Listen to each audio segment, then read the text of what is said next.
Hello everyone, welcome back to another stream. Hope you're doing well. So we got a ton of people already in the chat. Skywleezy, MG, welcome on in. Alicia, Necropolis, Mortis, Mr. Jegalag, Mr. Yada, Clownscum, Tanner, nice to have all of you. Galaxy Dragon. It's been a minute, almost a full day. Hey Elden Enthusiast, nice to see you too. So yesterday on stream, we watched a couple videos, go figure. The first was Dark Souls, The Demon Souls of Dark Souls by Manly Reviews. Then after that, we watched Dualism, Death, Dung, Elden Ring Theory by Zach Magnus. And it was about Godwyn and the Omen and curses and things like that. And then we finished up with a very, controversial video with Marika's The Gloam-eyed Queen by the Emerald Gecko. So today I've actually got a lot of videos on the playlist, although they tend to be on the smaller side, which, we don't do that so often because a lot of the lore creators tend to take very long to make their videos, myself included at times. And so for the first one today, this has been on the list for a very long time. It's The Paradox of Godrick the Grafted, Elden Ring Lore by Lorebrain. I don't know if I watched anything by them. Then, since we were talking about Gideon Ofnir the other day, and he also came up earlier in the Discord, I figured we could take a look at Sir Gideon Ofnir, War Criminal, Elden Ring by Honored Madman.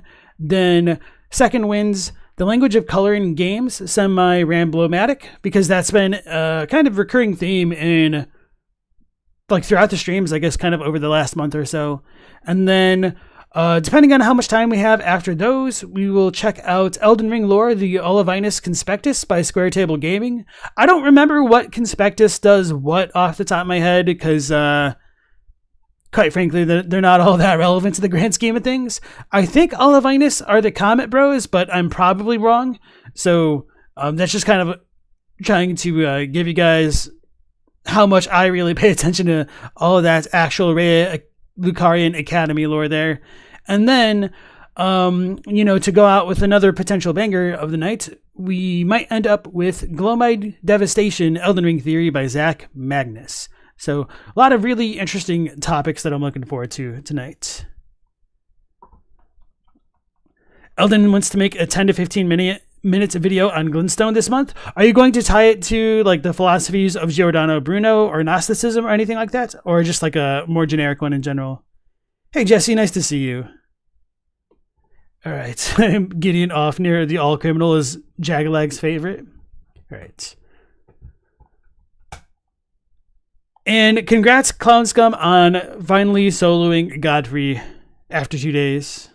Are you doing that on the base new game, or are you being crazy and doing some like challenge type stuff? Okay, so you are going to connect it to Bruno? Interesting. All right. So let's go ahead and dive into our first video of the night with The Paradox of Godrick the Grafted by Lorebrain. The quest for self-validation and the obsessive need to seek approval from others are not uncommon themes among the inhabitants of the lands between. You are fated, it seems, to die in obscurity. It is a realm where the tension between one's very own ambitions and the inner demons that drive these souls will usually lead them to the brink of madness. I'm going to be honest, like, the voice is almost so good that I can't pay attention to what he's saying a little bit. So this might be a little bit rough for me. One day. Okay, and the audio level right there is a little bit higher, but, you know, that's not a big deal. You get what's coming. Those that feel this way often experience ridicule and pressure from others, dreaming of the day where they can prove to those around them that they are something more. Okay, I think I figured it out what it is. It's because the voice is deeper in the bass registers, that the treble in the background music definitely overpowers it, so it makes it harder to pay attention to the actual words here. So I might try to leave a comment at the end of the video if I recall it. All right, so let me actually just back it up slightly.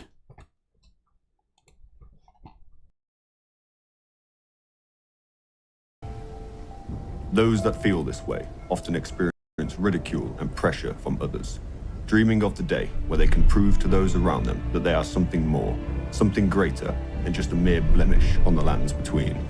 To stand before the Elden Ring, to become Elden Lord. What a sad state of affairs. Hoping to reach new heights of power, these souls strive to earn the respect and strength that they feel they deserve. But one man in particular would go to extreme lengths to reach this goal, lengths that few before him have ever achieved. Put these foolish ambitions to rest. This weak and tormented soul was none other than the self-proclaimed Lord of Stormvale Castle. Godrick the Golden.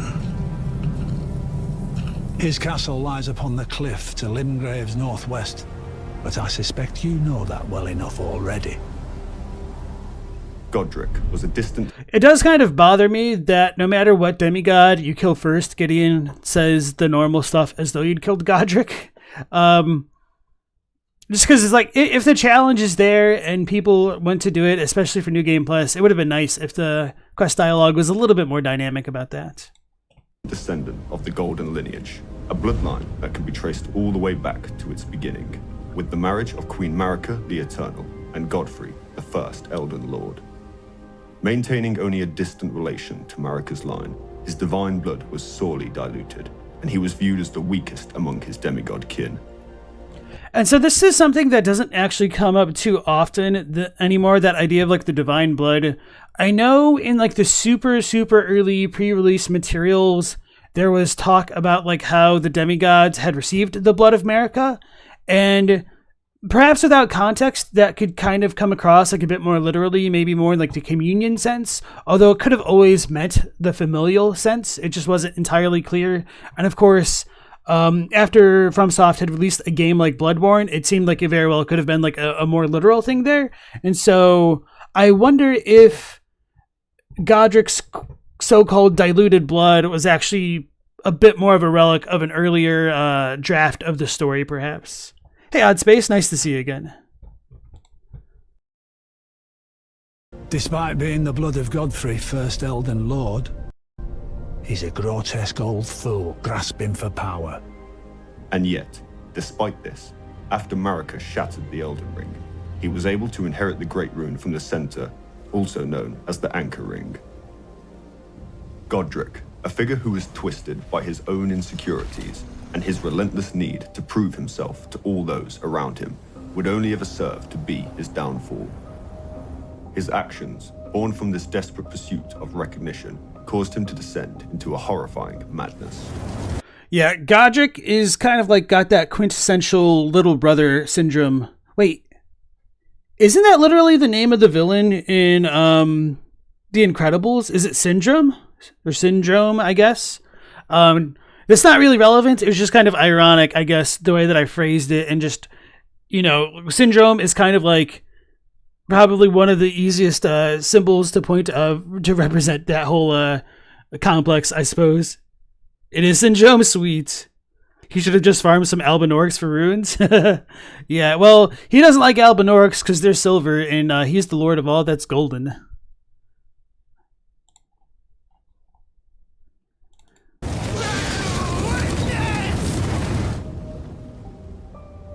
Many viewed him as a weak and pitiful man, mocking him at every turn, so much so that even his own subjects began to despise him, and those closest to him began to question who, or rather what, he had become.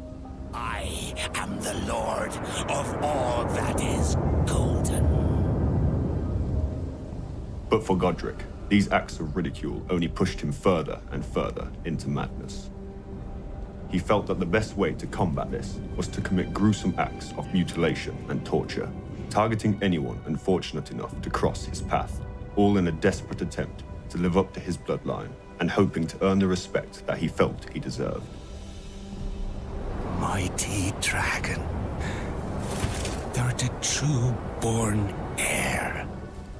But just how did Godrick, the self-proclaimed Golden, come to claim Stormvale Castle as his own? And that also kind of makes me wonder about Godrick's relation to Godfrey, because they seem to be doing the exact same thing. Were they like twins? Did Godrick become the de facto lord of all that is golden once Godfrey got captured? Did he just kind of win by default? If so, that would definitely kind of go in line with a lot of his character arc, wouldn't it? Scalisi said Morgott 100% could have taken Godrick's rune. It is a little bit strange to me that Morgott is just kind of chilling around as Margit rather than invading Godrick and whatnot. But I mean, quite honestly, a lot of the whole demigod feud doesn't really seem to pan out for multiple reasons to me.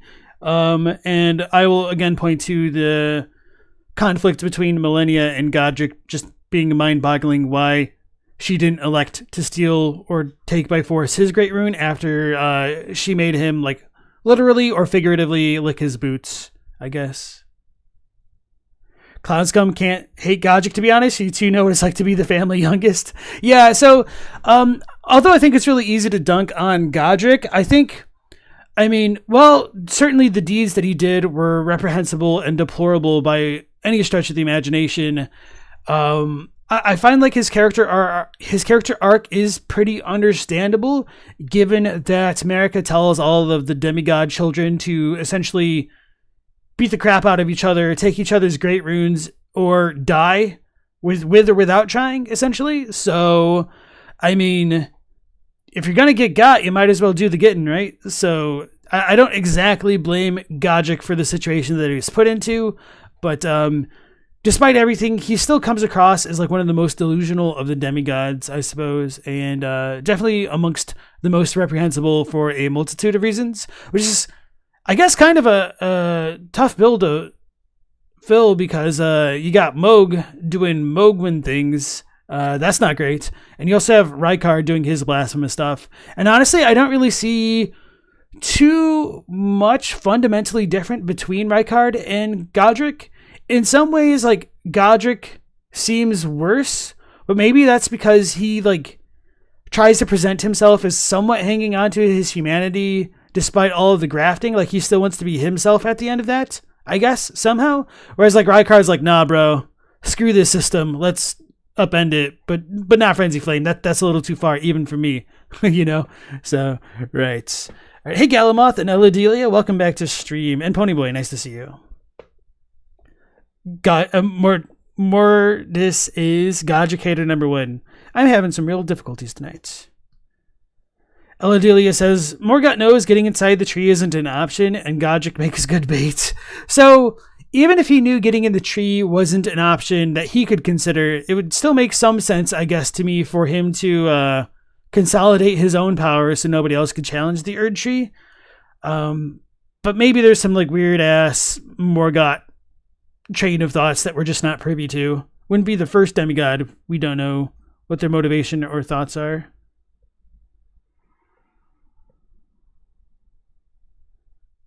Jigalag says, you think Morgott defended Godrick just because he's somewhat allied with the Golden Order?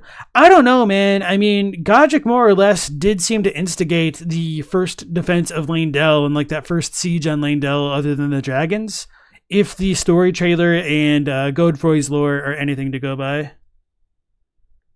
Scalazy says, Godrick doesn't use any faith magic, so he's weak. That's interesting. Like, I never thought about that. I guess you're kind of right. Maybe he doesn't have the manual dexterity to do it after a while. Yeah, so that kind of like ties back into like one of my like big wish items of the game would be like having boss attacks and health pools get updated depending on like what demigods you faced, because I really think there's a lot of untapped potential for Godrick to do like really crazy stuff. I mean, the dragon arm is already crazy enough, but like imagine like he starts casting spells with all of his extra arms and stuff. Like, I don't think people would look down on him if he continued to grow and like graft and started using more multitudes of weapons and everything. But maybe sorceries wouldn't be the way to go. Maybe he doesn't have that int stat. So I guess there's really not a lot of offensive Erdtree faith type incantations either. Well, I guess there's like the lightning. Oh god, that'd be terrifying. Just 8 different hands casting lightning bolts all at the player at different times. That'd be awesome too. Galamoth asks, do any of them even care about Great Runes anymore? They seem to pretend to, but that's a good question in and of itself. Hey, Paul, nice to see you. Godrick's strength was that he used to have a big army. Honestly, I think he still kind of does have one of the biggest armies that's left in the Lands Between. He's actively got trolls working for him. He's got arguably Fort Height to some degree. He had Castle Morn, except that got run over by the Misbegotten. But he's also got like a lot of dudes patrolling and camping out in Stormvale Castle. Although I suppose at this point in the game, leading and organizing such forces is going to be the real difficulty. Elden Enthusiast says, imagine if he gets a lobster on his left arm. Exactly. Not a crab, but the lobster prawns, which can shoot projectiles. Absolute terrifying. Hey, Jesse R. Having a spell boosting seal in every grafted hand one-shots you with a fireball. Exactly. And I-Man, nice to see you again. All right. Let's go back to the video. This descendant of the infamous Golden Lineage, a bloodline notorious for producing some of the strongest and most respected beings in the Lands Between, was forced to commit such foul acts and viewed as nothing more than a weak and feeble man. Godrick's dark tale unfolds against the backdrop of Stormvale Castle, a mighty castle perched along the cliffs of Limgrave.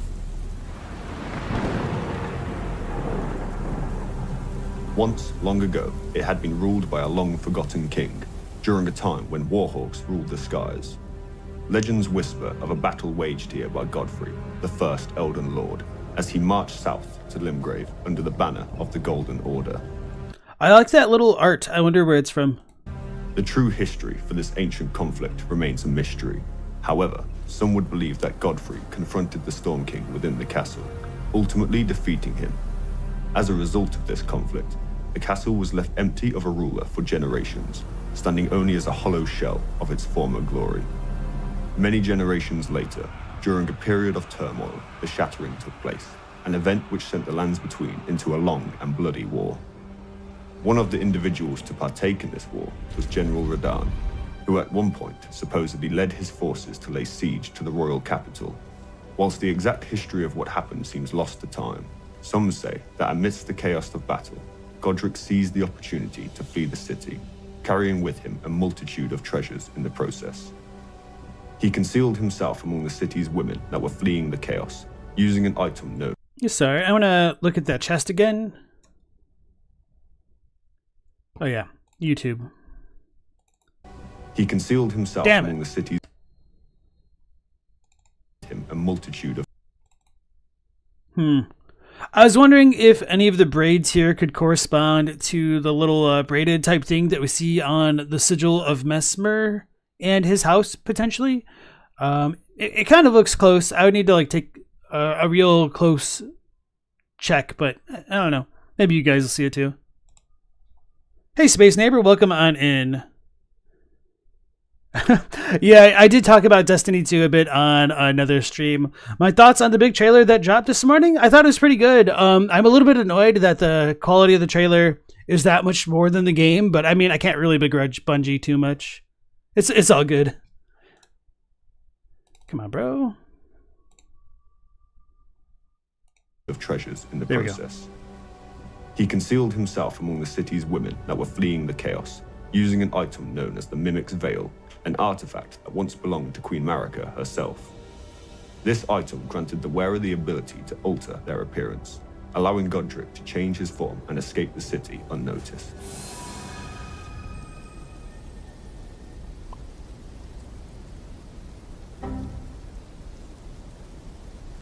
Maybe it works From better here, for demigods. Godrick and his followers retreated south, seeking refuge within Stormvale Castle, where he boldly declared himself as Godrick the Golden, Lord of Stormvale and all that is golden. Why is his Erdtree so damn saturated? I wonder if this was done in post or if that's just like Godrick the Golden, super HDR mode. Lord of Because that is gold as hell. Stormvale and all that is golden. This proclamation was likely driven by his golden lineage and his ambition for power, giving him a false sense of entitlement. Godrick was already believed to be a weak old fool grasping for power, and his flight from the royal capital, combined with him now in hiding from General Radahn, only fueled those beliefs even further.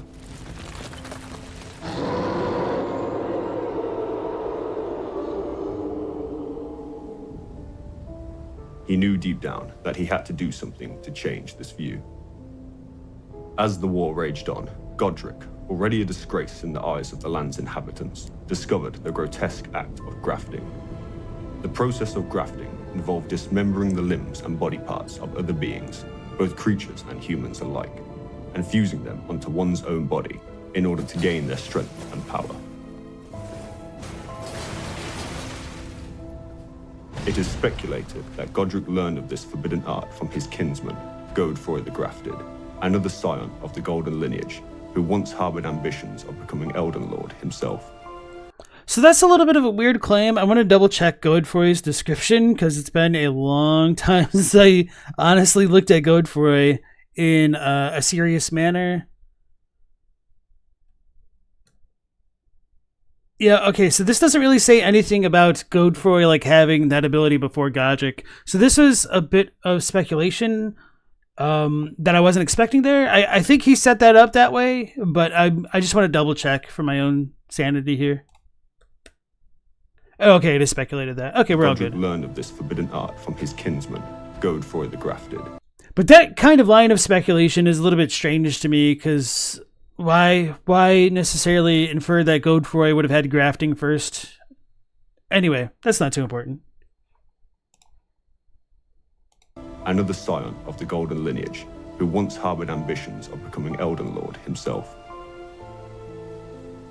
During one of the many sieges of Lindau, Godfrey was captured and imprisoned by Dragon Knight Kristoff, and for achieving this feat, Knight Kristoff was able to earn himself an Erdtree burial, one of the highest honors that a knight could receive.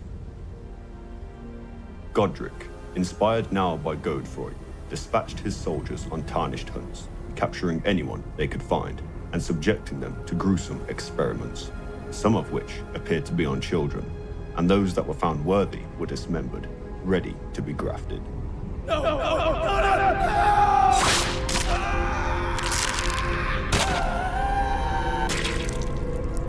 The sound effects are kind of funny. Behind the walls of Stormvale, many unspeakable horrors began to unfold, all driven by Godrick's obsessive need for validation, approval, and strength. Godrick idolized Godfrey, so much so that it became concerning just how much he yearned for his ancestor to bear witness to his feats. And so, well, he hasn't necessarily brought it up, and I don't expect him to, and I'm not trying to say that he even should. This is just kind of like me with my own biases here, just to be clear, in that I kind of think Godrick's idolization of Godfrey and everything like relating to grafting is in many ways kind of similar to the chimeric nature of the Misbegottens, and that's kind of why I feel like the Crucible era is also related to Godfrey, amongst many other reasons, which I'll get into eventually. Maybe not on tonight's stream, but eventually. And then it's curious that this stuff doesn't seem to be continued into Radagon's time, and I think there's probably a reason for that. And so, Inigo Montoya, nice to see you again. And then Ad Dedma, welcome into the stream. You asked a really nice question. What's my favorite looking enemy in Elden Ring? I would knee-jerk reaction say Estelle, Natural Born of the Void. I think that I just love those kind of like cosmic horror type enemies. I also really like the design of Rykard when he's essentially been defeated and being devoured by Tanith. If I were to ever get like tattoos, I would first get like a phoenix on my back, and then I'd probably get like an Elden Ring tattoo. Not that I have any plans to get tattoos in the first place. And I would just like want one of Tanith looking back towards like the audience with like blood coming out of the mouth of her mask, like a chunk of Rykard flesh in her hands, and like just like the snake dead face of like Rykard just towering behind her. It just sounds super cool. The brain eye is so dope. Absolutely. And thought there'd be more grafting as we went more into the story, but it's only with Godrick. How come you think that is? So I think it's complicated, and I think part of that really depends on what we think grafting is to begin with, because depending on the mechanical stuff of it, perhaps this isn't quite the same thing, but there still might be overlaps nonetheless, that one might be able to argue that there's a form of grafting going on with what happens to Irina and Hayata's body, and then also Yura and Shabriri's, and even potentially whatever the hell Gallery does with the pests in Caelid. So there might be other similarities between grafting going on, and I guess even to extend that idea even further would be the primeval glintstone sorcerers carving out their hearts and putting their souls into new vessels. Paul says the complete Elden Ring in Fair Missoula would be a good tattoo. Yeah.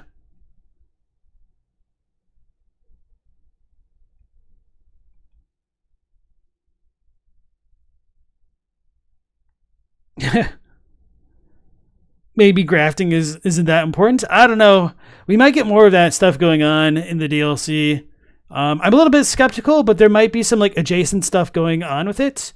Oh yeah, and I guess like this isn't exactly the same as grafting, but I think there might be an overlapping of the principles there with how the godskins wear the skin of the gods to essentially become more like them, perhaps. It's similar to grafting because you're kind of taking a corpse and putting yourself into it, and it's essentially becoming part of you to a lesser degree than actual grafting. But there's a lot of really weird intricacies to the mechanics of the game of Bloodborne, or of Elden Ring, to like its lore at times, that is woefully underexplored, not necessarily by the player base, but like the implications of this stuff is deeply fascinating to me.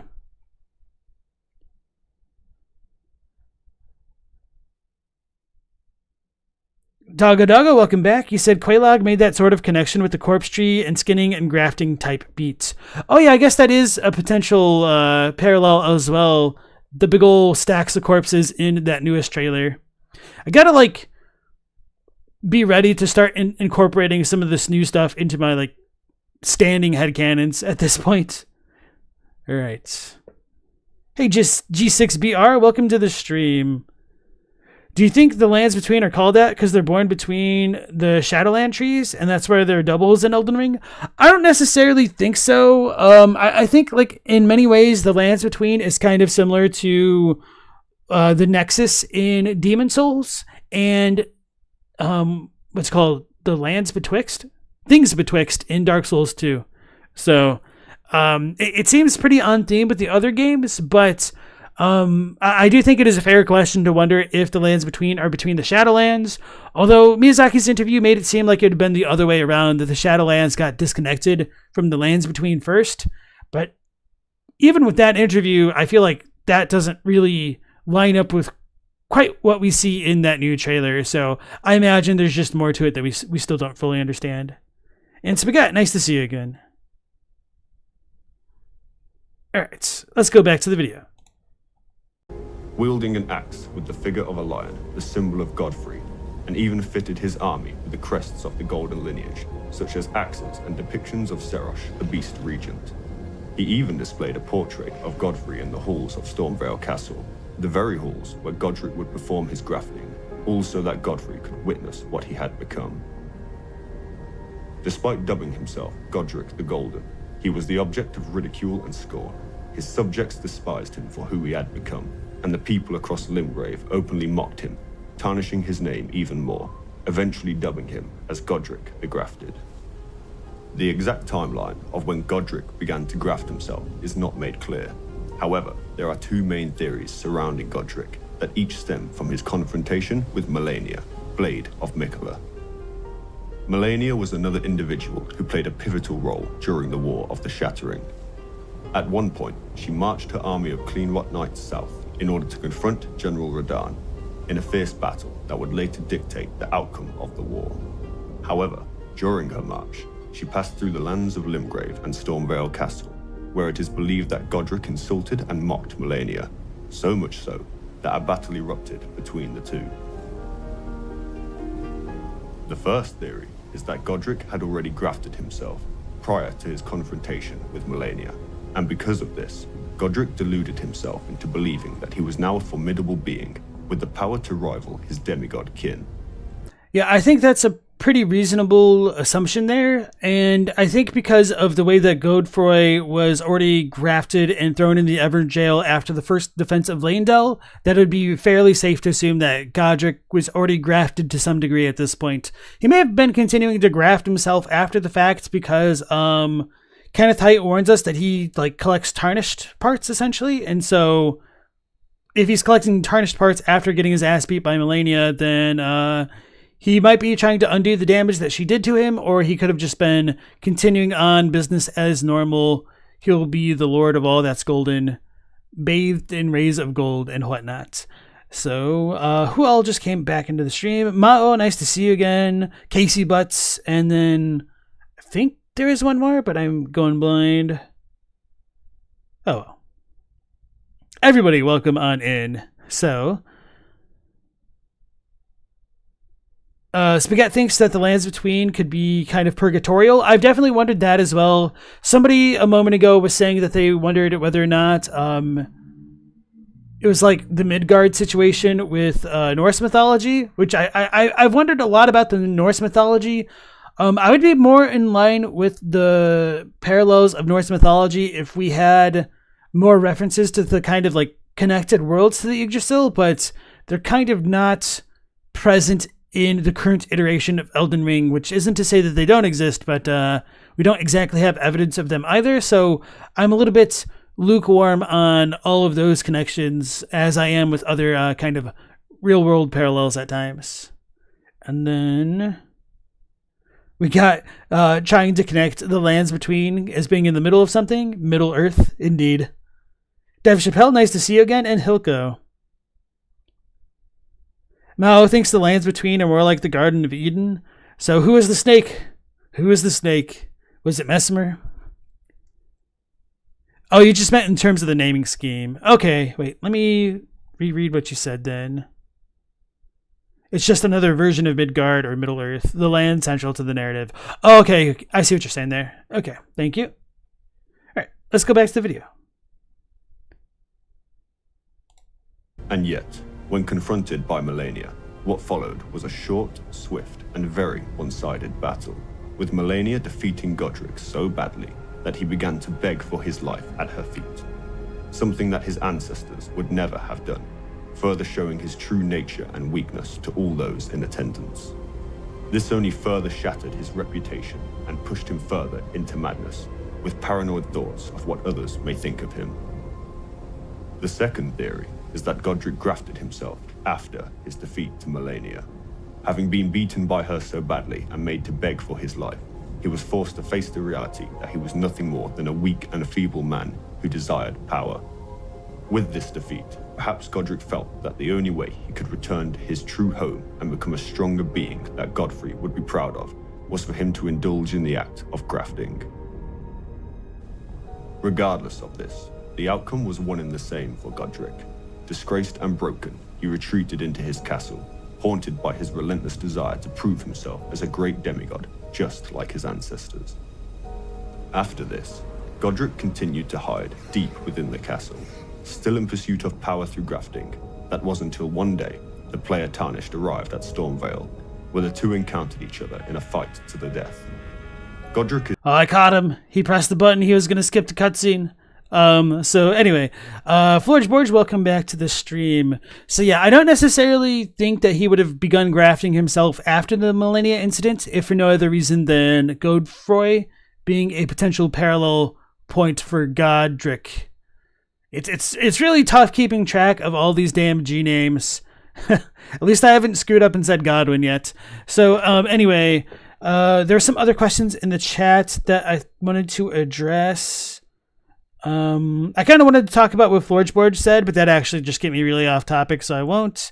Then Inigo said, if the trailer indicates the massacres necessary to transition to America's age, how do I think that relates to the comparatively clean transition Ronnie pulled off, if at all? So I think there's a little bit of a caveat to go with Ronnie's transition in that maybe it would come across a bit more bloody if America still had blood to spill at that point.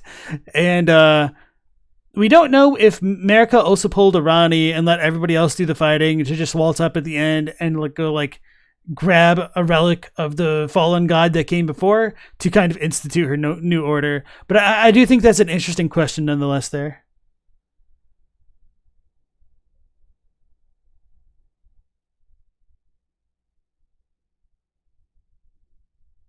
The world outside the lands between is the normal world to Mao, and the lands between are the paradise. It's the land where the god lives without death, and it's between heaven and earth. So I can kind of see what you're saying with that. I guess I never really took the Garden of Eden to kind of be its own liminal space there, but I guess it kind of could be. Yeah, I suppose that makes sense. I don't know. I need to think about that a bit more. Yeah, and Eladelia says the whole Shattering War could count as part of the lead-up for Ronnie's Age of the Stars. It was an extreme bloodbath. True.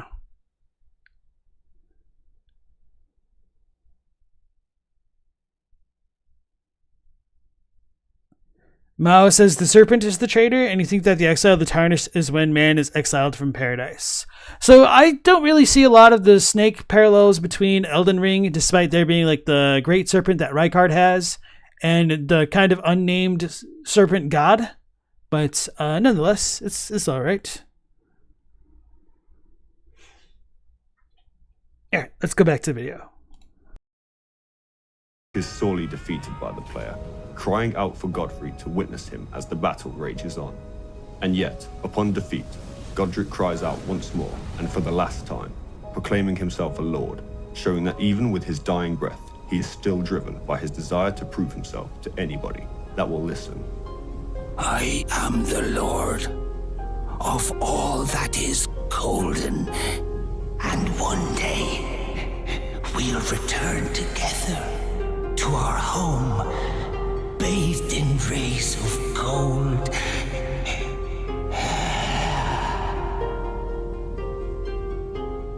Was Godrick pushed to the brink of madness by those around him? Being the weakest member of the golden lineage, perhaps he felt that he had to live up to his demigod ancestors, with the pressure mounting that he was not and never will be good enough.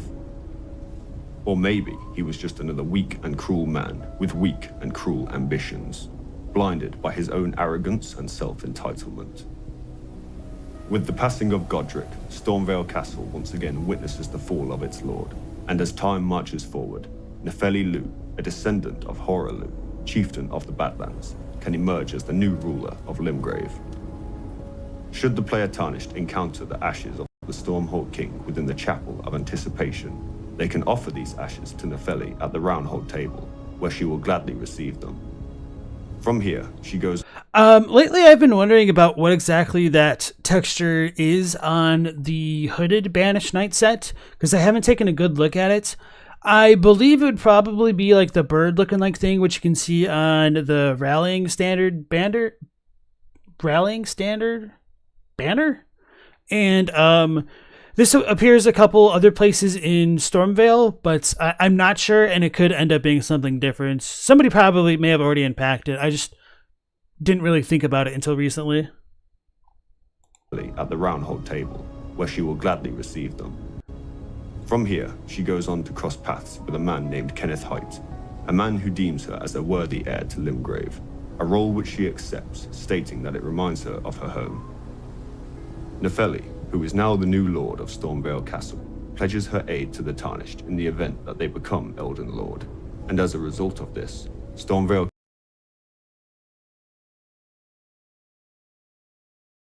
Well, I'm certain it's on auto buffer. Castle stands witness to a new ruler within its walls, someone who is no doubt more worthy and secure than that of its previous owner. So I think that was a really good video for the most part. I do want to leave them a comment about the whole audio stuff. They may have already addressed it. This video was made 6 months ago. So I'm going to go ahead and link it for you guys in the chat. Let me see what else they have going on, because if their channel's focused on lore, there's probably lore galore. Oh no, Rivers of Blood. Alright, that's not a sub. What else do they have? True Lore of Malekith, Heartbreaking Story, Greatest Knight in Elden Ring, Loretta's Unforgettable Legacy. She's used by America. Alright, yeah, so this seems pretty interesting stuff, so I'm going to give them a sub. So yeah, that was a pretty good video. Let me comment before I forget. Hey man, really nice video! Exclamation points.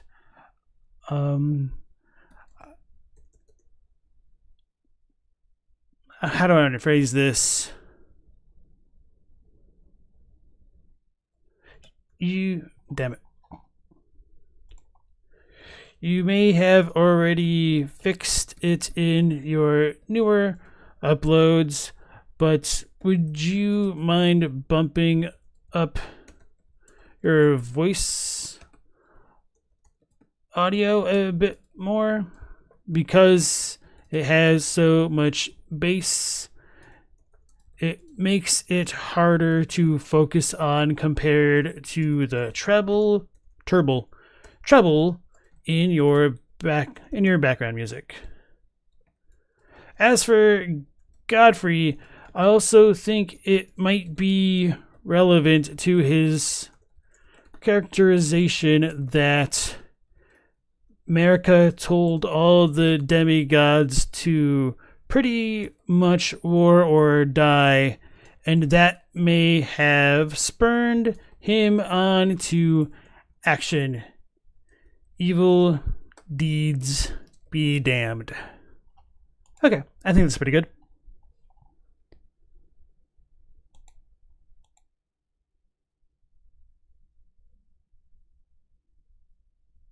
Mao thinks all of the humanity outside the lands between are tarnished. I don't really know about that. It's not that I disagree, I just don't really have strong feelings on that. Hey Meow Laser, nice to see you again. Yeah, I think you could definitely say that about Godrick. If Nelly showed up with a Stormvale army to hail the new Elden Lord, that'd be sick.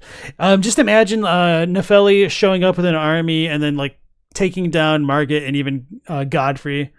That'd be oh no, maybe Nefeli is the Solaire of Elden Ring. Actually, do we really have a Solaire other than Alexander? I feel like Alexander doesn't quite get that Solaire closure to his story there. An army of hawks? Oh, she'd be unstoppable. Blythe?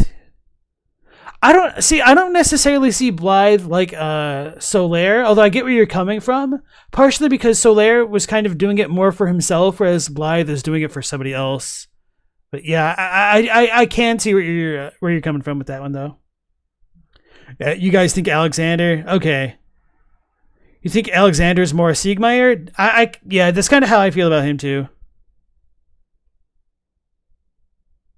V-Limit, nice to see you again. He feels like half Siegmeyer, the other half being Lionel? Are you talking about the tarnished Lionel?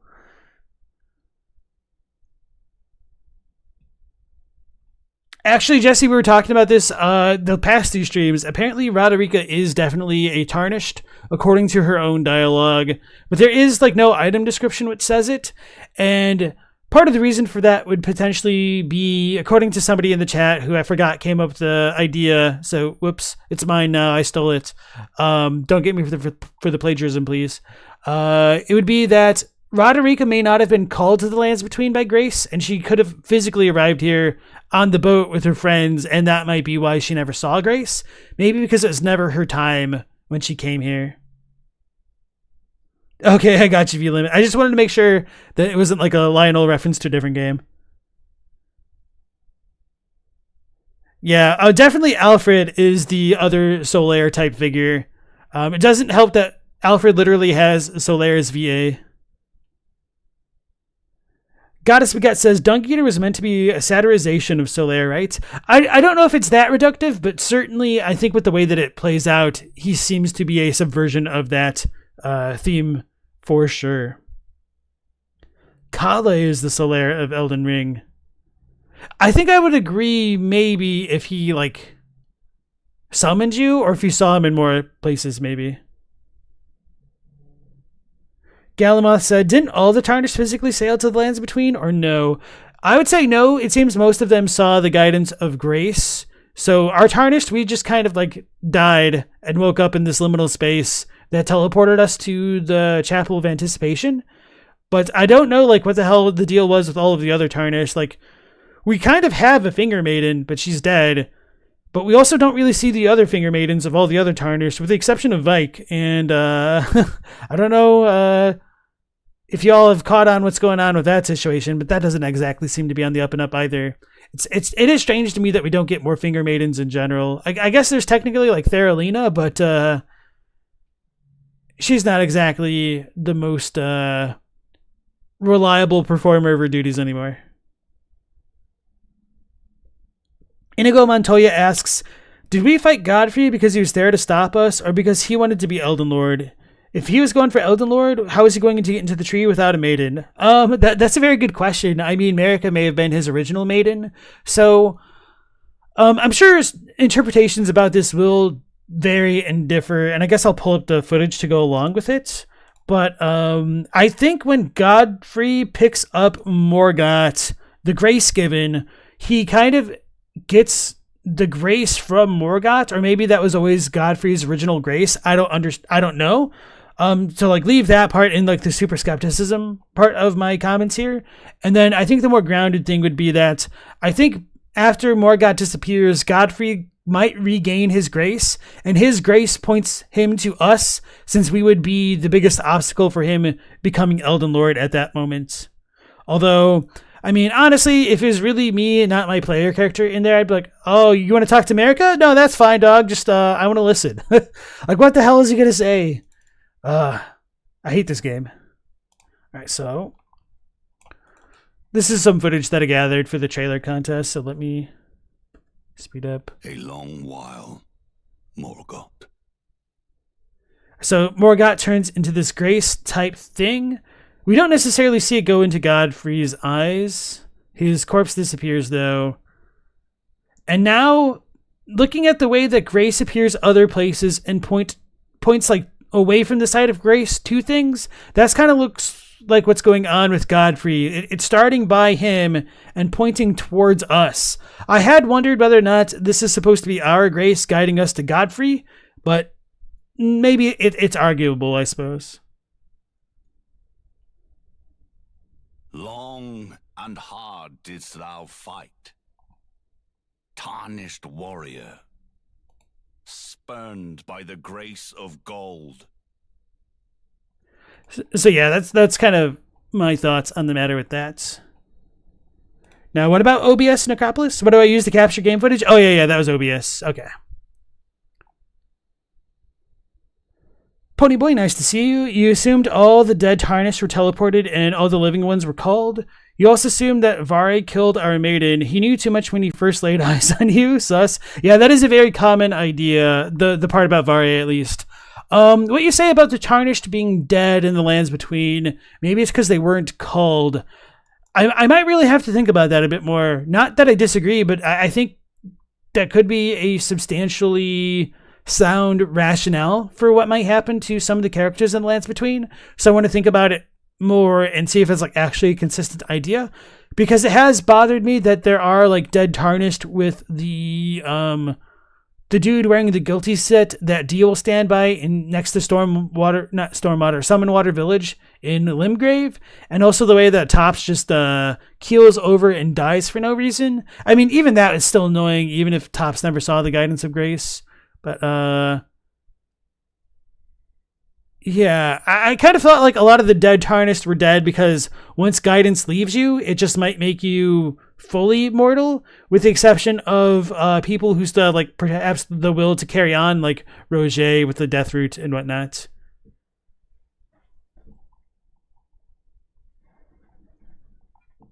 Galaxy Dragon thinks the Grace guided them both together.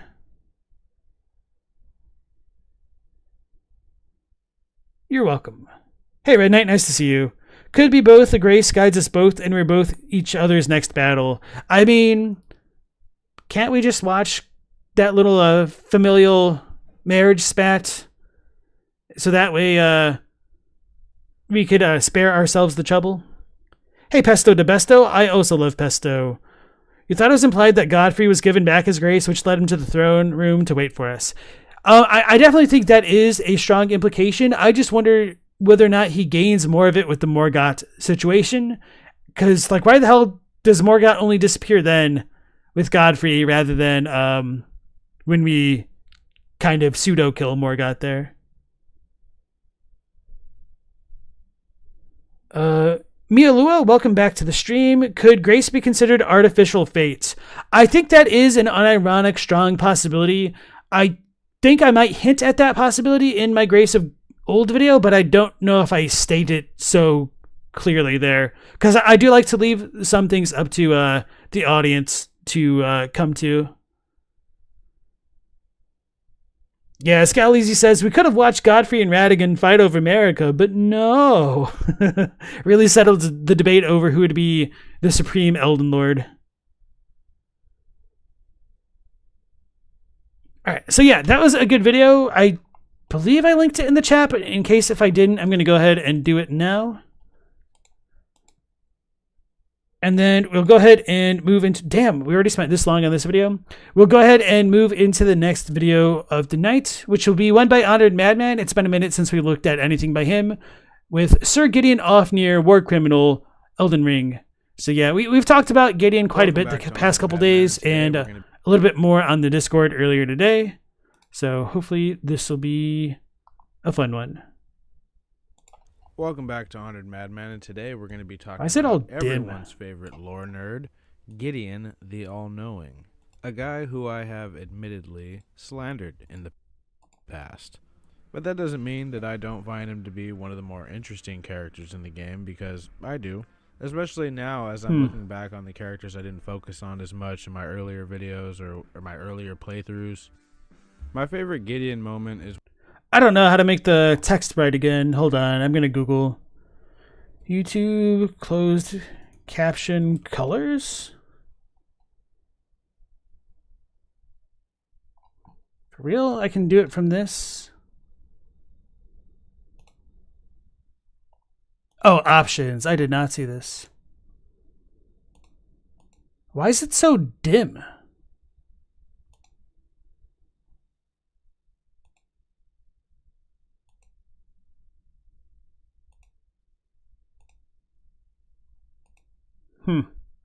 This is annoying me.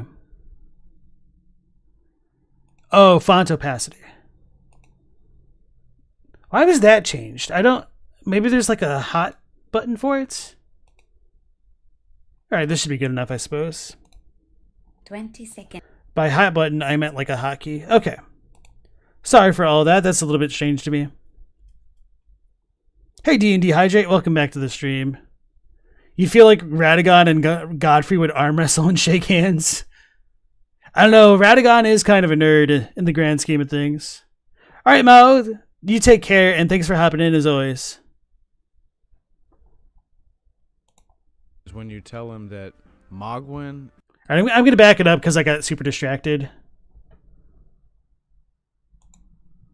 Maybe this is a mistake. Find him to be one of the more interesting characters in the game, because I do. Especially now as I'm looking back on the characters I didn't focus on as much in my earlier videos or my earlier playthroughs.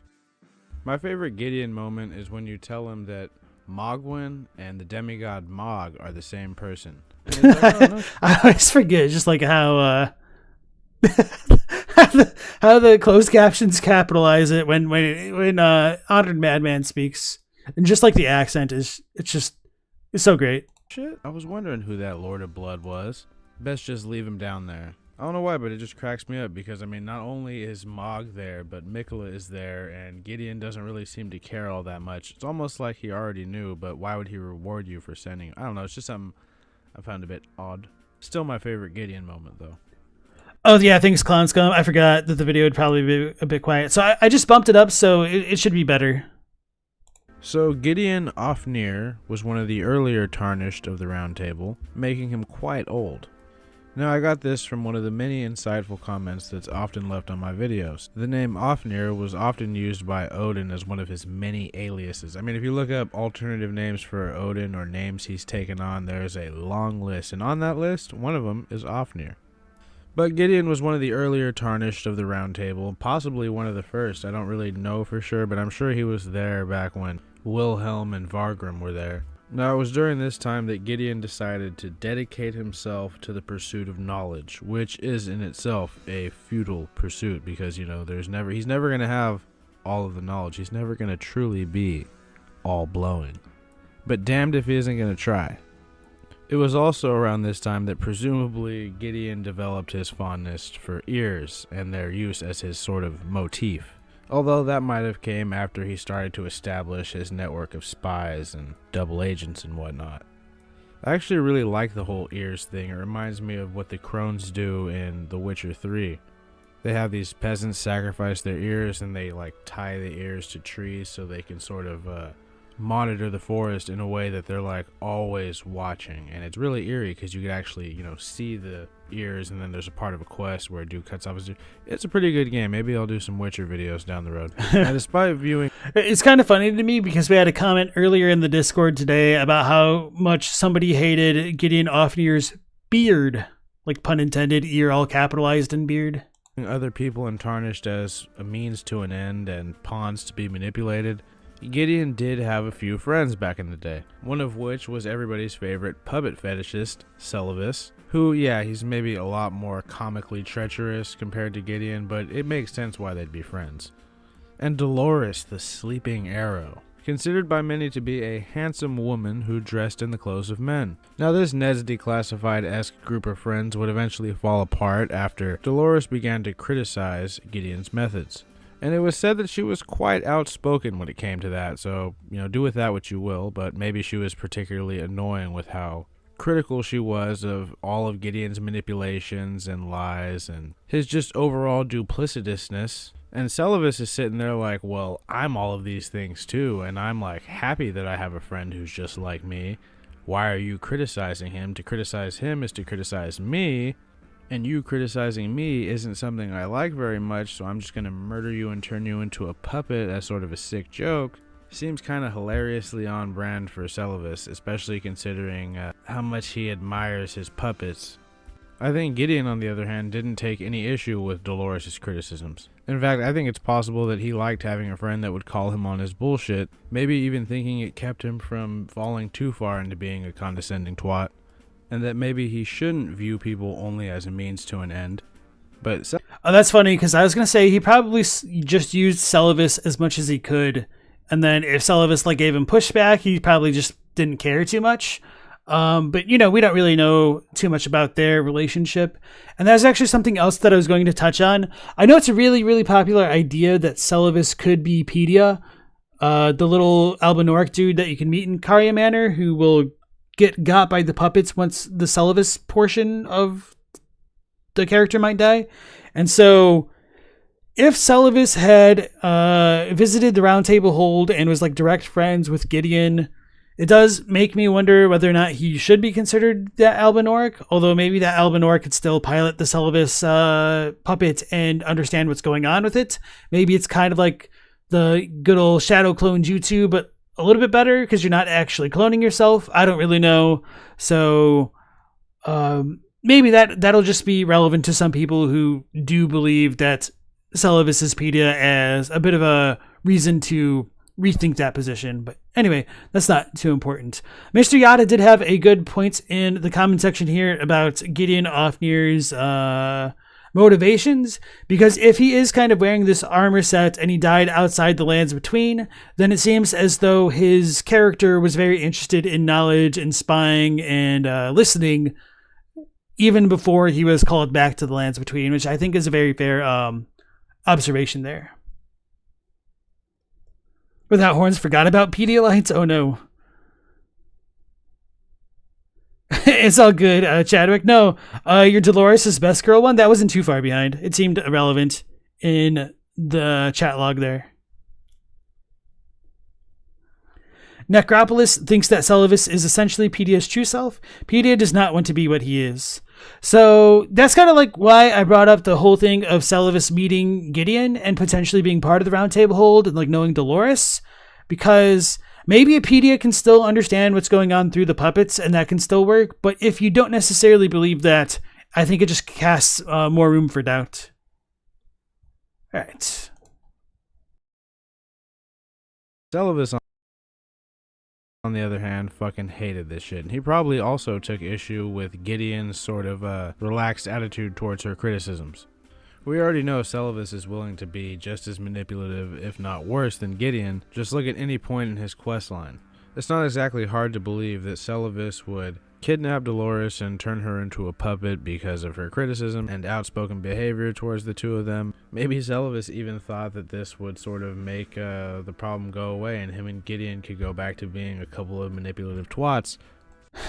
So one of my favorite things about the Celavis questline is the way that he conspiratorially will lean in while he whispers to the player as though he's whispering into their ear, afraid that somebody else is going to eavesdrop on him.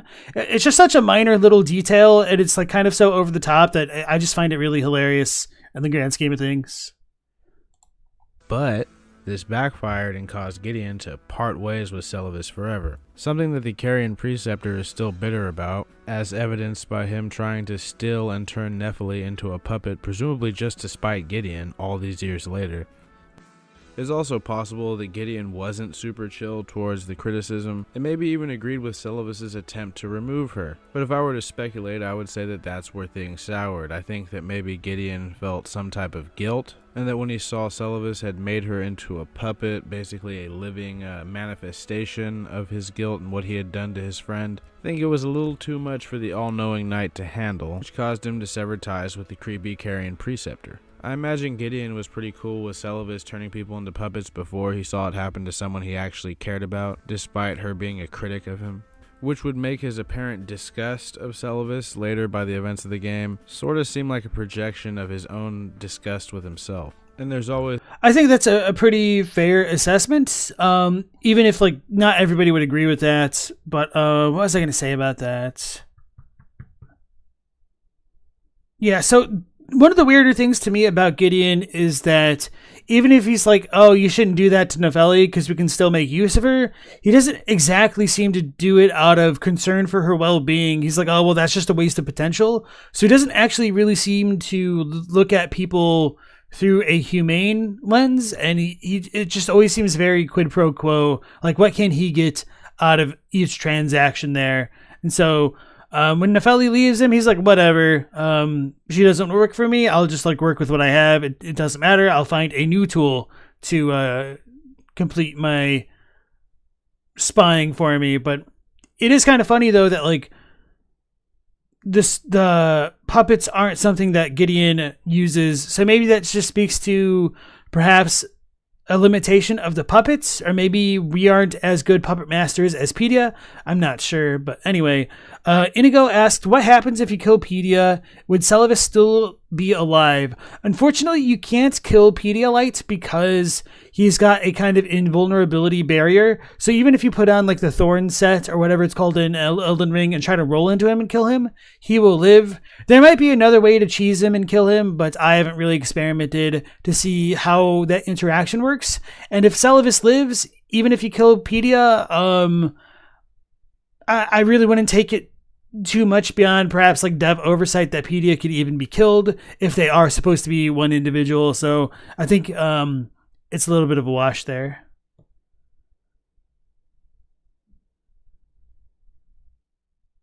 Ponyboy thinks he's given Gideon too much credit in this vid. Ryushun says Gideon's clearly a psychopath. He only cares about what he has to gain. I agree. Hey Stella, nice to see you again. Yeah, I like to call him Pedialite. Gideon and Celavis are the two old wizard rival tropes. Just the round table hold isn't one wizard tower. Yeah.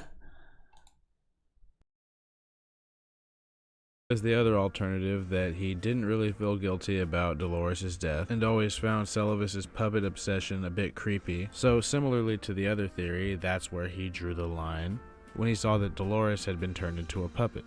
Either way, we know that this would still be in the back of Celavis' mind by the events of the game, out of either a need to one-up his former colleague or some type of true bitterness and resentment. But yeah, that's how Celavis and Gideon's friendship fell apart. Obviously, a lot of that is just speculation based on the little bits of clues we get. All we really know is that Celavis and Gideon were once friends, but they parted ways due to Dolores. Everything else is just up to our interpretation. It's just fun to speculate. Now, at this point, Gideon was probably like, okay, no more friends. Only pawns. Or as The Rock from the Doom movie would say, I need soldiers. I don't need anything else but soldiers. You know, people to follow his orders. It's kind of funny to see Carl Urban now, since he's so much more recognizable as Billy Butcher from The Boys now. Questionably. Now, by the events of the game, Gideon has this undisclosed network of spies and enforcers, and just people that he manipulates into doing his dirty work, one of which is Nefeli Lu, a Badlands warrior descendant of the former Elden Lord Godfrey, or better known by his Badlands name, Horalu.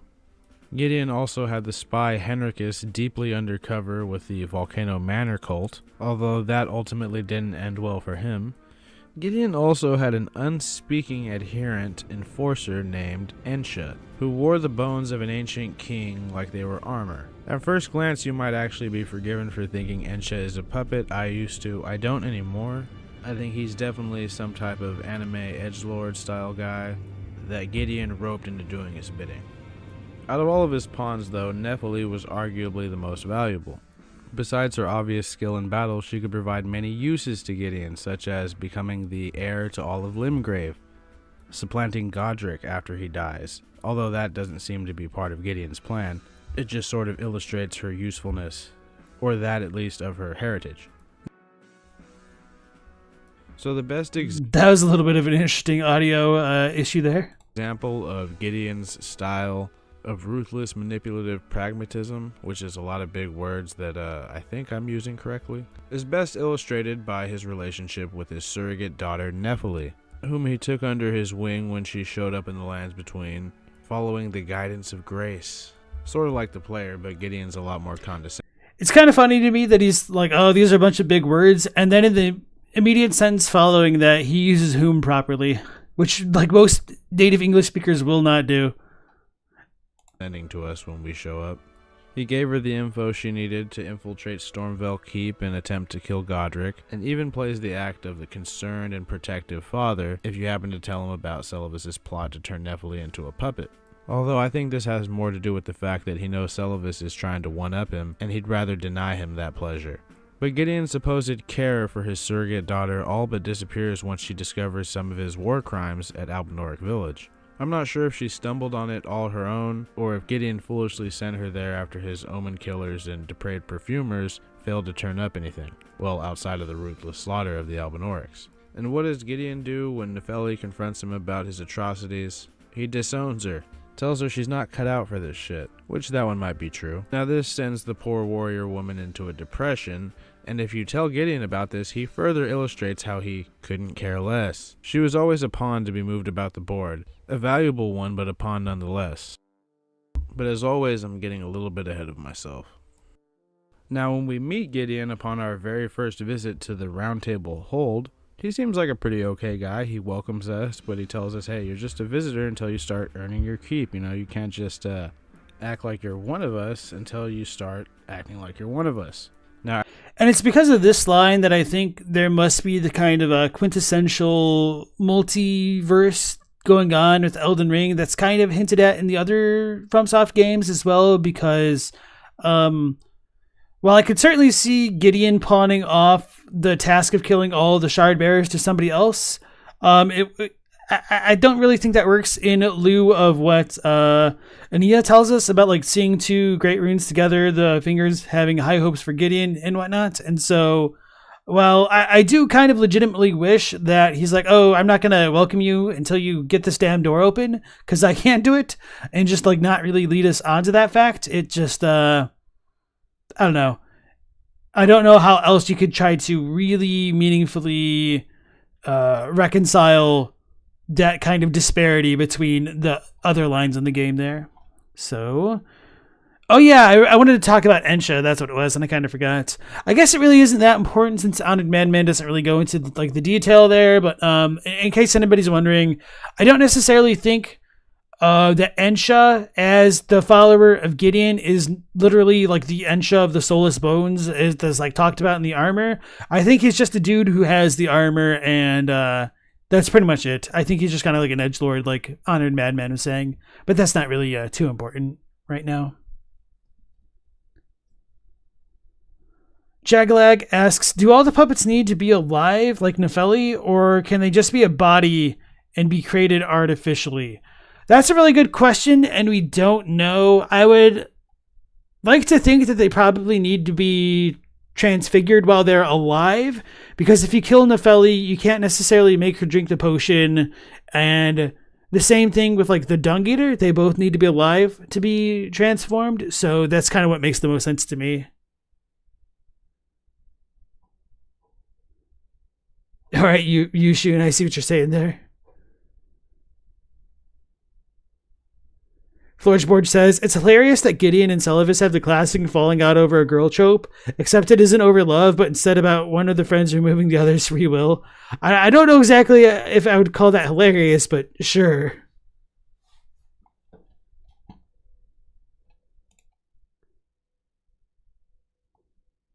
the fuck?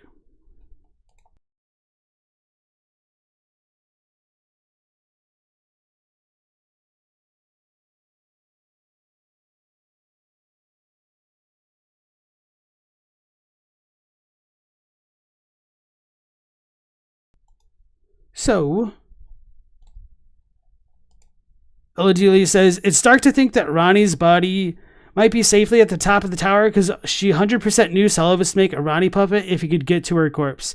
So I have a lot of questions about that because Ronnie's a puppet and we don't know if she even drinks the potion when we hand it to her or if she even can drink the potion when we hand it to her. And she could just she could wake up before like we even try what we're doing and say, hey, your breath stank, get away from me. And we don't really know. So I kind of do begrudge FromSoft for not having the kind of, what are they called? Animations necessary to kind of reveal the depth of that information, because I feel like that would be really important information to have, whether or not she actually drank that Amber Starlight draft to begin with. And so, yeah, in light of everything with the new trailers and Mikola abandoning his fate, I have wondered whether or not that Amber Starlight Shard is specifically Mikola's abandoned fate, now that we've known that such a thing is able to happen. Oh no, Mr. Yada drank the puppet potion at 3 a.m., not clickbait. Can't wait to click on that video. Mr. Jigalag asks, so Selvich just took some female student from the academy and made her cosplay as Selen? Yeah, apparently. Or maybe like that could have just been another female student who had a similar mask, but it's all messed up no matter which way you try and slice it, huh? Inigo Montoya says, if there are puppets and dead on top of that, it'd be on a whole other level. Well, I mean, spirit ashes are pretty bad enough, but puppets are kind of worse, I guess, because you're literally taking away their free will, as opposed to spirit ashes kind of recalling memories of battles past.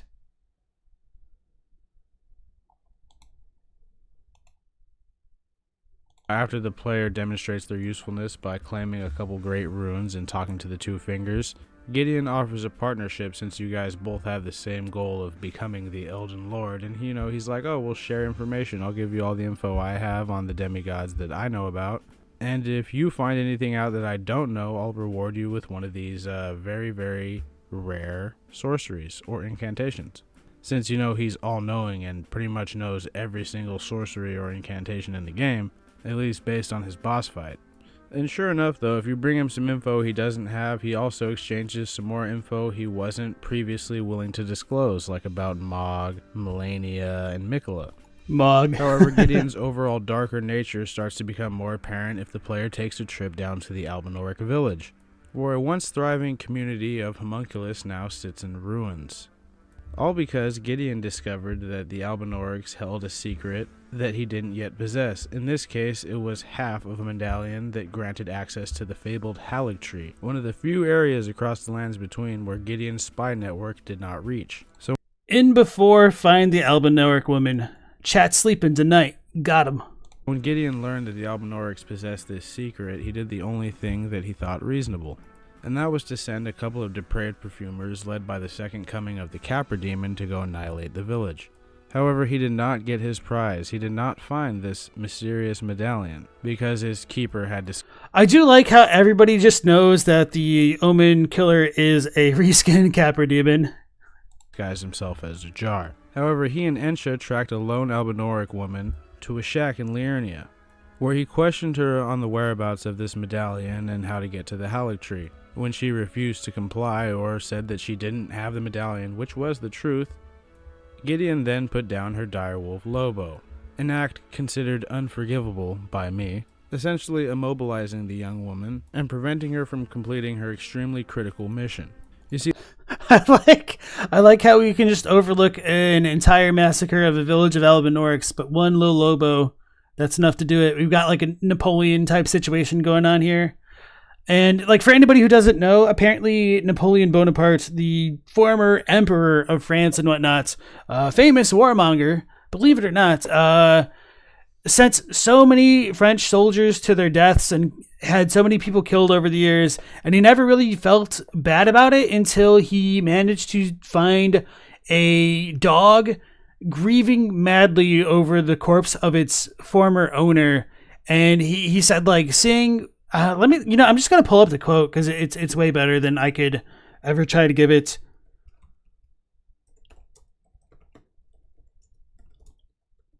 On my own. And of course, this is probably like a translated, so.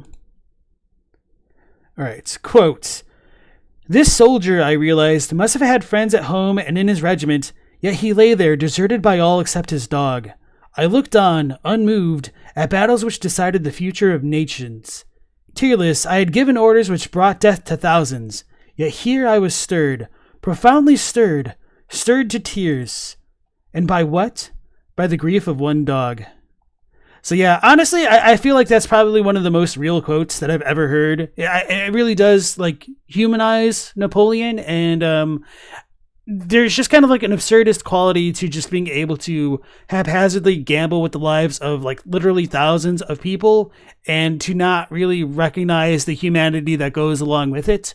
So yeah, man, animals and like the kind of relationships that can be formed with them is pretty intense and just speaks to me. Gotta remember that one. Yeah, it's pretty real, man. prepare to cry. Pretty much. I probably should have given that warning, but you know, I'm not Vadi here. All right. So now that we're all crying over the dogs, let's go ahead and go back into the video. And hey, Jonah, nice to see you again. See, Latenna was sent down to Liurnia from the Erdtree to secure a thing known as the birthing droplet. This birthing droplet would then be delivered to Philia, the large Albinauric who is situated in the apostate derelict, deep in the farthest reaches of the consecrated snowfield, for the purpose of creating new Albinaurics. It appears to be their only way of adding to their number, at least now that they no longer depend on the Carians for any kind of subsistence. So when Gideon killed Lobo, he effectively doomed the Albinauric race to extinction. And you might be thinking, oh, that's fine. I mean, I don't like the Albinaurics too much. They shoot me with these ice arrows. See, that's why he doesn't care about that massacred Albinauric village there. And they club me with these big wooden clubs and turn into blood spikes. And I'd be inclined to agree if it wasn't for Latenna being so helpful and being a straight-up Princess Mononoke reference, having a pet direwolf. Oh, okay, I see, because you could have her ride direwolves. I was like, I never thought about that. I don't see it just based off the visual design. Okay, I get it now. I gotta say, I'm kind of biased in her favor. But anyway, if the player happens to track down Albus, who actually has the medallion, he gives it to him and then tells him, hey, bring this to Latenna. She needs to get back to the Erdtree so she can save us all. Which is just a dramatic way of saying save our race. And here's where we get another classic example of Gideon being duplicitous. Upon the player's return to the round table hold, it's all blacked out and no one's there. And instead they're attacked by none other than Ensha, Gideon's top henchman. And after we kill Ensha and talk to Gideon about this, he says, oh, I believe Ensha kind of got ahead of himself. And then he proceeds to brush it off and continue, oh, you know, we can continue working together. We must find the Albinauric woman. We got to find these secrets, man. We got to get to it. Screw Ensha. He's crazy. Forget about him. You're my partner. I feel like even this is giving more credit to Gideon than what happens in the game. Gideon just says, like, Ensha got ahead of himself. It's like, what the hell? That's not even really an apology, despite him saying, oh, I forgive that he got ahead of himself. What the hell? How do you just, like, brush that off? That's just so wild of Gideon to do that. But anyway, I do want to address this vocally in the chat because it's too good of a comment to not read by Scowlezy, that they are real ride or die wolves. Dire wolves. Hey, Ding Dong, welcome on in. Nice to see you again. Partner now, let's get to it. And we can't really question him further about this, but it's quite obvious that Ensha getting ahead of himself kind of is evidence that Gideon wanted us removed from the start if we started to prove an issue, and that possibly down the road we may still need to be removed, and him getting ahead of himself is just Gideon's way of saying, Ensha tried to take you out before you outlived your usefulness, and that was really stupid of him. I don't know, I'm getting kind of rambly. I might have had too much tea earlier, but let's press on. Now the player keeps doing their thing and Gideon still chills in his library reading perpetually until the round table hold starts to burn. At which point he seems altogether unbothered and was like, well, this was always going to happen anyway, I'm just going to get what I need and leave, and suggests that we do the same. Now presumably in Gideon's mind this is where any form of a partnership with the player ends, since it won't be long before one of them becomes Elden Lord. However, when we finally progress through Leyndell, capital of Ash, and we show up at the foot of the Erdtree, we're greeted by none other than Gideon, who is now claimed to have gazed into the will of Queen Marika herself, and that it's always been her intention for the Tarnished to struggle endlessly against themselves, keeping the world in its fractured state and stopping any chance of the Elden Ring from being repaired. And to this end, he declares that he's got to stop us from progressing, and yeah, he's killed rather quickly considering he isn't very strong and this is the end of the game. Gideon can be a real, wall boss if you don't have the means to deal with him. Maybe he was also a bit harder in like 1.0, but certain builds he can just absolutely destroy. Just because his health pool is actually deceptively big. Maybe he got nerfed somewhere along the lines, and I don't really remember. But I remember the first time I fought Gideon, I just like trounced him. I was like, oh man, this boss is a joke. And then I went back and played it on like 1.0, and he just trucked me, and I was like, what the hell is going on? And he's given me some problems sometimes. It's really weird. I don't exactly know why. And then, hey Amin, welcome back to the stream. You say people say that Gideon is a Redditor, but he's a certified 4chan Pepega. All right. And Insertive, welcome on in. No poise, though. Yeah. Can you really blame him for not having poise? Look at his natural posture. But let's examine it a little bit. Did Gideon always know this will of Queen Marika, or did he not learn until everything was burning and he got a chance to get really close to the Erdtree? I personally think he didn't know all this until he showed up at the Erdtree and attempted to peer into her will. Possibly. Yeah, I agree with that, and I think everything going on with the usefulness of Nefeli Lu lends into that reading as well, because if he was more actively against us from becoming Elden Lord from the outset, then he probably should have tried a little bit harder than just sending Ensha to get in our way once, but he doesn't, so I kind of agree with Madman here. Hey Buster, nice to see you again. You killed Morgoth today in the DLC playthrough, and he says something similar to Gideon that you found interesting. Would you mind elaborating? As in, we will continue to struggle. What does Morgoth say? That it turns away all who dare approach it? Something like that? Let me look it up.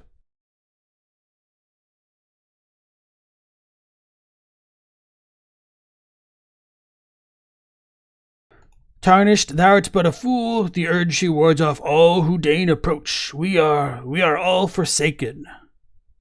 I guess I could see what you're saying. Perhaps more in that final line. None may claim the title of Elden Lord. Thy deed shall be met with failure, just as I. So yeah, I'm going to let Madman talk a bit more, and Necropolis brought up the question pertaining to this whole situation earlier in the chat, and I said Madman will probably get to it, so remind me if he doesn't. So I want to hear Madman's take, and then I will share mine if it changes and anything like that.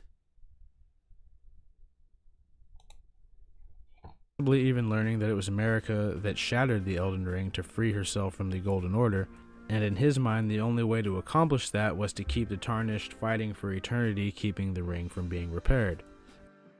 There are also a few other alternatives to consider as to what Gideon saw when he supposedly peered into the will of Queen Marika herself. I suppose he could be lying, but then why have the whole speech prepared? Damn, that bleed proc though, that was just... Mwah. Oh, gotta watch that again. Will of Queen Marika herself. I suppose he could be lying. Get out of Why here. have the whole speech prepared? It's also possible that he just... I was kind of unironically considering using this Butcher's Cleaver. I can't remember what it's called in this game. The stupid Ichigo weapon. Just because I haven't used them in any of the games, and it looks like edgy enough that it could be fun. But I don't know. I really don't know what DLC build I want to get for myself. And I really am kind of running out of time quickly here to figure it out, huh? Hey, Happy Hep, welcome back to the stream. And Corporate Nothing, nice to see you again. Although, I guess I should call you Vord B, or Vord? That's kind of hard to say. Anyway, nice to have you again. Just didn't want to fight a god, but also didn't want to give up his chance at being Elden Lord. So he figured he would just kill anybody who showed up to be Elden Lord and just kind of keep the world in this fractured state. But if his goal were to still be Elden Lord, then wouldn't it make more sense for him to, I don't know, just sit around and wait for the Tarnished Warrior to knock off Godfrey, Radagon, and the Elden Beast, and then try to assassinate them instead? To me, that... So I think even more so than that, if he truly does know in his bones that a Tarnished cannot kill a god, then why even bother going through the effort of trying to stop us, other than, like, you know, potentially caring more about destruction of property? Just let the god handle us, and then Gideon could be happy doing what he wants. So I think that's probably a big indicator that Gideon knows that the god can be destroyed and is just a chump and doesn't want to go through with it himself. Like, he gets cold feet, he gets scared of what goes beyond his realm of knowledge, perhaps. That seems way more up Gideon's alley. Or maybe he saw Godfrey up there mourning over the death of his son and just figured, I don't want any part of that. Some have said that maybe he saw the will of Radagon instead of Marika, but Radagon wanted the ring repaired, not destroyed. He didn't want the world to stay fractured like this. He wanted somebody else to come link the fire and perpetuate the cycle. Or maybe Gideon saw both of their wills and decided that, he wanted to side with Marika, who wanted the world to stay fractured. Now, That being America's goal kind of runs contrary to Blacksmith Hugh's dialogue about how America charged him with creating a weapon that could kill a god. So it's possible that he either misinterpreted her will, or it wasn't actually America that gave Hugh that order to create the god-killing weapon. Or America's just playing some type of 5D chess, and that Gideon is just hilariously another piece on the board. Which is a bit poetic if you think about it, considering how he is with people. And I know a lot. So somebody else pointed this out, and I thought it was a really, really great observation that I've just kind of like kept on the back burner because I don't really know how relevant it is in the grand scheme of things, and it might feel a little bit cheap to play since I don't necessarily fully buy into it myself. But if this observation is correct, it seems that Gideon might kind of gain this observation into the will of America and gain the what's it called? One of the Godskin spells that goes along with it. I don't think it's Black Flame Ritual, but is it the protection spell that he doesn't normally have? Anyway, it's only after that time where he gives us the Black Flame spell that he kind of like comes over here or something. I don't remember the particulars. I'm kind of shooting myself in the foot about this observation, huh? Anyway, Kyle Kramer, welcome back to the channel. Or is it technically Kramer, I guess? When you played through New Game Plus, the line, I knew you'd be here, hit me like it was on, like he was on New Game Plus as well. You feel like he's Gary in Pokemon. You beat the game the first time and he isn't happy with the ending he got. I like that interpretation there. You think the Age of Fracture might just be a reset. Inigo thinks the Greater Will was screwing with him. Okay. Hey, Jay Dixon, nice to see you again. Vord was so bad at getting all his quest rewards. You just gotta, do all the content in the game. It's no big deal. Either way. No. So, tell me the actual way to pronounce it. Because, if I'm asking, I'd rather get it right than continue to say it the wrong way unknowingly. Jigalag asks, didn't we hear in some video idea that Aldia is curious to see what would happen while Gideon fears what could happen, or are you delusional? So no, we talked about that 3 or 4 days ago now. I can't remember what content creator made the video, but I thought it was a pretty interesting one altogether. I don't remember if that was the content creator's point, but I think that was definitely the conclusion that we reached as far as like the chat is concerned. Or maybe I should speak more for myself and a little bit less for the chat there.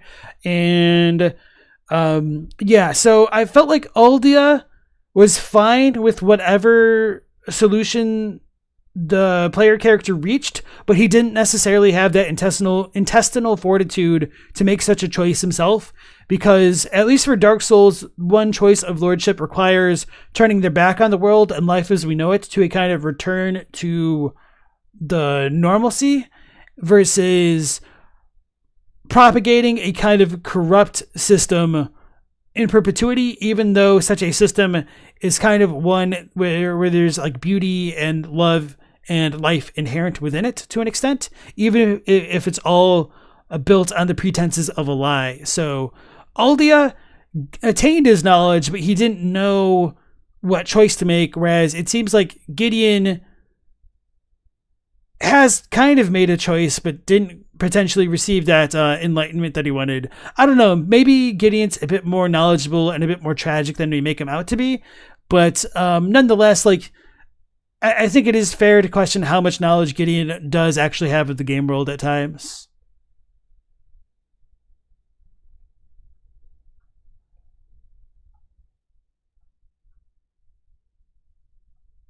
When does Gideon have his talk with the fingers? We don't know. I think there's a really strong possibility that talk could have potentially happened before we even entered the round table hold. Scaleezy says Bernal mentions the Greater Will, so it's weird that Gideon never does. I don't know. At least Bernal has that kind of personal vendetta, but I don't think Gideon does, so maybe it doesn't seem quite so strange to me. And Buster says that you feel like Marika and Radagon's motivations are the biggest question of the game. I feel like Radagon might be a bit more straightforward there, but I would definitely agree with Marika, with maybe the exception of Ronnie's specific motivations on the Night of the Black Knives and whatnot.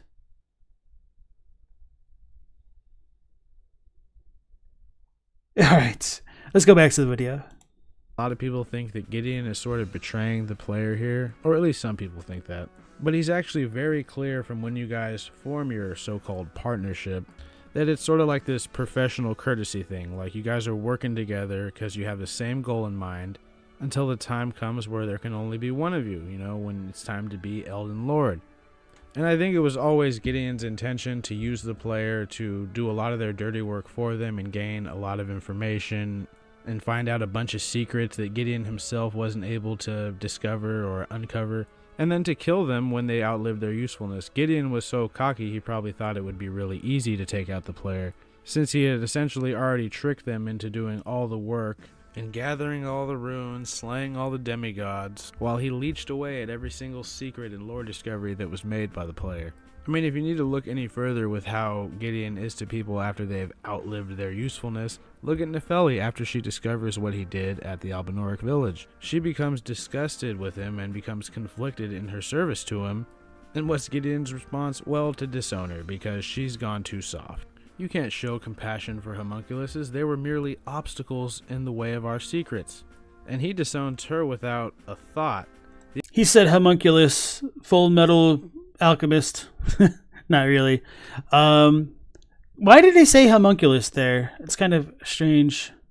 Because she's gone too soft. You can't show compassion for homunculuses. They were merely obstacles in the way of our secrets. And he disowned her without a thought. The only reason maybe this is a reference that I'm not quite picking up on there. He wants to like keep Celavis from getting her as a puppet is to keep Celavis from getting another one-up on him after Dolores. It's not out of any kind of fatherly protection or feelings he has towards Nefeli.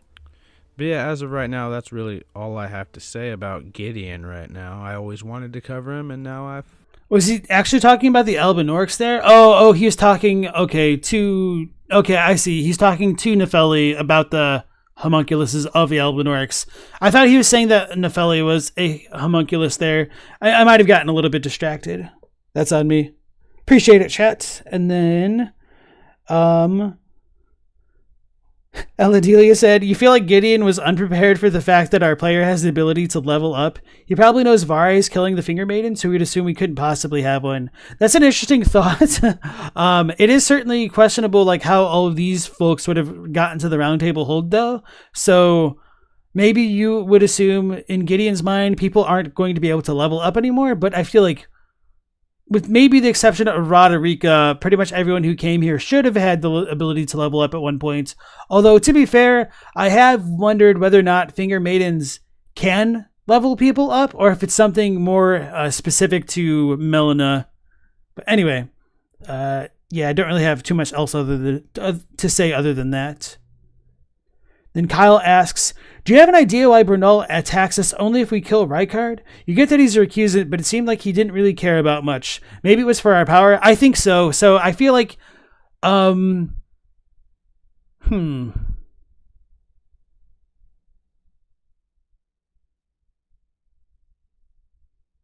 maybe Bernal is kind of like Solaire, but, a little bit rougher around the edges. Anyway, going back to Kyle's question here, I would agree with the assessment that Bernal probably just tries to kill us for our power, because that is the way of the recusant, the way of the Volcano Manor. And if the Lord of the Manor is died, then we've become the kind of defective champion, and so he needs to kill us to try to enact his revenge against the greater will. So I find it to be mostly in character for him. Because he doesn't really begrudge us for killing Rykard. For him, it's just all business, essentially. And what else was I going to say about that? Oh, yeah. So going back to why I was wondering if he could be kind of like the Solaire, I feel like even if we didn't kill Rykard, Bernal might have tried to do it himself, even though we don't really get that option in the game, unfortunately. That would actually be super cool, too, that if instead of just demigods killing each other based off of our actions of the game, if Tarnished could kill other demigods and gain more powers, that would be super cool. Necropolis says the MTG card Homunculus looks like an Albinorc. So there definitely have been Magic the Gathering cards which have inspired the art of FromSoft games in the past.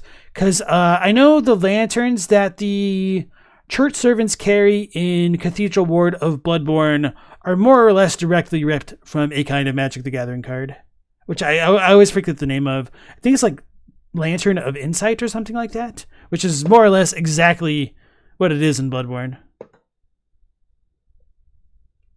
Ding Dong thought Bernal was protecting the Old Lord talisman. So I would need to double check if he only invades after Rykard is dead, because I guess most, if not all of the times I went to Volcano Manor, I had already killed Rykard.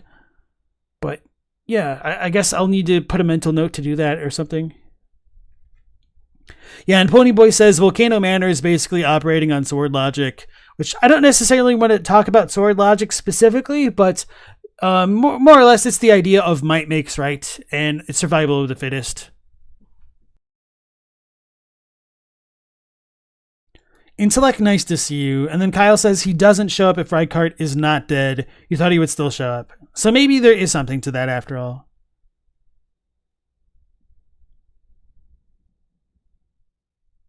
Alright, so it seems like Honored Madman doesn't have too much else to say here, so I'm going to kind of skip over the bong ending, because it's kind of annoying to me, honestly, with the sound.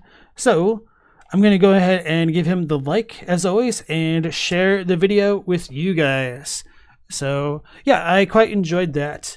So next, we still have potentially 3 videos left in the queue for tonight, and I'm really excited about this one. This one's been on my list to get to for quite a while here.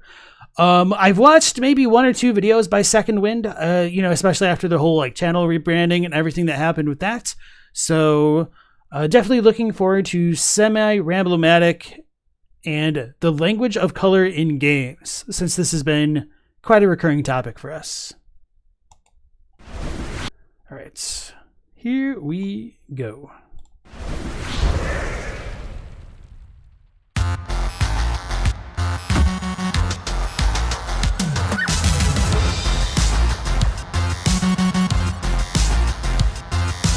As you can probably tell from my... Oh, sorry, that's probably really loud for you guys after that last video. I'm going to turn it down slightly, so let me know if the sound is good for you guys now. Dress sense, I don't place a lot of importance on colour, but I do find it interesting that with no apparent discussion or collusion on the subject, video games have developed their own unique colour language. Isn't it interesting how, in the world of live service gear grinding, that green means uncommon, purple means rare, and orange means super rare? Why is that always the case? Who decided that? I don't remember participating in a vote, but this is just scratching the surface. Interface designers have long been able to employ specific colours to instantly convey certain concepts to the player with no additional explanation required. So let's go through.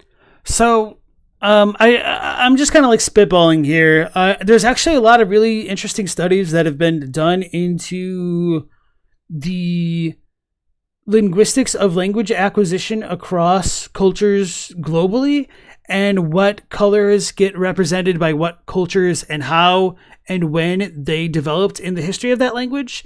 And so for those who might be a little bit knowledgeable about the topic, one of the most fascinating or illuminating aspects of the way language has shifted around the use of color would be that in Homer's Odyssey, he would describe the color of the sea as being wine-colored.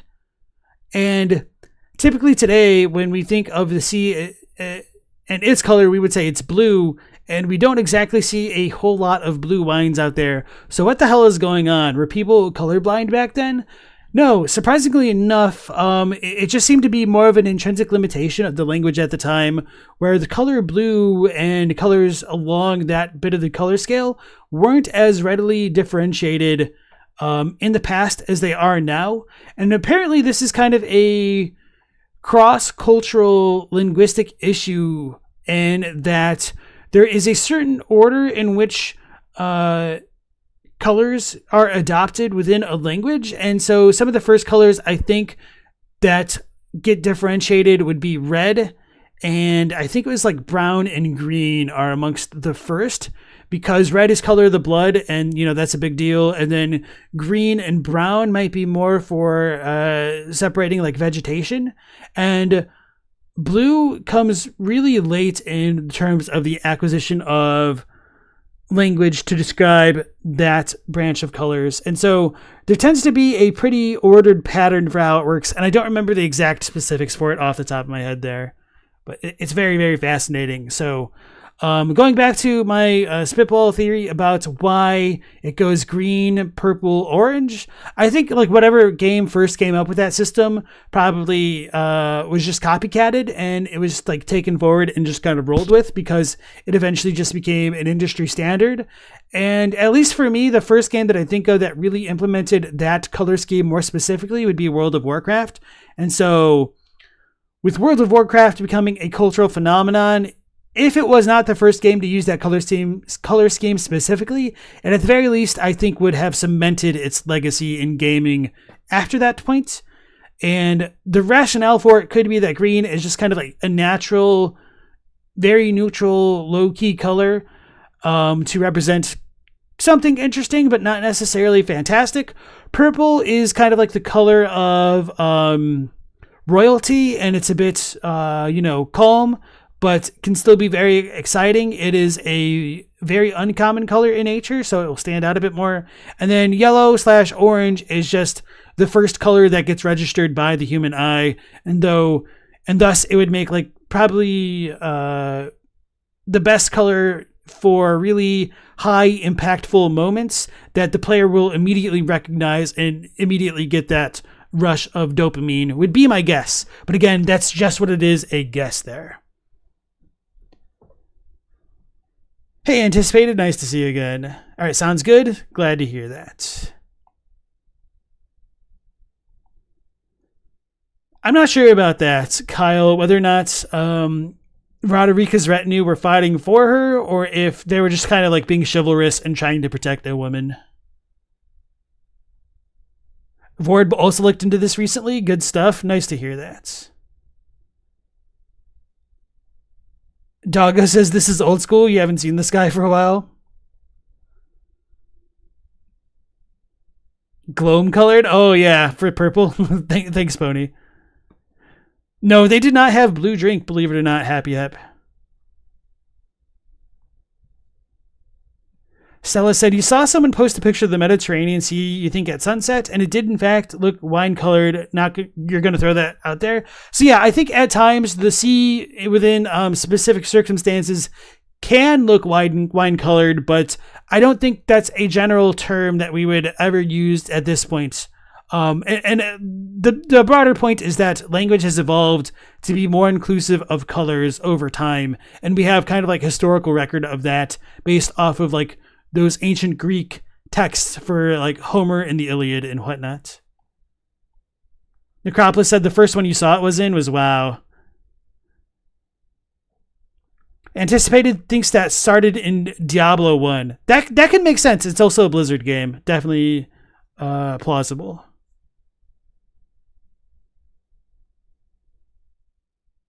Okay, let's go back to the video. And define what every colour has come to mean in video games. I'd wager that if I surveyed every single person watching this on what video game element they associate with the colour red, about 95% of you would say health, and only because 4% of you are rabid contrarians, and the other 1% would zone out or die before I'm finished talking. You know damn well. Well, that may have called me out, but I was paying attention this time. That health bars are red. Yeah, some games try to be different. Sometimes green makes a spirited play for health thanks to the association with first aid kits. Sometimes troublemakers like Castlevania try to pull off using red hearts for weapon energy. But we all know they're out on a limb. There's a simple reasoning behind this. You know when you lose health? You know that funny liquid that comes out of you when that happens? What colour is it? Yeah, I think we're done here. Counterpoint, Mega Man. He doesn't have a red health bar. He has yellow for energy. Gold, yeah. Green has historically been all over the place, much like bogies on the underside of a school desk. As I said, it's sometimes taken health duties. If you see green numbers appear over your health bar, one tends to assume that health is being restored. But that's kind of a good point. Yeah, I mean, he's definitely right about that, but I never really thought about like why green for that specifically. Maybe because of like being affiliated with regeneration and growth. That's kind of like what immediately comes to mind. I think of like Magic the Gathering. Like one of the big parts of the green identity is regaining life even.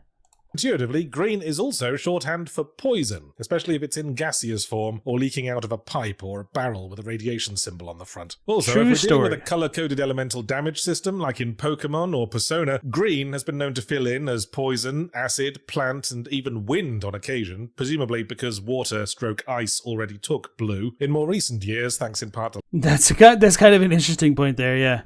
landmark trendsetters like Dark Souls and Zelda Breath of the Wild. Green has enjoyed a comfortable niche as stamina, which again makes sense if you think about it. Stamina, energy, green energy, renewable power, and it's also the color of the mountain I didn't even think about renewable energy. That's quite clever there. Oh god, and the Mountain Dew. Truly a video for the gamer out there. dew you drink to get it back.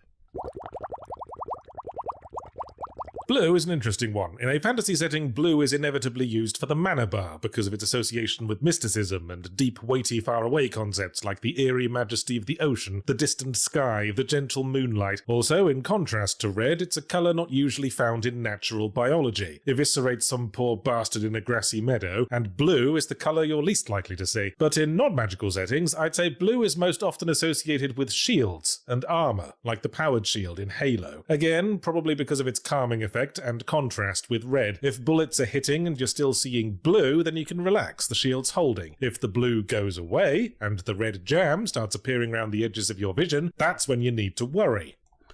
That is really fascinating because, yeah, the shield stuff is something that I did not consider, and I think there's probably an element of truth to that. I feel like a lot of shield stuff also gets shown as white, but blue might make a lot of sense because it wouldn't necessarily clash too much with the other colors on the screen. If anybody is familiar with Sora Sakurai's channel on YouTube, the creator of like Smash Bros and like Kirby, he has like a game design series, and he talks a lot about like these kind of difficulties in game design and the legibility of animations and things like that, and transparency. And so I feel like blue makes a lot of sense because it can get layered on top of by other colors and not be overpowering. Whereas if you're using something like white or red or orange, it would probably shift it too far into the white scale of things. That's just kind of like my preliminary thoughts. So I'm really curious if that's like how some of this imagery came to be ultimately. Hey, Mercy, nice to see you. You're surprised he didn't show how green was stamina in the Elder Scrolls 3 through 5? Maybe, yeah. Shields are mostly cyan. Probably, yeah, to also mesh with the whole, like, or contrast a lot more with that red for health. I guess that makes sense, too. Jiglag says, when they make maps for the D&D sessions, they integrate color theory in them as well. Interesting. Would you mind elaborating on like what you do specifically with color theory? Out of like my curiosity there. Purple. When it's not taking over poison duties because green is busy being stamina somewhere, purple tends to be video game shorthand for dark. Normally black would be the obvious pick for dark, but if a game has a generally colourful tone or wants you to be able to actually see things, it'll usually add a purple tint. Nintendo do this a lot. Yeah, you also can't necessarily add black into every screen, but like purple can stand against like black backgrounds, and it isn't necessarily like an addition of a shadow or like a lack of color. So I guess that makes a lot of sense that purple would represent blacks to certain degrees. Somebody check Ultima. Everybody knows gravity is purple black. Specifically thinking of Metroid Prime 2, where you had the ability to switch from the light world to the dark world. Except dark, in this context, apparently meant looks like the part of Wonka's chocolate factory where he grows the inflation fetish berries. Brown.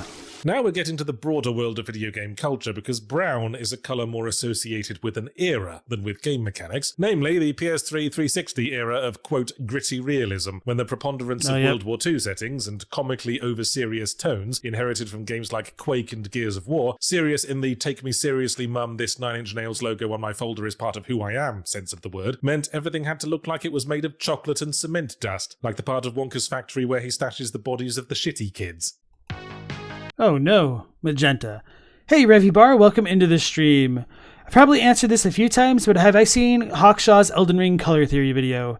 Yes, so I've actually already reacted to that live on stream. If you're curious for that, spoiler alert, I am very critical of it because I don't think Hawkshaw made the most convincing arguments for some of those colors that he could have, but that is also archived on the live section of my channel.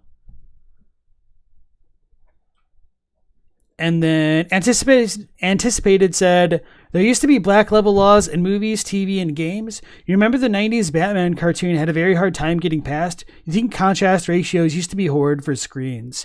So that could have been potentially related to the limitations of the display technologies of those times, because a lot of TVs were also built to show like a lot of black and white television shows from way back in the day. And so I don't think color TV was technically really standardized until the 90s, because I definitely remember seeing black and white episodes of TV shows all the time in the early 90s, like things like I Love Lucy, Twilight Zone. Was Lassie black and white? Maybe some of the earlier episodes. Either way, so there would probably be a lot more stringent rules about the colors that were allowed to be shown on television, just to make the contrast barrier not be overblown for people who didn't yet have color televisions.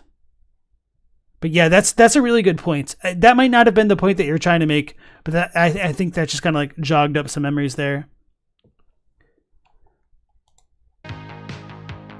Magenta. As regular viewers will know, magenta is the term I use for a more recent trend in mainstream video games that I suspect came about as a direct response to the brown era. It refers to games such as Overwatch, Fortnite, and Bleeding Edge that present a punky, free-spirited, bohemian aesthetic, despite being cynical, corporate, committee-designed, sexless, overly polished guff. Typically, this is... Damn. That was awesome. Brought across with an exaggerated Disney Pixar adjacent art style with lots of smug facial expressions, trendy music, trailers with lots of freeze frames on characters as their names appear at an angle in an edgy font, and splashes of bright neon colour, including, but not limited to, magenta. Expect at least one character to have magenta hair, and bonus points if it's a partial buzz cut. Actually, I've noticed a growing trend in indie games for characters with cyan hair, reference Sea of Stars, Pepper Grinder, and Hyper Light Breaker, which may well be a response to magenta. I don't know about that, bro. Like, that stuff's been around since the 90s. Star Ocean 1 had characters with blue hair way back in the day. Or definitely, like, Star Ocean 2. I can think of Phantasy Star from, like, the Sega Genesis era. There were definitely characters with blue hair. It's kind of like a fantasy trope in many ways. But maybe it is more of a thing. I don't know. For now, all we need is a trend for yellow, and we've got everything we need to refill a colour printer. Oh, speaking of... Yellow is hard to pin down. You could make an argument for it representing money in some contexts, because it's the colour of gold coins, and its growing popularity as a colour of spray paint to put on ledges indicates that it has some connections to utility in people. 1 month ago. Yeah, I was wondering if this was a veiled Final Fantasy VII Rebirth reference, because yeah, it was definitely over the top, and to be honest, I'd never watched any of like the complaint videos about FF7 Rebirth, but even without that context, I thought it was a bit over the top, and so there's definitely something that they kind of got wrong about like the diegetic level design for that element of the game specifically. To be fair there, I do think even like despite all that, they held the player's hand way too much for exploration and made it feel way more mandatory, when part of like my fun and enjoyment of the original Final Fantasy VII was the freedom that came along with exploration. There wasn't that expectation that you needed to do all this extra stuff. It was just there if you wanted to do it, which was always part of the charm. So anyway, off on that tangent there. With that horn said, Batman had blue hair in the animated show, so it showed up against the black. So you might be right about that. And there is kind of like a general color shift, and the brain kind of fills in the gaps. So when we see blue, we tend to associate it more. Well, I mean, there's like blue tinting. So if artists want to make something look like it's set at night, they will often blue shift the light, so that way things get that blue hue, which you kind of associate with moonlight, which kind of might explain some of that there. But yeah. And of course, like, definitely anime has always had a lot of characters with blue hair. As Chaddock points out, Sailor Pluto for Sailor Moon. And then, of course, the quintessential anime that came out in the 90s called The Simpsons. But I know that one's pretty obscure, so. Hey, Eliza, nice to see you. It's early in the morning in Europe, starting the day before work with some cozy streams. Nice. Not been watching to avoid DLC talk so you can go in as blind as possible, but seems like this is fine. All right, so I will warn you that I think perhaps the last video of the night might have it. So just trying to give you some heads up, and thanks for letting me know. And if this is the Eliza that I think it is, nice to see you again. Yeah, Mr. Yada says color perception is very context dependent as well. So certain colors make more sense in some contexts than they would in others. Yeah, and there's like a lot of optical illusions which go with that, where gray squares and black and white squares can eventually like look gray to the eyes, peripheral vision and stuff like that. So it's crazy how unreliable eyes really are at times. Thanks, Eliza. I appreciate that. People's minds, but for me, the more interesting recurring association, and you're going to have to come out on a limb with me here, is manipulating the space-time continuum. In games where some kind of wondrous substance is used for teleportation/time travel purposes, my observation has been that said substance has a good chance of being yellow. Examples: Half-Life, the anomalous crystal that causes the resonance cascade and creates portals to Zen, is yellow. Singularity, the mysterious element E99 that fuels the time manipulation device, is yellow. Time Shift, the player's prototype time-traveling suit, has prominent glowing yellow bits as seen on the cover art. Prince of Persia, the titular sands of time, are yellow because it's sand. Idiot. Red Dead Redemption, using the Deadeye ability that slows time down to a crawl, causes the screen to become tinted with... I thought this was just Mexico. No, so for anybody who doesn't know that meme, like, there's definitely a time in like the 2010s vision of television history in which pretty much anything that was pretending to go to Mexico just slapped a yellow filter over the camera and called it a day. It's kind of over the top. Breaking Bad was really bad for that. But anyway, I really did appreciate that observation of time being related to the sand in Prince of Persia. That makes a lot of sense. So yeah, I'm trying to think of like some kind of counter examples or other examples to complement the points of some of the colors that they're making here. So I can't really think of a lot of stuff with like specifically yellow coded language or like magenta coded language or purple, other than like the loot rarities at times.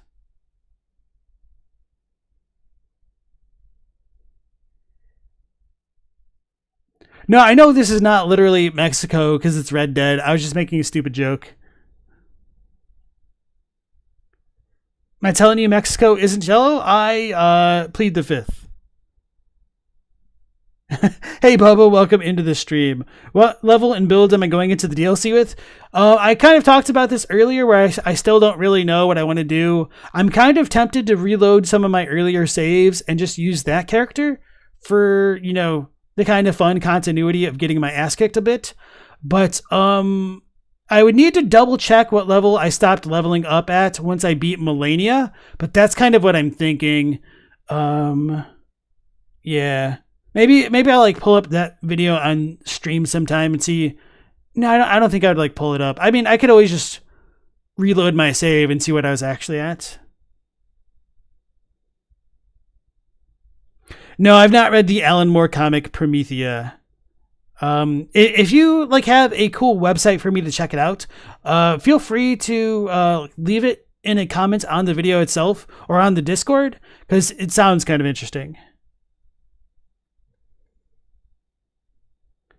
Hey DJ2K, welcome to the stream. Yeah, so For some reason, Ponyboy's comment about bonus points for black with rainbow aura made me think of X-Men, and I was about to start talking about like colors with X-Men, but I guess X-Men, for the most part, aren't really part of game theory, so maybe I'll leave that alone. No, I wasn't talking about like website as in for pirating. I just meant like to give me more info about it, like if it's like a review or something to like show me some of the art, not necessarily pirating, just like a summary would be good enough, I guess. And hey, Rich Piana, welcome back to the stream.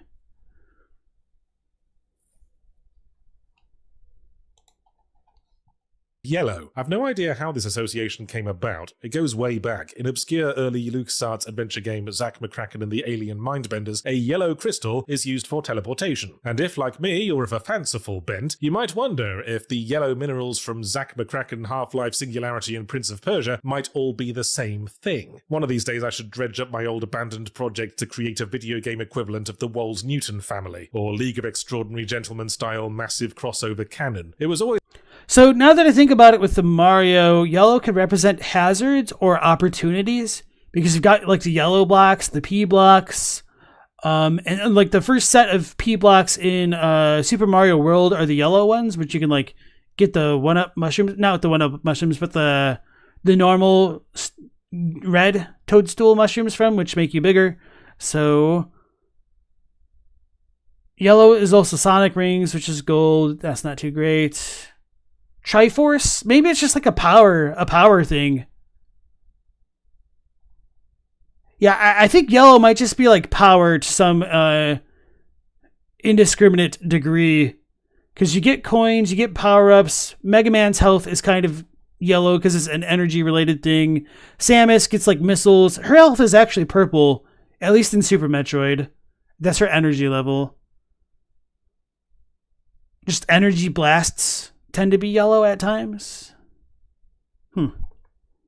The sun, absolutely. And yellow is definitely representative of lightning. But those aren't necessarily entirely game related, I think. I don't disagree with you guys, though. Mr. Yada says yellow's energy.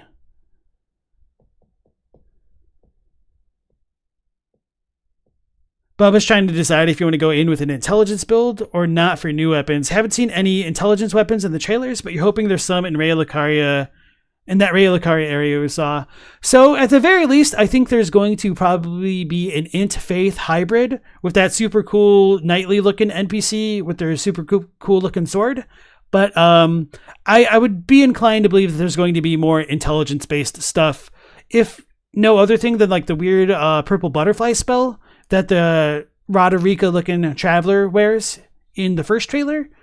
But yeah, I have noticed that there has been less of a focus on that specifically.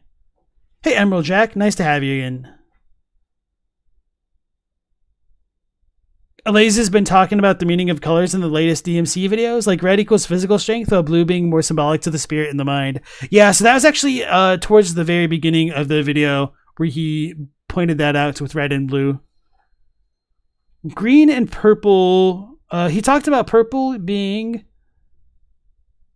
I don't know. I forgot already. And then green was like kind of for like regrowth and power-ups and restoration. I thought like blue was very interesting for tying it to shields specifically. Oh yeah, purple was for the dark. Happy Hep is right there. All right, let's go back to the video. Always fun to think about, and I'd love to share my theories. Does the medic from Team Fortress 2 wear red and white flowing garments because he's a former member of the Assassin Order? Is the ghost-killing flashlight from Alan Wake related to the ghost-killing flashlight from Luigi's Mansion, or the ghost-killing camera flash from Fatal Frame? Do they all employ the same chemical process derived from the ghost-killing root beer from Monkey Island? Sorry, I got overexcited there. Do let us know in the comments if you can think of any video game color associations I missed, so you can post, "Ooh, surprised he forgot to mention ... like the smug little twat you are." Oh, and also if you can figure out the connection between Master Belch and the Great Mighty Pooh.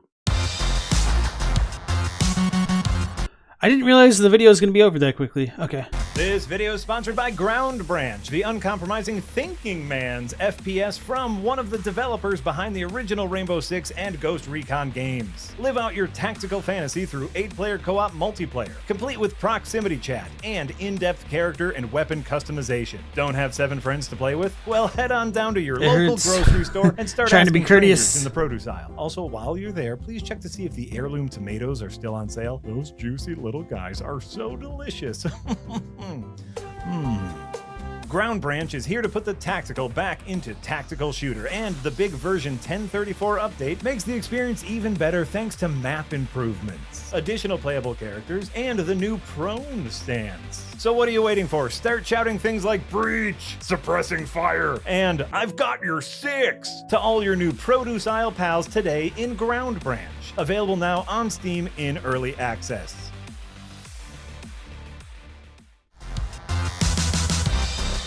Alright, so yeah, it looks like we just have a bunch of patient thanks and credits here. So, and this is a little bit loud. I'm going to turn it down for you guys and myself. So yeah, I enjoyed that video. It was a little bit shorter than I was expecting, not because, you know, of that kind of abrupt ending there, but I felt like a lot of these observations... What am I doing? I felt like a lot of these observations were solid.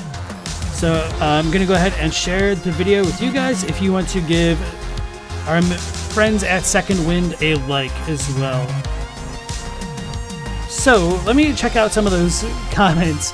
Yeah, so I did think about this. Or no, somebody in chat mentioned it, I think. Red means explosive barrels, and sometimes modern games seem to forget this by coloring barrels that do not explode red. Stop that right this instant. Purple is the color of psychic powers in games like XCOM and Mass Effect. Maybe? Oh yeah, no, there's definitely Mewtwo. He's got like the purple tail. So there is kind of like a purple overtone to some of those things, I guess. But I mean, that's not all psychic Pokemon. He's just kind of emblematic of them. The reason yellow is so used as a color for climbable and destructible objects is its color, yeah, the human eye recognizes first. Okay. Oh no, black means the power's gone out again and I'm sitting in a dark room. Magenta means missing texture because of Unity. Variation of colors for healing magic. Yellow is used when your healing magic is priestly and holy, while green is used when it's earthly and druidic. Red is also used if the healing is vampiric. Yeah, that's a really good comment there. Good insights. And so I kind of feel like purple is also used for like skeletal necromancy type healing at times. But yeah, I don't know.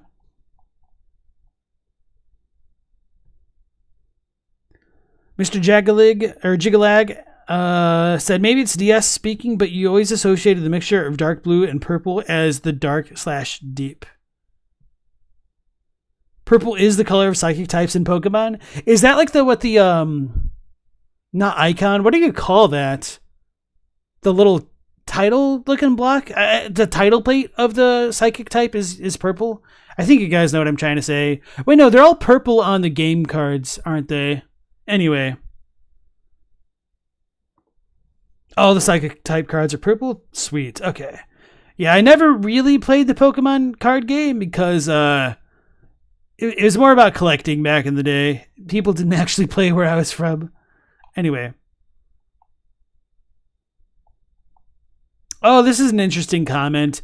Yellow could also be potentially associated with time manipulation because it's the color that old photos and paintings turn into as they age. I like that.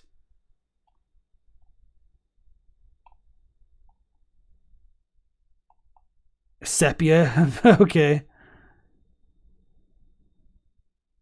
And yeah, sepia typically is used for film for things that are not happening in the present time or presumably in the past.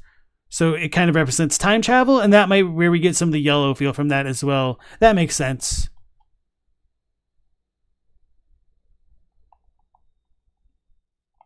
Okay, yeah. So that was a pretty good video. I think that's a pretty good amount of the comments to look into. Fairy is pink. Fairy is such a weird type. Like, I don't dislike the typing of Fairy, but it's still strange to me that it's strong against dragons specifically. More or less because they game dev'd themselves into a hole. Hey, Banu, nice to see you again. Don't have much time as you need to start work in 15 minutes, but wanted to say hi. So hi, thank you, appreciate that. And Not nice to see you again too. All right, so yeah, that was a pretty good video. Let's go ahead and dive on into the next one with Elden Ring lore, the Olivinus Conspectus by Square Table Gaming. So like I said at the beginning of the stream, I don't remember a lot about the particular conspecti of Raya Lucaria. I have a general grasp of them, but I don't remember the names for each one. So my best guess for right now, and I'm probably wrong, is that Olivinus, I think, would be the comet one, or if not, they're the star one. Or maybe I'm just completely wrong. Maybe this is the heterodox that saw the moon as equal. I don't think so. But I mean, I'm just like blowing smoke up my butt. I don't know what I'm talking about. All right. Let's go ahead and begin.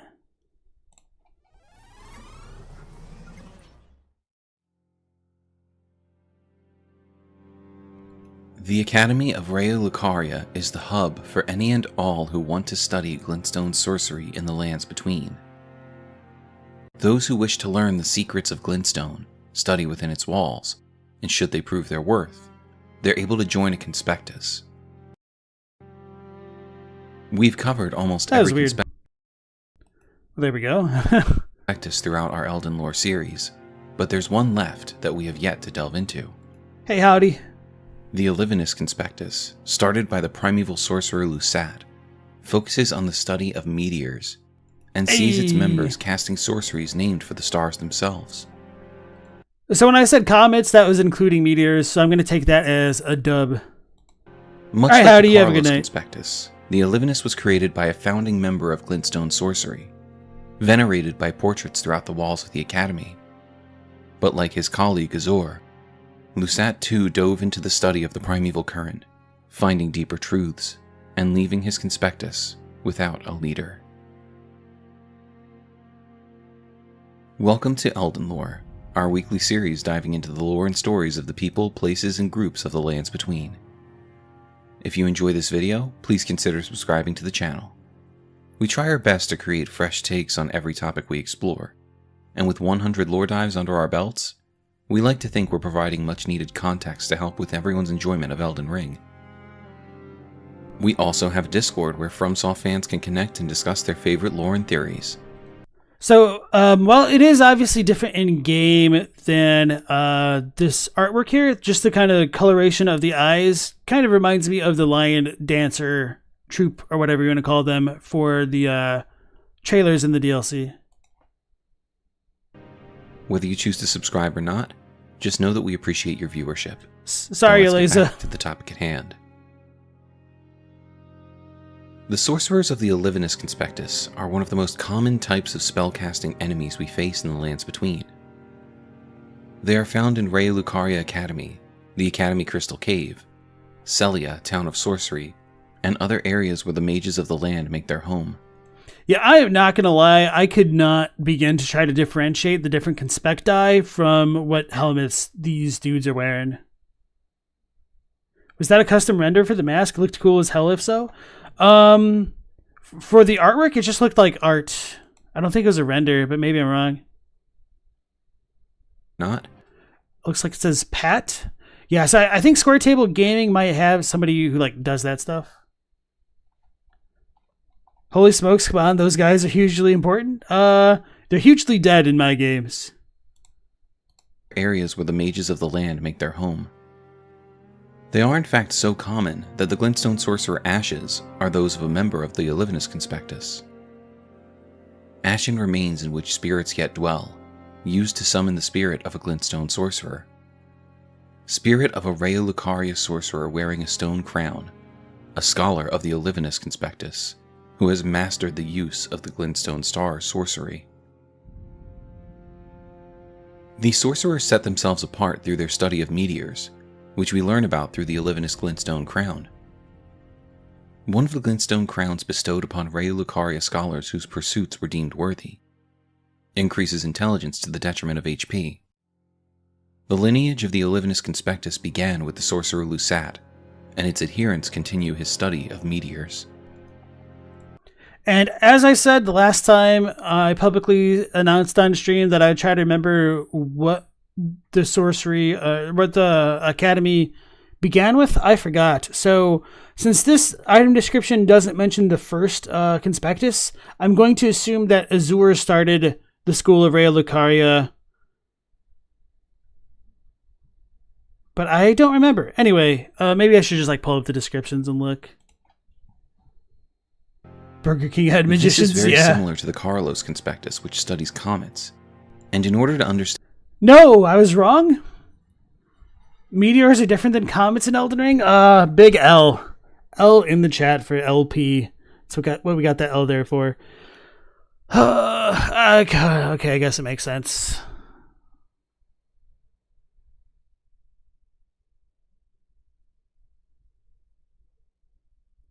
I'm just basking in the glory of this very public L right now. Anyway, Mickey, welcome into the chat. You said Pat G does the art. Yeah, so there's actually a lot of members of Square Table Gaming. I don't exactly know how that works together, because I mean, I am in their Discord. Oops, I am in their Discord, and I like see them posting from time to time, but I don't keep up the best with as many servers as I'm in.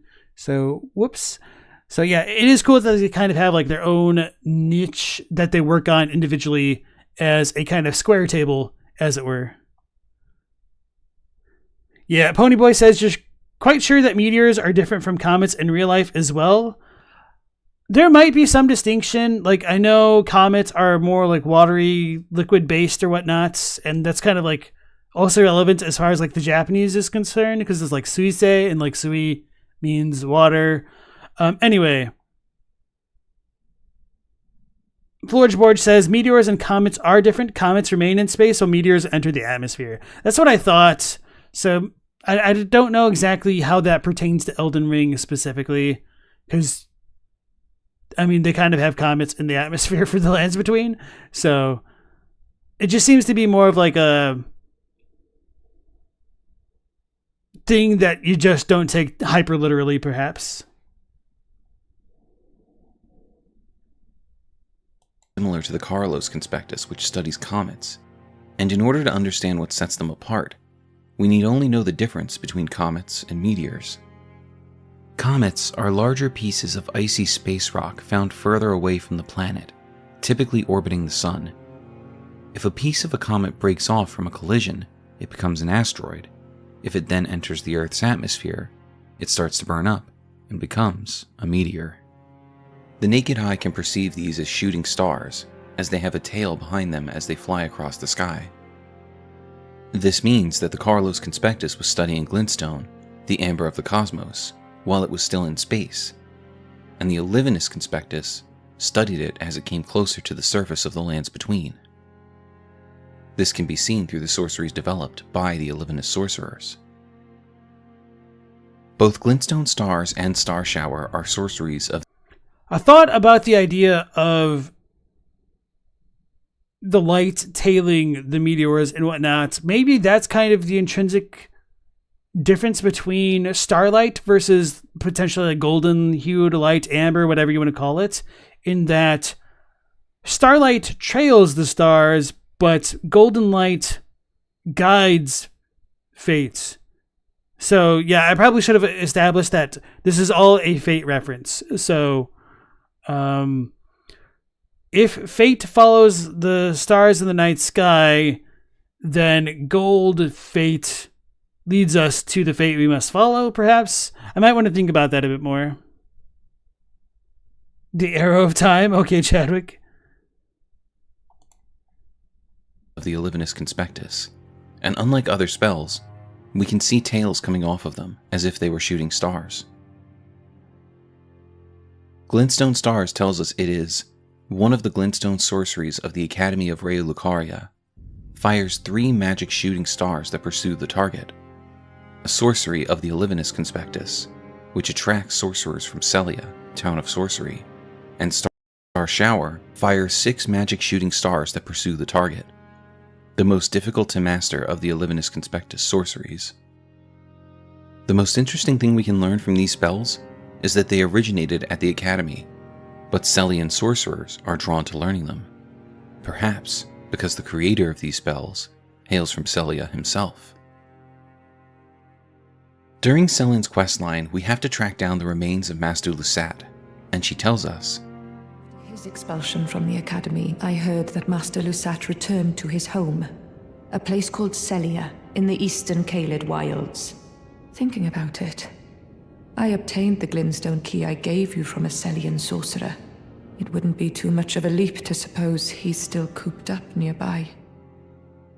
So we have confirmation that before the founding of Rey Lucaria, during the infancy of glintstone sorcery, Lusat hailed from Celia, a town that we know breeds magical assassins, as Knight Shard and Comet tell us. The Celian sorcerers were assassins, and it's said that they often hunted their fellows. I'm not sure why the Celian ghost-type enemies are like that light teal blue, and that is something that I do wish I had a better understanding of with the lore of Elden Ring in general. I kind of have a sneaking suspicion that the colors of the spirits are just inconsistent and it kind of doesn't really matter anyway. And one of the reasons why I would say something so controversial yet brave would be that you got like a bunch of the white type spirits, which will appear in places like Castle Soul or the Fringe Folk Heroes Grave in Limgrave, like the very first area. And when you go to the Radon Festival, you've got a bunch of Tarnished that have white apparition spirits, and they're not necessarily the same thing. And maybe there's meant to be a difference. Maybe the Banished Knight spirits are technically a bit more yellow. I don't know, but setting all that aside, you've got the more blue tinged spirit ghosts of the ancestral shaman followers, or the ancestral, what are they called? Ancestral followers. That should be good enough. And those ones are susceptible to things like the Bewitching Branch, and the white spirits aren't for some reason. And I really have no idea why that would come to be other than just inconsistent gameplay mechanics. So maybe there might be something more to it in the long run there, and I should like double check the Celian ghosts or like the Carian puppets, I guess. I don't know. Hey Bella, nice to see you again. You assumed they weren't spirits but semi-invisible, and that might be part of it because there is like all that night sorcery stuff going on, but I think they like disapparate as though they are spirits. Although now that I think about it, I don't know if the super annoying teleporting noble sorcerers in places like the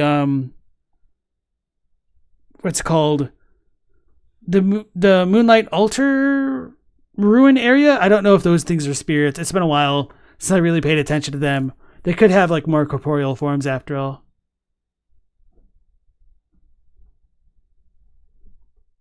And then Necropolis wondered if glintstone is akin to comets while amber is akin to meteors.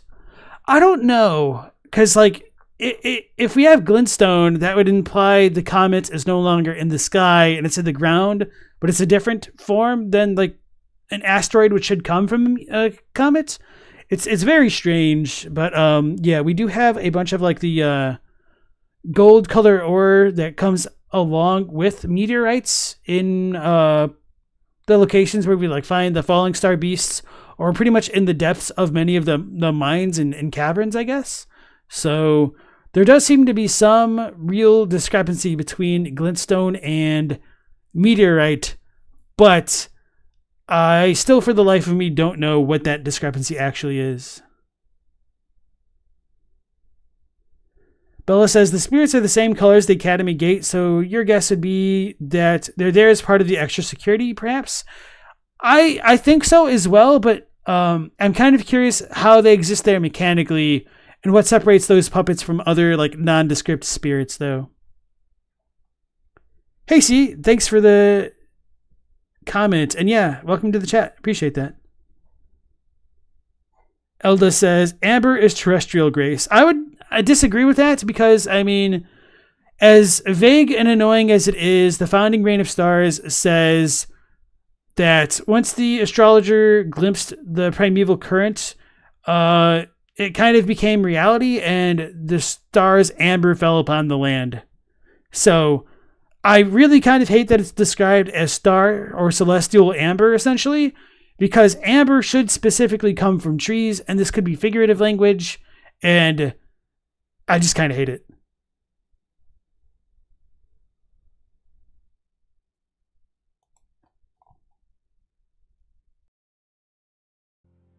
Needless to say, if this mindset travels back to the earliest days of Celia, it's no wonder Lusat would someday go on to break the rules of the Academy he himself was a founding member of, in order to gain a deeper understanding of the primeval current and its power. Celia holds many secrets, and it's reasonable to believe that Lusat was knowledgeable of them all. This is why sorcerers of the Olivinus Conspectus tended to originate from Celia. Those that wanted to follow in the steps of Master Lusat set out for the Academy and continued his study of meteors. The Olivinus Conspectus, primarily hailing from Celia, is interesting, as the sorcerers coming from this area of the lands between. And yeah, see, these dudes bleed white, which is very in theme with being a more spectral type enemy in FromSoft games, so I don't necessarily think they have a corporeal form. Are known for underhanded tactics, but they've certainly carved out a niche for themselves within the walls of Raya Lucaria. While they definitely still study meteors, we have to assume those that stay at the Academy have given up on trying to walk in Lusat's footsteps and reach out to the primeval current, as they no longer cast Celian sorceries in battle and stick with Academy-approved spells. Those that chose to stay in Celia are now nothing more than ghosts, but their connections to the secrets of Celia are alive and well. While exploring the town, we can actually come across a Nox swordstress and a Nox priest, which shows us that these sorcerers had ties to those hailing from the Eternal Cities. Do the Celian Spectral Boys actually cast more advanced spells than the Raya Lucarian ones? Because if so, I think that'd be very interesting, but I could also potentially headcanon the reason for that being that Caelid is a higher level area than Raya Lucaria, and that might account for some of the differences, but I mean, that's just kind of cope, to be fair there.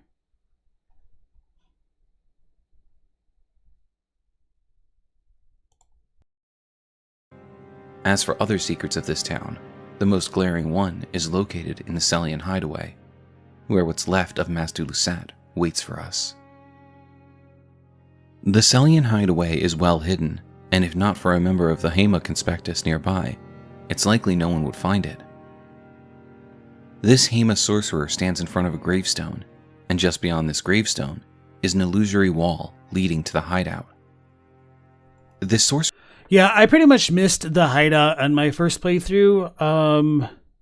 I was really annoyed with Selen's directions, and I think I eventually looked this up, actually. One of the very few things that I did. The sorcerer was likely stationed here by the Academy in an effort to keep anyone from reaching Primeval Sorcerer Lusat. The Hema were known to excel in combat, and the Academy likely thought them the perfect candidates to keep anyone from exploring areas they deemed off-limits. Upon investigating the cave ourselves, we can find the previous Grand Master Lusat, now nothing more than a shriveled corpse, with little to no life left within him.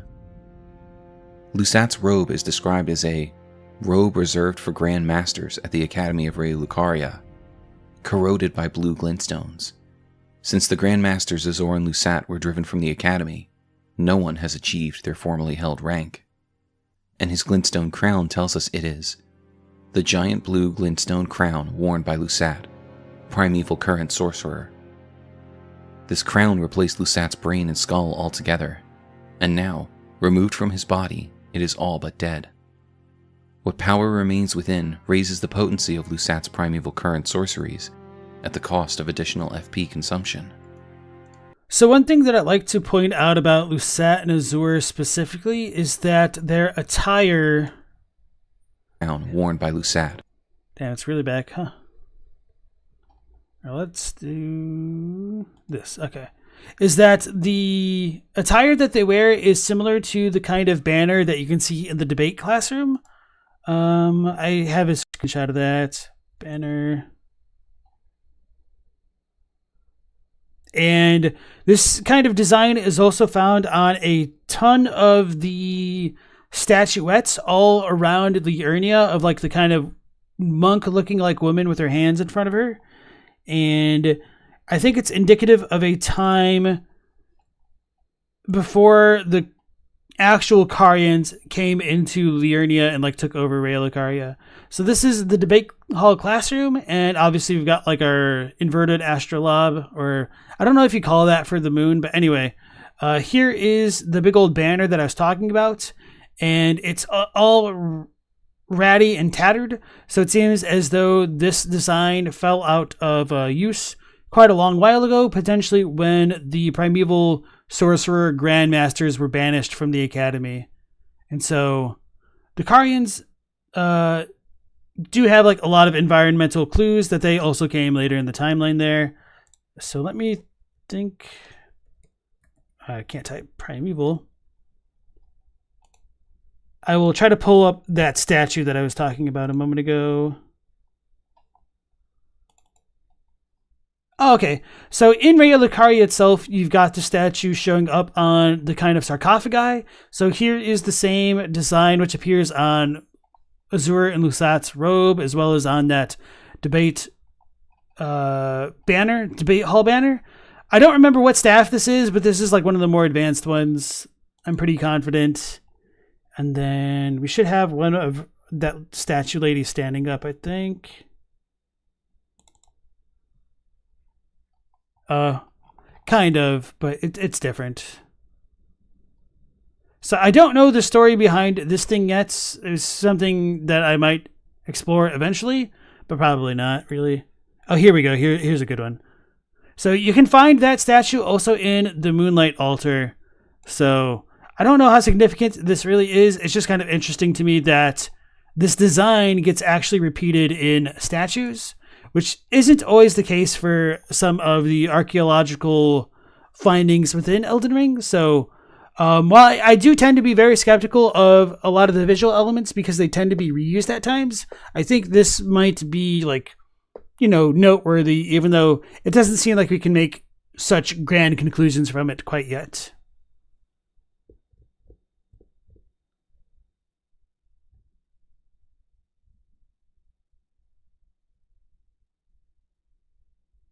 Lunar Labe. Hey, Koi, nice to see you again. Isn't that same pattern worn by the two statues at the Lift of Rold? I don't think they're on the Lift of Rold specifically, because we've got two, like, kind of almost Flame Guardian looking like statues, but I'm pretty sure that's not on their robe. So this is the back. So that's not the same. Hold on. Yeah, no, this is different. This almost looks more like a moose with like really messed up antlers, essentially. Kind of looks like the Millwood shield, I think, in Dark Souls 3. Or let's be real here, it kind of looks like Xerneas from Pokemon's. And then you've got roots below, so it's kind of supposed to be a tree. And what almost looks to be like two flames at the bottom going up into the roots. But good question there. Dev Chappelle asks, Selen turned Azure and Lusat into stone, right? That does seem to be the implication, because she says like she'll recover their bodies, and then the next thing you know, she gets turned into a seed of the stars, a big old blob of glintstone, I guess, and presumably has Lusat and Azure with her. But while her little glintstone ball thing does have her face on it, we don't see the faces of Lusat or Azure, so maybe not, but I mean, for all intents and purposes, their bodies vanish after you talk to Selen, so it seems like that would be the most likely scenario, since she says that they will retrieve the bodies of Lusat and Azure. And we don't exactly see them in any other places in Raylucaria either. It looks like the Perfumer apron thingy a little bit, but the Perfumer apron is definitely different. Ina asks, for the Academy, do I think that the Red Wolf of Radagon is protecting Renella, or it's one of her capturers? There's a lot of bones around it, and not too many mages after it on the way to Renella. It's probably intercepting interlopers, would be my guess, because I guess if it's supposed to truly guard Renella, it might make more sense to do that in her boss room, or perhaps be something that she could summon as one of her oath-bound companions. But you might be right that it could be ultimately there to protect her. But if so, it's not doing the best job against the people who imprisoned her in the library to begin with.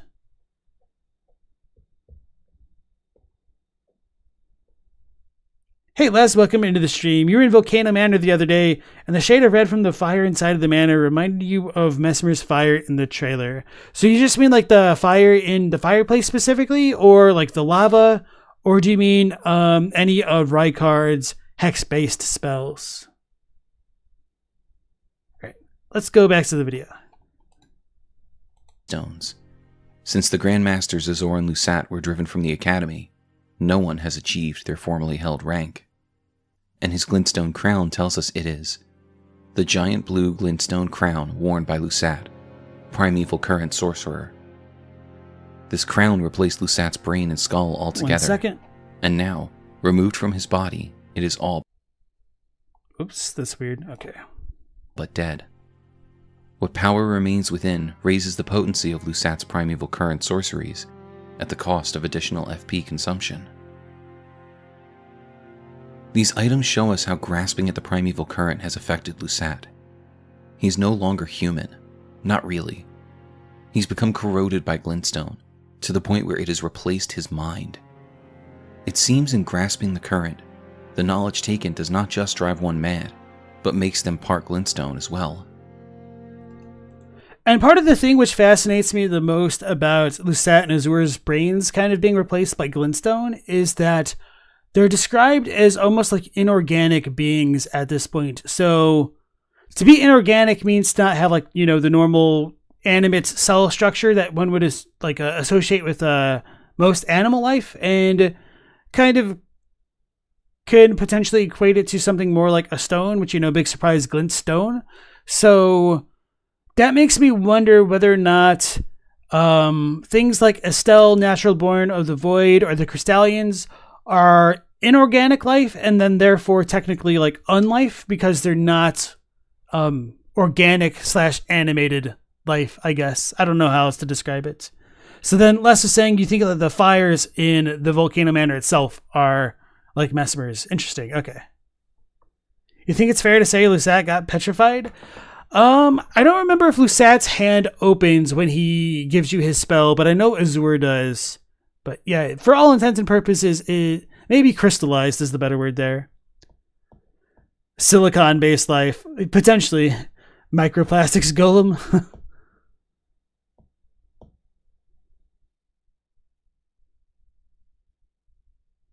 Ayunat says, yeah, it's definitely weird because Moongrum is just right in front of Renala either. Or also, I guess. So yeah. Don't entirely know what to make of it, because like I think even though Renala was confined within the library, she probably didn't have a lot of motivation to leave it with her hikikomori ass.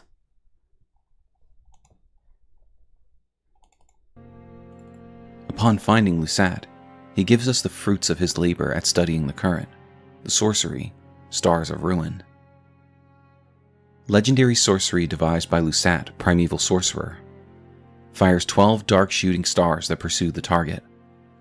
When Lusat glimpsed into the primeval current, he beheld the final moments of a great star cluster, and upon seeing it, he too was broken. So unlike Azor, who was driven mad with fear and astonishment, Lusat was driven mad by seeing the final moments of a great star cluster, perhaps understanding that even these stars, directly tied to the current itself, that he spent his entire life studying, would someday end, was too much for him to bear. Regardless, that deeper understanding of the cosmos eventually led to his demise, as Glintstone took hold of his body and mind, leaving him nothing but a husk that Selen could then utilize for her plans. When it comes right down to it, the Olivinus Conspectus does not have too many distinguishing features that set it apart from the the erudition glowing gesture, I forgot about that. Other sorcerers of Ray Lucaria Academy. They were not battle mages. They did not wear lazuli Bro, why does it look like he has a pipe? robes. They didn't study multiple forms of sorcery due to their innate abilities. And really, they only had 2 spells directly related to their Conspectus.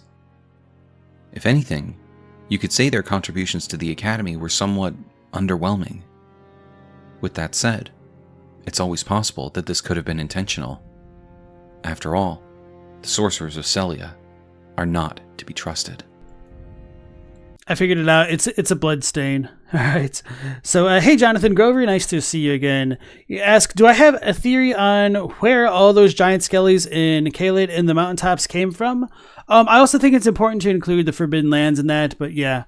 I kind of tend to believe in the Pangea theory, which might be corroborated potentially with the DLC in the Shadowlands.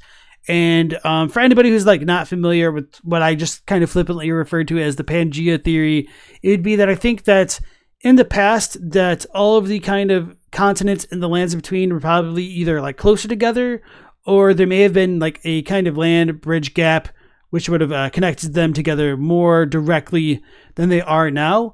And I think there's like kind of some hints of that, where you have the consecrated snowfield trees kind of appearing in odd places, like in Shifa River, more specifically near the Mogwin dynasty. And the gigantic skulls appear in Caelid, as John pointed out, as well as the Forbidden Lands. And I think a lot of this stuff would make sense that there may have been a land bridge between Caelid and the mountaintops and the Forbidden Lands and all that, in which you would have like the giant crows and dogs and things like that way in the past. But I don't really know exactly how, when, and why the land became disconnected the way that it did, other than being told that the shattering seemed to have affected the lands between to some degree. And potentially now with the inclusion of the information about the Shadowlands, that may have had a role as well. And it's interesting because those giants seem to be almost like titans in comparison to the tiny-ass fire giant that we know. But for what it is worth, the fire giant is referred to as trifling in the sense of being small and meager and kind of insignificant in comparison to its brethren. So that fire giant that we see could have been legitimately the smallest of the fire giants, and the super giant skulls could have potentially belonged to a different race, or to the same race. But I'm skeptical of that claim because we don't exactly have the supergiant skulls being impaled by the same stuff as the kind of abdomen-faced fire giants that we see on the tops of the mountains up there. So I don't really feel like that's a perfect answer to your question, but I don't really think we have a great answer to begin with there.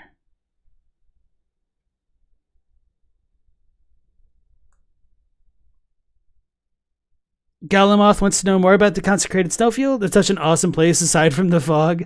So it is really cool when you can actually see in the consecrated snowfield, if you look at it in a spot where like you can kind of see through the blizzard.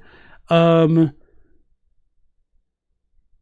I am really curious about things like why the Alban Orc rise there has like this primeval sorcerer ball up there as well, and why it's defended by so many damn primeval sorcerer balls. Maybe that's supposed to be a hint of a connection between the potential creation of the Alban Orcs and the primeval current, but nonetheless, I think there's a lot more connections between Alban Orcs and Silver in the Eternal Cities than that tower specifically, so I guess I'll leave that there for now.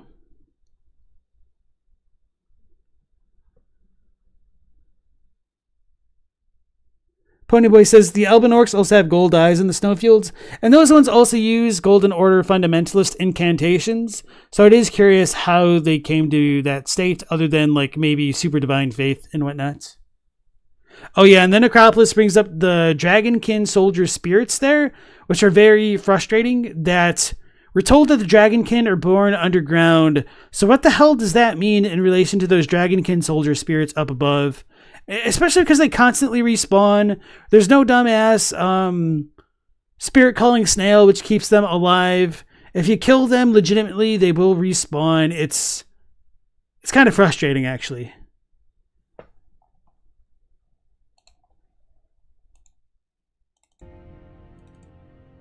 Thank you for joining us for this week's Lore Dive. What do you think of the sorcerers of the Olivinus Conspectus? Do their ties to Celia have anything to do with their tenure at the Academy? Why do they have so few spells? Was their founder, Lusat, always intending to study the primeval current, even when he helped found Raya Lucaria? Let us know your thoughts and theories in the comments. Don't forget to like, subscribe, and hit the bell so you never miss out on any of our lore dives. We look forward to seeing you again for more Elden Lore. Alright, yeah, so I think that was a good video. Square Table Gaming consistently puts out a lot of good content. I'm gonna, as always, link it in the chat if you guys want to give them some support yourselves. So, yeah, like I was saying, I'm really shaky on my foundational knowledge of the different conspectuses of Raya Lucaria, so that's kind of why I wanted to dive into them and get some more insight where I could. Because this definitely helps, because it's like one thing to look at it in a vacuum in a game, but then it's another thing to have a nice resource like this, which will help differentiate the dudes in my mind a little bit more. But I'm not going to lie, I kind of already forgot what the Olivinus dudes look like specifically. And part of that is just because a lot of the Raya Lucarian sorcerers just look so similar to each other. But I might need to think of a silly mnemonic to help me remember Olivinus with Comet specifically. But nonetheless, one other thing that I kind of wanted to point out with all of the glintstone sorcery is that they do seem to have some explicit ties to gemstones in real life, as far as the naming conventions of their schools go. So that also applies to like Lusat and Azure. So Azure would be like Azure, I guess, or whatnot, Azurite. And then Lusat could come from Lusatite, I believe. Haima could be Hemo, or is that Hyro that I'm thinking of? I do have it like pinned somewhere in my Discord. But anyway, I did try to like look into the gemstone connection a bit more. I found what I thought were pretty interesting connections, etymologically speaking. So I think the Karalos Conspectus is meant to tie into Cerulean through like Latin roots, I guess, or maybe it's Greek. Teen Sith would probably be able to fact check me if she were live on stream with us, but you know, it's no big deal. And so despite going into that kind of etymological deep dive of the conspectuses, it didn't really illuminate too much about the actual nature of each school, which is a little bit disappointing, which is why I tend to be a bit more reserved when trying to look at some of these kind of outside points of comparison sometimes. So Galamoth asks, did he cover the red glintstone? So no, this episode seemed to be more specifically focused on the Olivinus Conspectus rather than like the sacrificial red glintstone stuff. But Square Table Gaming does have a lot of content, and I would not be surprised if they have already covered that in a previous video. You spaced out, no pun intended. It's a good one. You should have intended it. Jonathan asks, have I seen Joseph Anderson's Elden Ring review? Good question. My answer is no, because I was thinking about doing it on stream because I remember like hearing a lot of people bring it up as a kind of very controversial video, but it was like 5 hours or something like crazy ridiculously long when I try to only stream for 3 hours and fail at that pretty consistently. So I don't necessarily want to take the time to do a two-parter, and I just haven't gotten around to like listening to it on my own. Maybe that's something I should do like when I'm like doing chores and whatnot, but I just haven't gotten around to it at least yet. Yeah, no problem, Galamoth.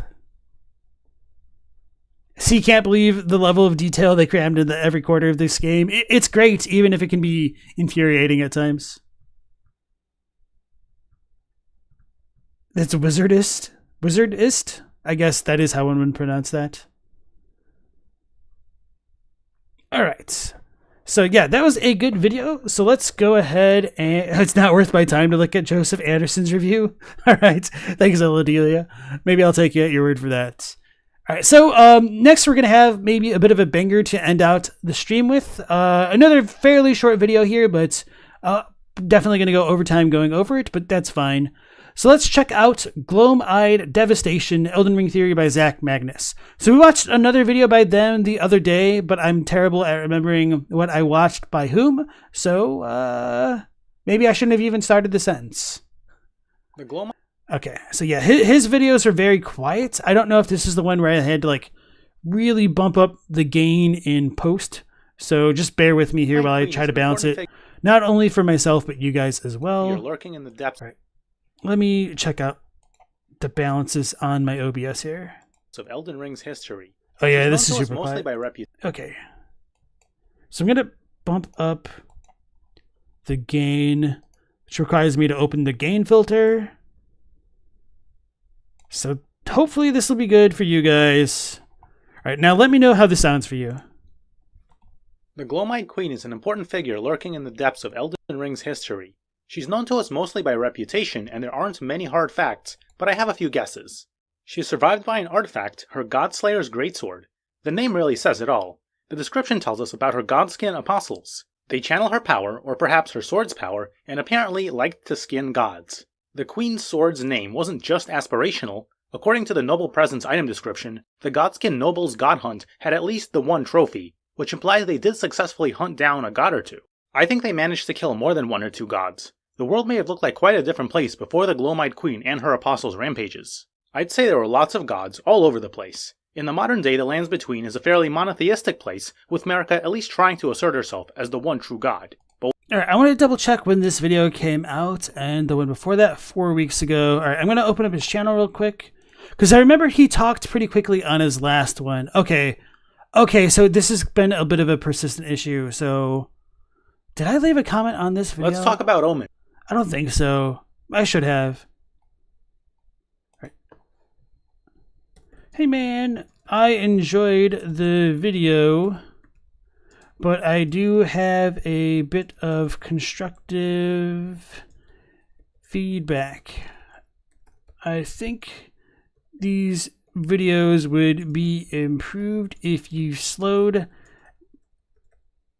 down your speech a little bit, so that way people could absorb more of the information.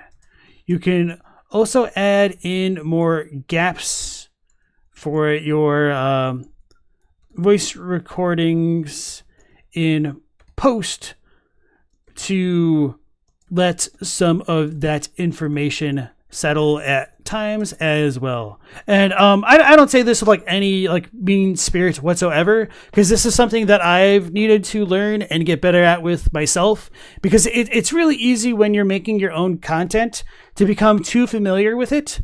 And when that happens, it's really hard to put yourself in the shoes of somebody who is unfamiliar with your content or unfamiliar with your video.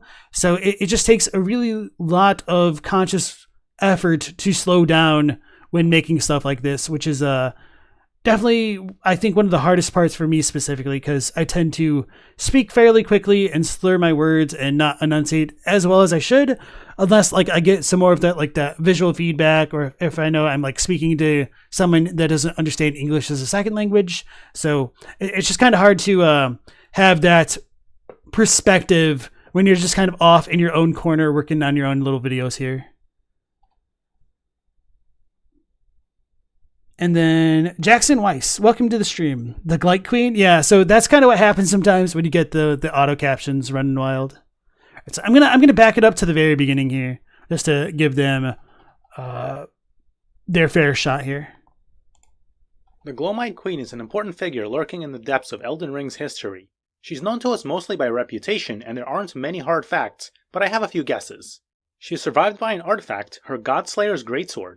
The name really says it all. The description tells us about her Godskin apostles. They channel her power, or perhaps her sword's power, and apparently liked to skin gods. The Queen's sword's name wasn't just aspirational. According to the Noble Presence item description, Alright, so with him saying that the Queen has survived, that implies to me that he believes that she is dead, which is, perfectly fine. But for what it's worth, I know other people might feel differently, because we're told that the Gloam-eyed Queen was defeated, which can include the meaning that she was killed, but it doesn't necessarily have to mean that the Gloam-eyed Queen was killed. The Godskin Noble's God Hunt had at least the one trophy, which implies they did successfully hunt down a god or two. I think they managed to kill more than one or two gods. The world may have looked like quite a different place before the Gloam-eyed Queen and her apostles' rampages. I'd say there were lots of gods all over the place. In the modern day, the Lands Between is a fairly monotheistic place, with Marika at least trying to assert herself as the one true god. But was that always the status quo? Imagine there were many gods, each with their own domains, overlapping and interacting. And when I say domains, I mean conceptually, not geographically. I'm not saying there was one god who ruled in Stormvale, another in the Weeping Peninsula, another in the Farum area. It was more like, this is the god of smithing, this is the god of death, that's the god of order. But then most of them were killed off by the Gloam-eyed Queen and her apostles, leaving something of a power vacuum. If one god remained, they might claim to be the only god, and could generally be uncontested. That is, assuming it usually takes the power of one god to keep another in check. And I don't remember exactly how he set that up, but I would say that this is speculation. He may have done that, but with like the absolute speed he's going at, sometimes it's a little bit easy to miss those little details. Of course, that one god would themselves have to survive the Gloam-eyed Queen's hunts. Her fate is not exactly clear, although she was defeated at the hands of Malekith. What's the story there? I have some ideas. One more interesting detail is that the Gloam-eyed Queen was said to have been an Empyrean chosen by the Fingers. Now, this is only hearsay, so it's possible it's not accurate, but people had at least some reason True story, my man. to believe it. Furthermore, the Apostles were once said to have served destined death.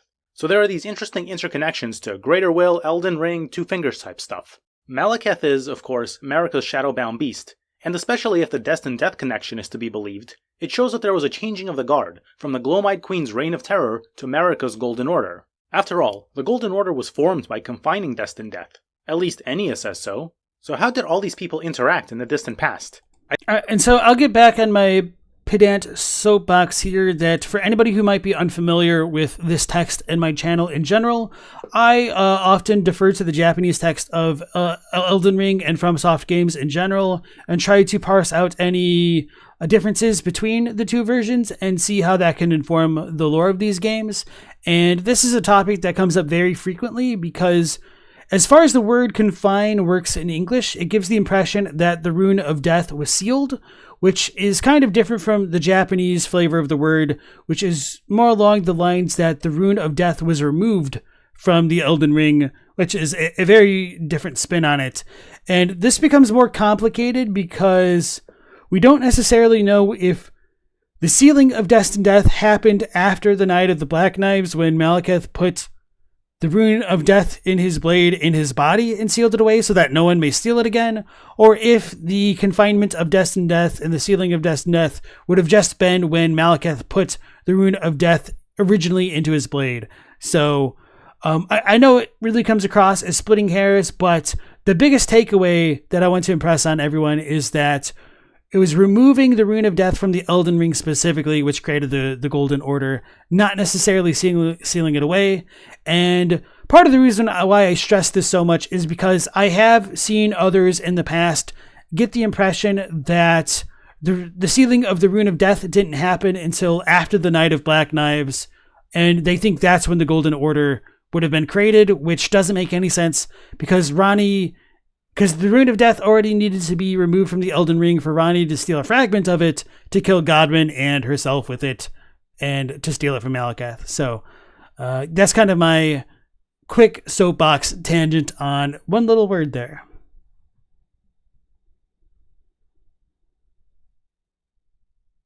Yeah, I don't necessarily know if I'd agree that confining it would mean that it was still in the ring, but maybe there is that possible interpretation as well, Ponyboy.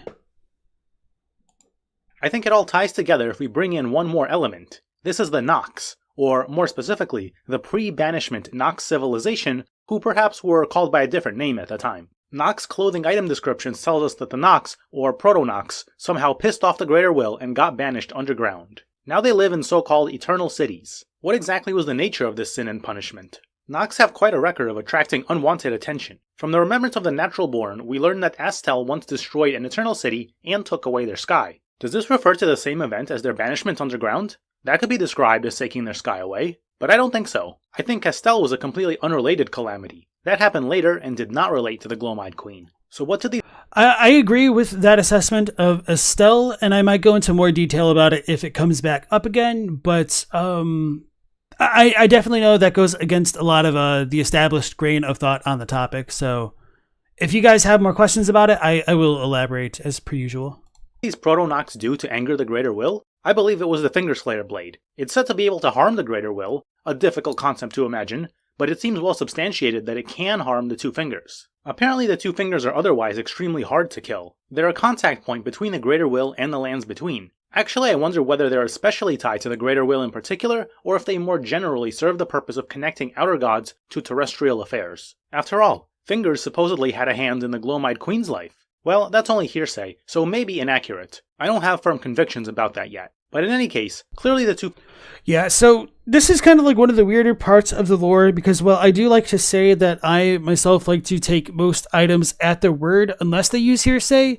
Quite often, FromSoft does just throw a ridiculous amount of it is saids in their item descriptions, and it is even way more rampant in the Japanese side of things. So it does become a little bit tiresome trying to overly scrutinize every time that they say is used in the items, because it quite often doesn't really lead anywhere. And after a certain point, it's just easier to take things at their word, with the added caveat that things may be subject to change in the future, which is kind of where I'm at for a lot of the lore. That for all intents and purposes now, I do believe that the Gloam-eyed Queen should be considered an Empyrean who was selected by Two Fingers. But if we get lore in the DLC which sort of contradicts it, it wouldn't necessarily be a contradiction, because FromSoft gave themselves the wiggle room to say that, oh, it was just a rumor, it's just a story that some people believe, who might not have the full picture in the Lands Between. So I kind of feel similarly to our friend Zach Magnus here. So yeah, you guys are asking more about the Estelle lore. If you guys have more pointed questions, I'll answer them, but I also do have a video on my channel where I talk about Estelle more specifically, because there's like a couple like things in the Japanese. It's a little bit splitting hairs, but I do think it actually has some really big implications there. And then VLimit says, sometimes you view the hearsay terminology as a way to indicate that it may be true despite contradicting another item description. So you think Placidus Sax could actually be the real first Elden Lord despite the other stuff telling us otherwise? Ooh, we gonna fight VLimit. So I would never take hearsay over other item descriptions which don't use hearsay. But if there's ever a conflict between the two, then I think you need to do a bit of extra sleuthing to suss out the details.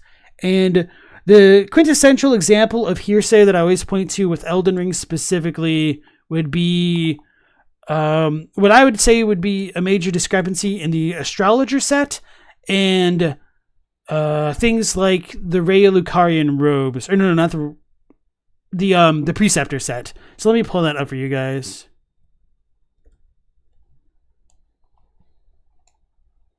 Let me make this bigger. So that's Founding Reign of Stars anyway. So when you go to the astrologer set, it says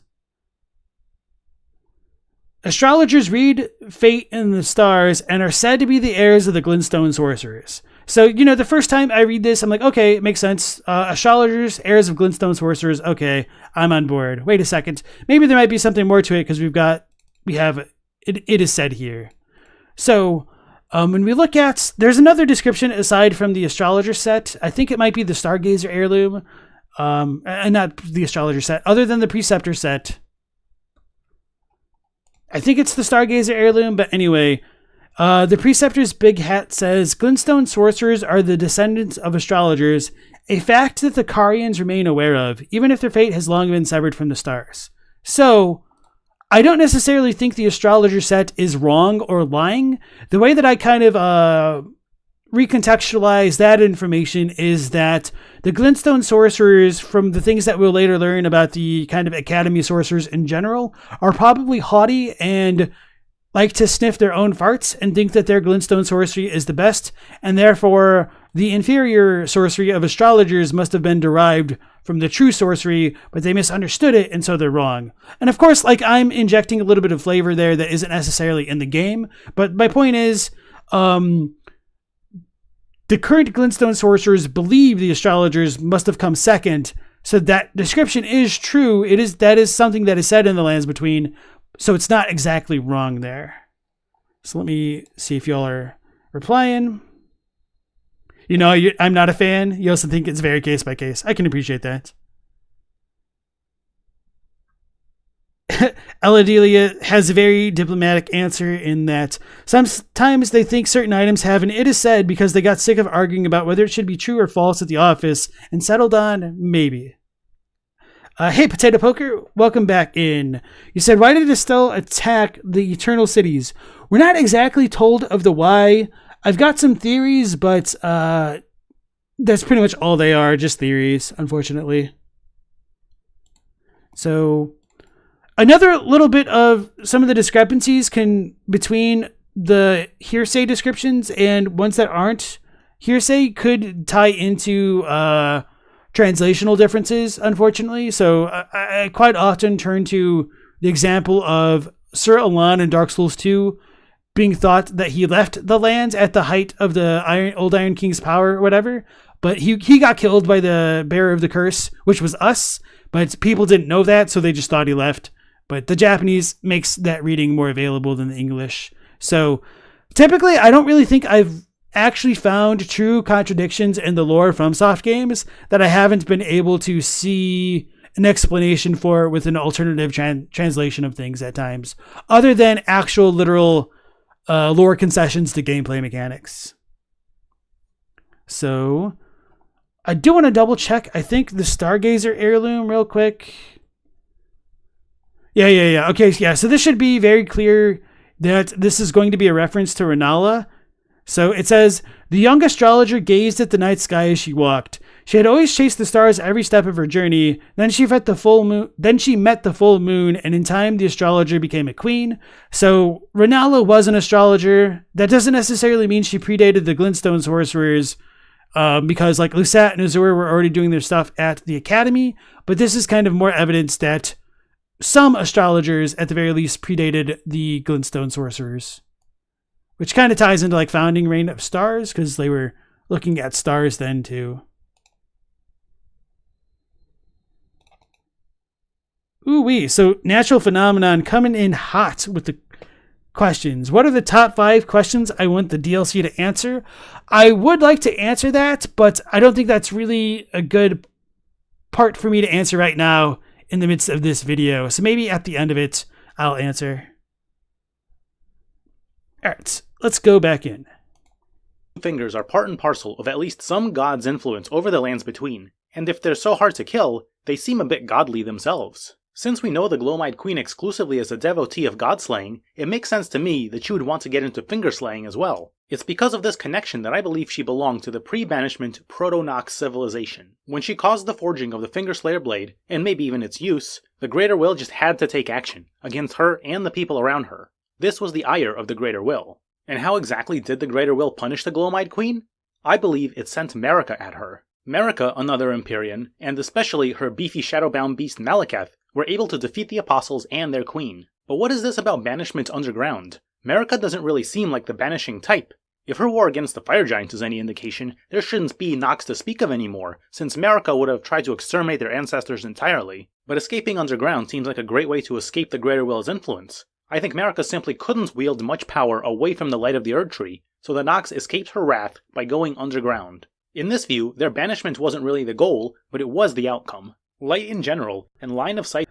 And I guess I should mention this, not that I really think it's super actionable information, but I know certainly people would be interested in it, that technically the Nox were not banished underground as much as they're said to have been like destroyed underground, which is a really weird wording. I know, like for the Japanese, it's just kind of a weird description in general because the Japanese is not very well translatable into English because there's kind of like a nuance that the Nox may or may not have already been underground. That part is vague, but there's almost kind of like a locomotive element to it that it seems like not only were the Nox destroyed, but they were destroyed to the underground. So as far as like a localization goes, I don't really begrudge them for saying like banished underground because it does kind of convey that sense of movement to it that I don't think saying like the Nox were destroyed underground would. So I think it's kind of an elegant solution, but it does have its own problems. But I think those problems are just going to kind of be there no matter how one tried to translate that sentence. So maybe that would just be of interest to you guys as well. Ponyboy says forced underground. So if you say forced underground, that loses a lot of the connotations of being destroyed along the way.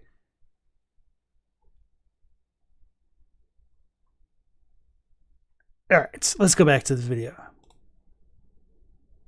To the Erdtree seems connected to the power of Marika's magic and describes the limits of the Greater Will's influence. For example, the Nox Mirror Helm can ward off the Greater Will, seemingly by just reflecting light. Another example may be the Shaded Castle in House Marai. It's in a valley and somewhat shaded from the Erdtree, even named after this fact. This could explain why the people there are often sickly. They're not properly exposed to the healthy, life-giving rays of the Erdtree's warm glow. So the people associated with the Gloam-eyed Queen fled underground and eventually, if not already, were known as the Nox. I believe they created what is called the Nameless Eternal City around Deeproot Depths. It was only later that this city attracted Estelle, who then destroyed it, leveling it with his meteors. He then took away the city's false night sky. These are the stars we see when fighting him, and also above Nokron and Nokstella, but not above the Nameless City.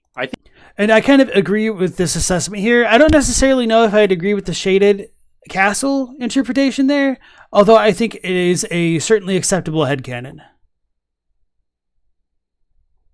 I think these two twin cities were founded in the aftermath, as the Nox fled their devastated home. I speculate that Estelle was attracted to the Black Moon, some lost entity mentioned in the Moon of Nokstella item description. This moon guided countless stars, and maybe Estelle ended up being one of them. This Black Moon is attributed to Nokstella in particular, however, but I think that's because some artifact of it, such as the talisman, was carried away by the fleeing Nox to Nokstella. This was one of their civilization's treasures. The other was the Fingerslayer Blade, which was instead whisked away to the other new city, Nokron. Now, the Fingerslayer Blade is said to have been born of a corpse. It does look quite similar in design to the Sacred Relic Sword, which is seemingly created right before our eyes from the body of Radagon. So I believe that story about the Fingerslayer Blade. Who died to create it? This is very speculative, but I wonder whether it may have been the person who used to sit in the empty throne in the town of Celia. This is a strangely above-ground Nox settlement. Perhaps the people there were distinctly not allies of the Gloam-eyed Queen, largely because she'd killed their god in order to forge her new finger-slaying dagger.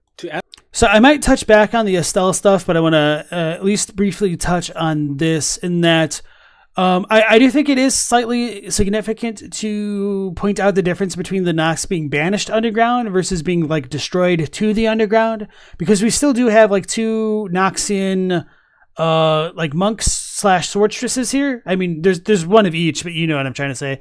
And if they were banished underground, then it kind of like shows that they've like ignored the banishment, I guess, if they're in Celia. That isn't necessarily like any game-breaking contradiction, but I do know that that might irk some people, which is kind of why I bring it up here now. And then MK, I don't remember if I said hello to you again, but welcome back to the stream.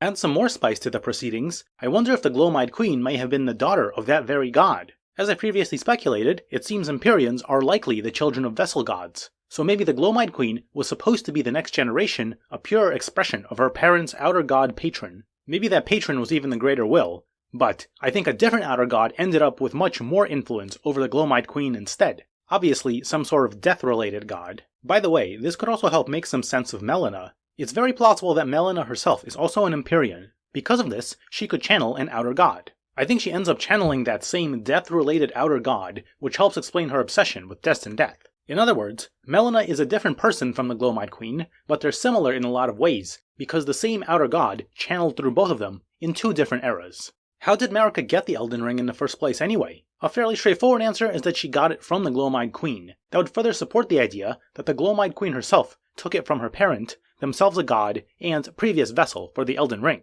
But I'm not sure. I could see the Gloam-eyed Queen as a figure who tried to rid the lands between of godly power, rather than hoarding it for herself.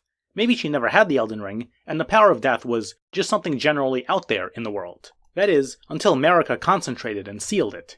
So how And I think this is like one of the unironic quintessential problems as far as trying to place the Gloam-eyed Queen in relation to Marika on the timeline, because there's a lot of complications which come up with the Rune of Death and its integration into the Elden Ring.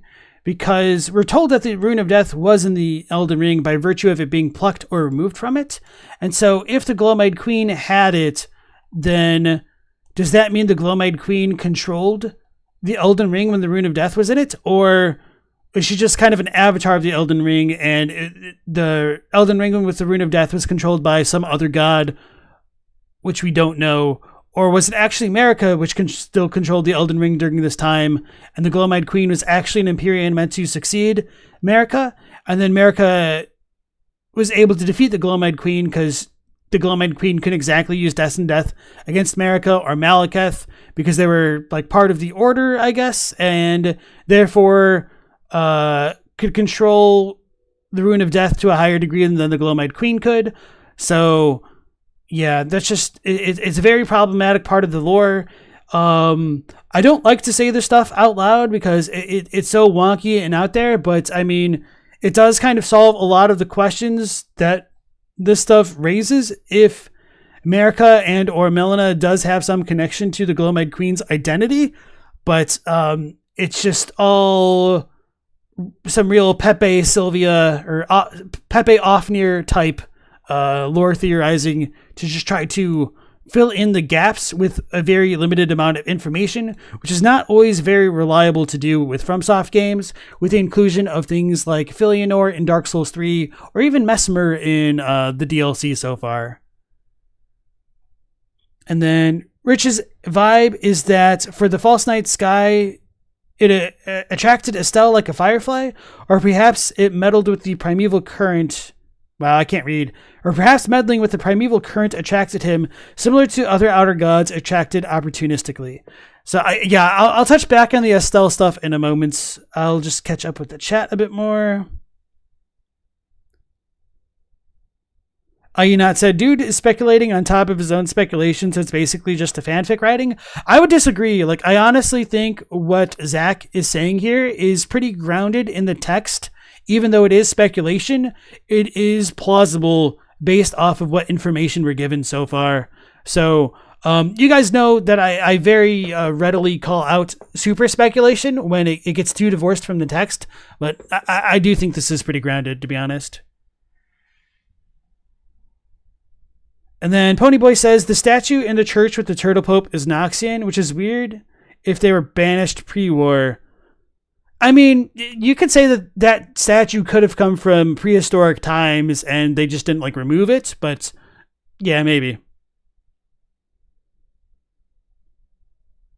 And I agree with Rich's assessment there that tarnished archaeologists' knowledge of archaeology can be useful for looking at a lot of the visual elements of the games, even if they aren't quite so definitive on the actual lore of the text of the games.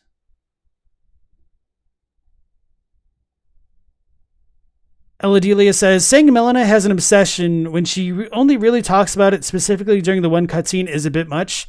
Is it though? Like, unironically, we're told that Malenia has essentially amnesia up until she gets to the Erdtree. And then when she gets there and talks to her quote-unquote mother, she suddenly becomes hellbent on distributing death indiscriminately. And she won't accept anybody who, like, badmouths her and her mother's vision of order, because it's something she wants herself. So, yeah, going back to the Estelle stuff, let me find our description. Not that one. Wait, is it the other one? Oh, no, I know what I need. All right, so this is kind of a weird thing to talk about, and let me hydrate real quickly before I get into it there.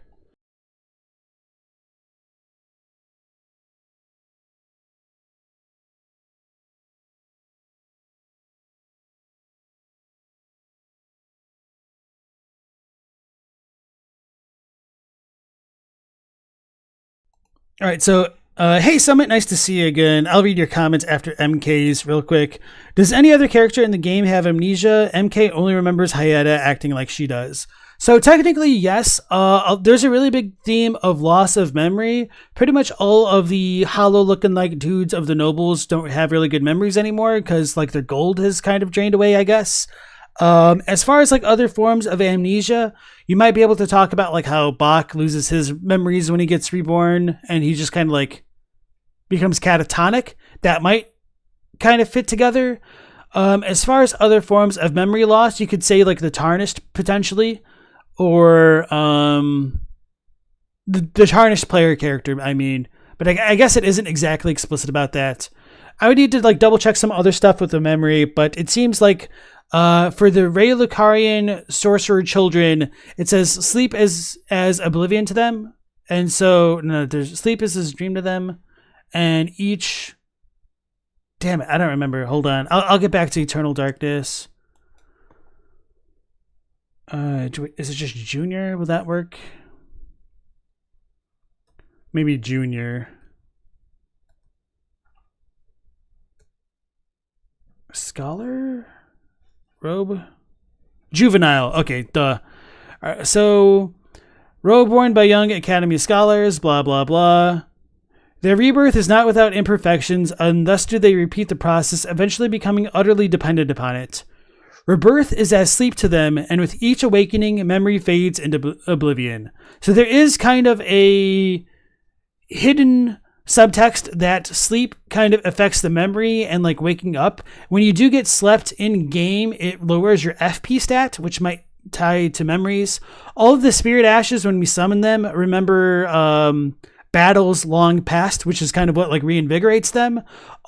Every single ash of war is technically a memory, so like memory plays a huge deal. And Malenia being burned and bodiless is kind of interesting because it might imply that burning something kind of can burn the memory to an extent, which kind of happens with like burning the Erdtree in a larger extent, because if memories are hewn into the Erdtree and it needs to burn for it to be reborn, then you're kind of potentially cleansing all the memories on the Erdtree itself.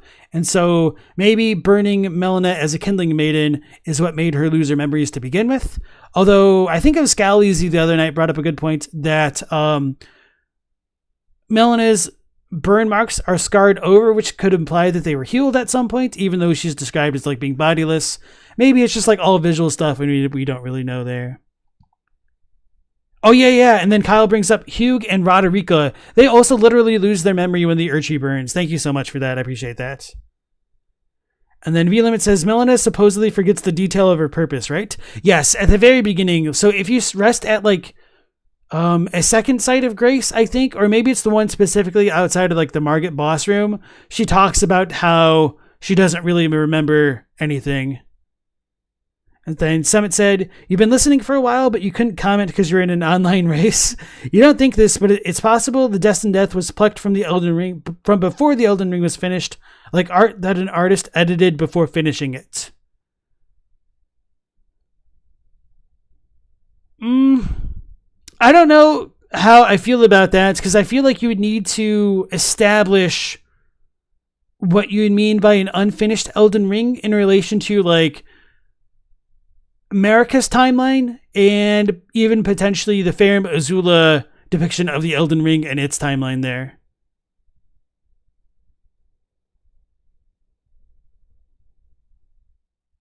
And then Summit says, Sullivan's potion explicitly causes a memory loss of sorts, and you think that's known to be a widely used potion. So yeah, and that's kind of related to Celestial Dew and stuff, and maybe that's an effect that it could have had on Radagon when he baptized himself in the Church of Vows with his union to Rennala. And it seems like if you do get baptized, people kind of forget about your transgressions. So maybe getting baptized by Celestial Dew and like the stars, amber, but not golden amber, like blue amber, maybe that makes other things forget about you. I would need to think about that a bit more. Galamoth asks, do we ever see the Rune of Death properly depicted in the Elden Ring? I think that really does come down to individual interpretation. I know some people believe that it should exist in the Farum Azula Elden Ring. I'm not entirely sure if that Farum Azula ring is supposed to be pre-Marika and Godfrey, to be honest, which I know will kind of come across as a bit of a crazy take. But if you follow me for a moment here, if you look at the title screen of Elden Ring, you've got Radagon's Elden Rune in the background, which looks like a web of weird, the type of a cross-hatched lattice pattern, which will appear on the door to the Erdtree, like the thorns. So if that represents Radagon, is it possible like the roots could represent Godfrey's rune or like Marika's rune during Godfrey's time and like account for all those roots? Maybe. I don't really like that idea, but I'm just trying to think about where the hell the rune of death fits into anything anymore or ever. And what I think about the Farum Elden Ring and the Tale of the Elden Beast, I mean, I don't think that's like a controversial statement, because if the ring is the beast, then it wouldn't surprise me that depictions of the Elden Ring would be reminiscent of the beast and vice versa. All right, so with all of that being said, let's go on back to our textual ambiguity with Estelle. Actually, I might have this stuff finished. Let me... Oh, yeah, okay. I don't even need to do that. So, yeah, because I already made a video on this topic. I do have some of my resources on my computer. So this is the text for Eternal Darkness, and I guess I should pull up the actual English first, just to compare. So Eternal Darkness says, it was originally a lost sorcery of the Eternal City, the despair that brought about its ruin made manifest. Now, this is a little bit problematic, perhaps, because... Sorry, the wind was like blowing on my door, and... Yeah, the despair that brought about its ruin made manifest makes it sound as though it is manifesting despair which brought the ruin, which I know I'm like kind of literally saying the same thing here. I'm just trying to think of a more articulate way to say this and differentiate it from what I'm about to say with like the Japanese comparison here. So maybe it'll be self-explanatory, I hope, but I kind of doubt it. So the Japanese says, in a more literal reading here, that it is a lost sorcery of the Eternal City and is said to be the despair that brought its ruin. So the big difference here is that the English is kind of more ambiguous as to what the hell this despair means, but the Japanese is a little bit clearer here in that the Nox were already in a state of despair, and this despair brought the thing which would have brought the ruin to the eternal capital. And so I think this becomes more relevant with the Estelle type stuff because of, I think, Meteorite of Estelle. Hold on. I don't have a resource for that, apparently.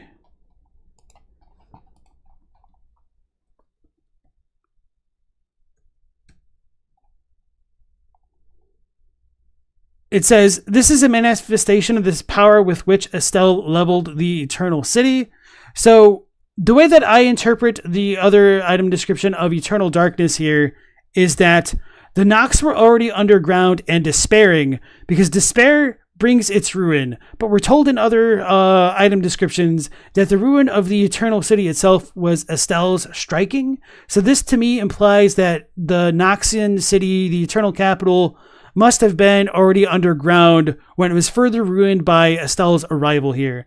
Now, we don't exactly get a direct story of how that could have happened, so I've wondered whether or not, because Eternal Darkness kind of represents a black hole, and Estelle's name is more or less literally speaking here, Estelle, Bastard of the Void, or Bastard of Darkness, Spawn of Darkness, rather than Estelle, Natural Born of the Void, it ties in this concept of darkness more specifically, potentially to Eternal Darkness.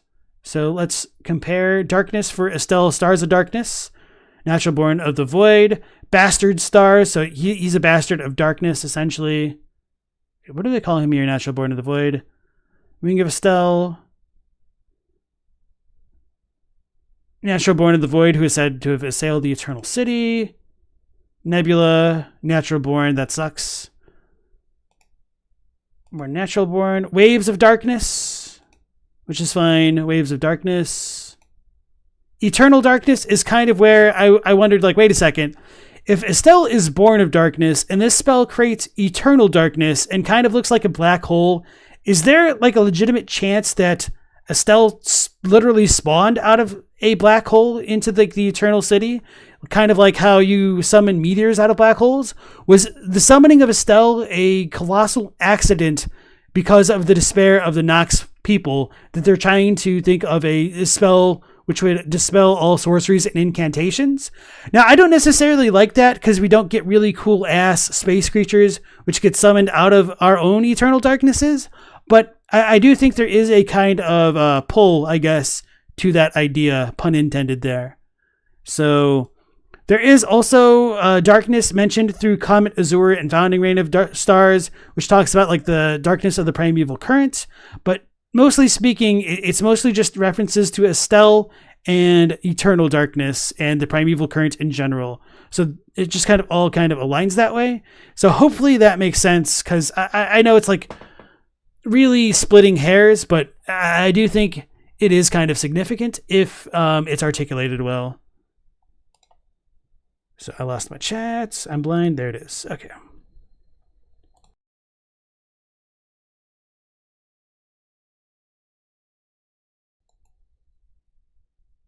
And then V-Limit says, don't forget how similar the spell itself looks to that black hole looking pattern in its head. So I don't necessarily think that Estelle looks quite like the black hole, but I guess I could pull up some footage of Estelle in his boss fight and show how the meteorites of Estelle kind of look remarkably like the Eternal Darkness sorcery. Actually, I don't think I have good Eternal Darkness sorcery footage, now that I think about it, because the icon is good enough. All right, so let me look at the things.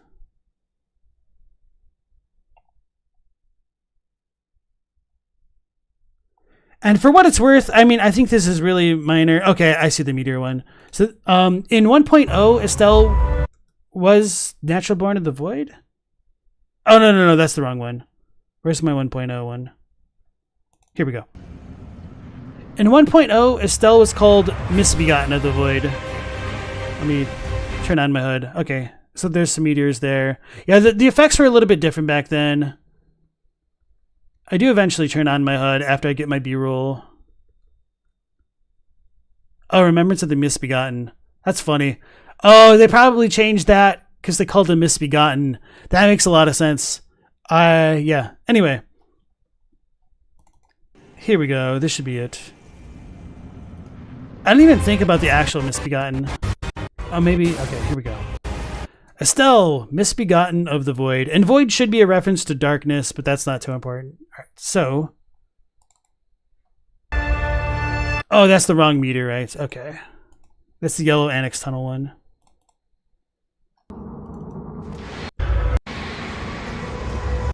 So he does kind of come out of a black hole, but obviously it's not like blue. It's more like purple of gravity magic, which isn't that big of a deal. So I don't literally know if he came out of it, out of Eternal Darkness specifically, or a spell that the Nox were trying to develop that might have been like the prototype to Eternal Darkness. Let me mute that.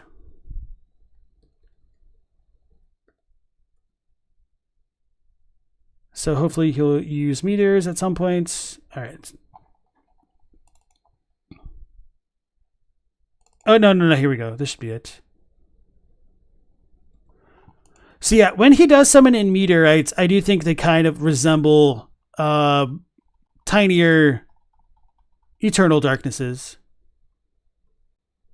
So yeah, that's kind of like the big points that I think like rifts in space are not like the best thing to be bringing about in the lands between. Yeah, and when he teleports, he does do it via black hole. Thank you.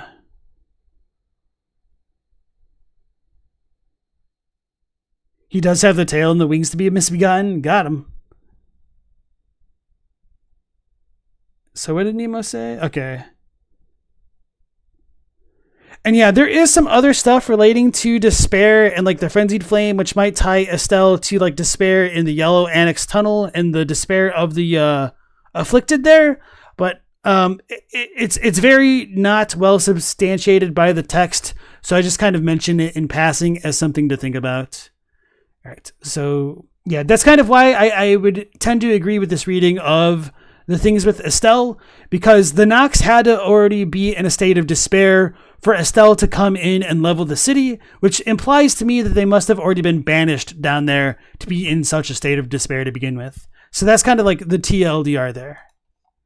How else could Marika have gotten the Elden Ring then? Did the Gloam-eyed Queen's parents have it? Maybe Marika participated in the ritual for creating the Fingerslayer blade and got the Elden Ring that way. Maybe she was even a relative of the killed god, the Gloam-eyed Queen's own sister, so transferred by inheritance. That would contradict my earlier musing that Marika had no special heritage, but I'm not so precious about it. But, again, maybe the Elden Ring had nothing to do with the Gloam-eyed Queen at all. As I said, I think there could have been many various gods around in that era, possibly each with their own Empyrean vessels.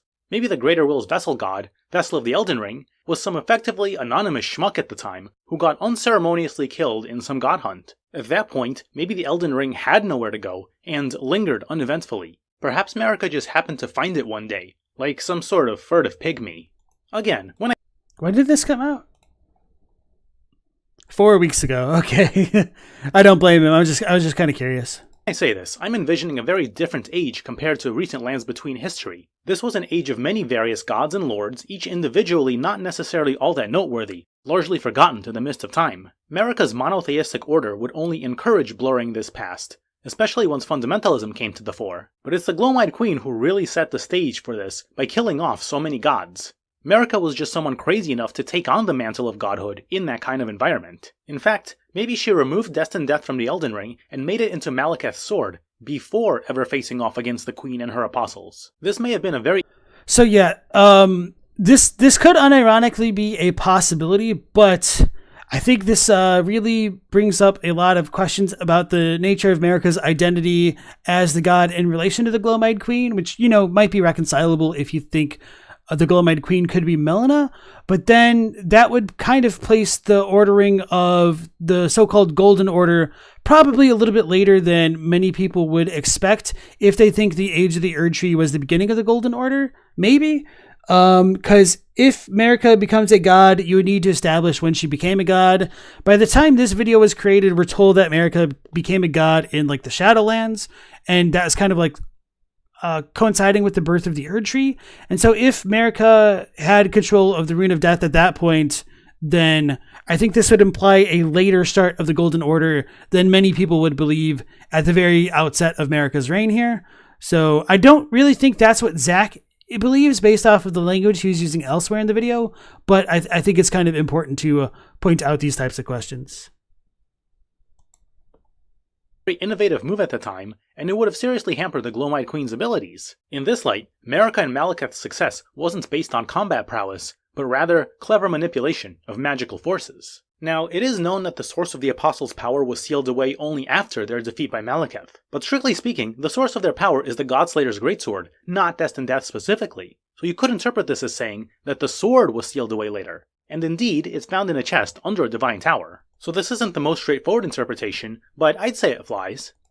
Let me think about that, because that's interesting. Not how I would read it, because I think it makes more sense to interpret it as being a Destined Death thing. And maybe I might get more of that impression from the Japanese, and I might want to double check that. But nonetheless, Vicky Vileblood, welcome into the stream. So are you a Vileblood as in the Bloodborne style, or just Vile in general? Kyle Kramer is hoping the Gloam-eyed Queen is a four-armed person. We need more of that, whatever that culture was. Yeah, it'd be really cool to fight like a bunch of Goro-style enemies in Elden Ring. Gilgamesh's, essentially. Both? All right. Nice to have you. All right, so let me double check. What am I looking at? Godskin Apostle.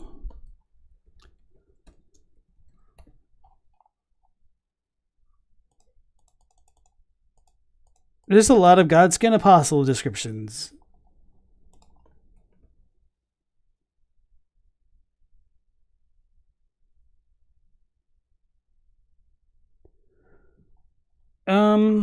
Let me think about this.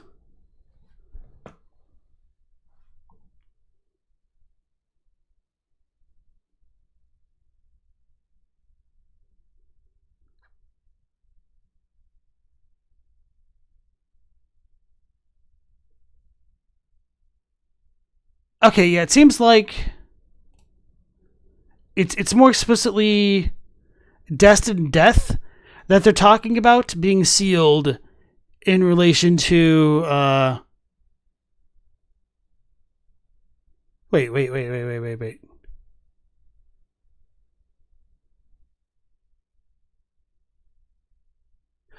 What the hell? I never noticed this? This doesn't say anything about the power, the source of their power being sealed away. It just says that it was sealed away. Am I tripping?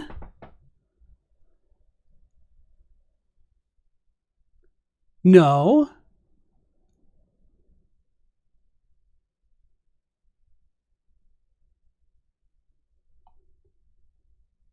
Did I really just take this for granted this frickin' long? There's got to be another description. All right, I'm gonna look that up more off stream. So anyway, bro, okay. So yeah. The description of the Godskin Apostlehood says that I'll just go line by line, so it might not flow the most naturally here. So the apostles which used the black flame that was of killing gods in the past were said to have served the destined death, essentially. However, after defeat by Malekith, that was sealed away. So it doesn't necessarily say the source of their power. Oh, I guess, okay, so this is not wrong exactly. The source of their power... this is kind of annoying. So, I understand what they're saying here with the English. It just kind of can come across a different way. Because the source of their power makes it sound a bit more disambiguated from destined death, perhaps. But no, it's supposed to be really clear that it's destined death was sealed away. Not necessarily like the black, the Godslayer's greatsword. All right, let me look at chat because I'm like losing my mind.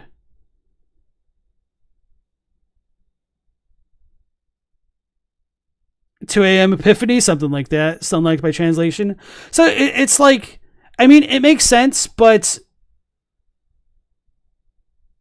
it's a little bit misleading. And this is kind of like one of the issues. Like, I don't think this is necessarily like a bad translation, but as a localization, it can kind of like mislead people, which makes it less than ideal, which is just really unfortunate at times. Yeah, I'll probably like make a cleaner text-based translation on like the Discord and share it later on or something like that. Because anyway, is it just weirdly worded to begin with, or what? Not exactly. It's just so. I was trying to make sure that the Sore was referring to destined death specifically, rather than the clause that came, like anything in the clause that came before it. Oh yeah, wait. Yeah, no. This is definitely fine. So yeah. So one of the issues with Japanese is that it's kind of like a front-loaded language. And so like, because it's subject, object, verb. So to make this a more tangible example for people who only speak English or like a similar subject, verb, object language like English, we would say something like, I went to the store in English, but in Japanese, it would be to the store, I went. So the verbs come at the end, the subject goes at the beginning, and then the objects go in the middle, I guess. Or wait, I to the store went would be more like the Japanese formulation of that sentence. But I mean, of course, like a lot of that stuff can be like mixed around, but that's just a general truth. So anyway, the point is that a lot of information can kind of get recontextualized by what follows at the end here. And so I wanted to make sure that the Sore was referring indeed to destined death rather than like this other stuff that was modifying the apostles. But no, it's definitely referring to destined death, the thing that they served or were said to have served. So yeah. Does that make sense to you guys? Because I know like you guys don't necessarily know the Japanese, and it's probably clearer if I have like text to work with. I could just do it live, but it'll just like, take a little bit of time. Yes, I'm saying that the Japanese description is saying that destined death is sealed. All right, I guess I'll do it live. So this might be a bit rough. Let me go over here so that way I don't have to keep... Oh, this is awful. This is not the best of ideas. All right, so I'm gonna zoom back out for myself for you for the moment. Or no, I could just do it like this. All right, so yeah, I'll just do this, and then fix it after the fact. All right, so I'm gonna only focus on like starting from here essentially because that's kind of the relevant flavor text. So. All right, so I'm not going to go exactly line by line because it's kind of annoying to make the language work that way sometimes. It said that long ago the black flame wielding, the god slaying black flame wielding apostles. Or hold on, let's go this way.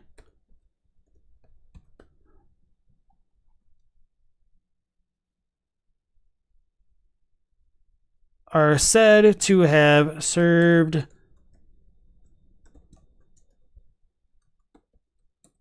destined death. However,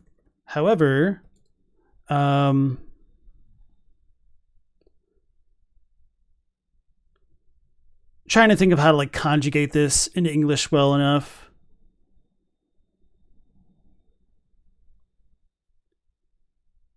Don't want to add it there or not. However, defeated by Malekith, it was sealed away. And there's like a little bit of emphasis in the Japanese that like has a sense of like completion or finality to it, which is, it's just kind of impossible to impress that in the English. So anyway, all right, here is a kind of more live, hopefully more coherent retranslation of the Godskin Apostle set. So long ago, the God-slaying black flame-wielding apostles are said to have served destined death. However, defeated by Malekith, it was sealed away. Now, obviously, just saying it was sealed away is kind of vague and a little bit annoying, but it's clearly a reference to destined death being sealed away there, rather than just the source of their power, which we're told is the god-slaying greatsword in that description, which is kind of misleading there. So it's a bit unfortunate. All right.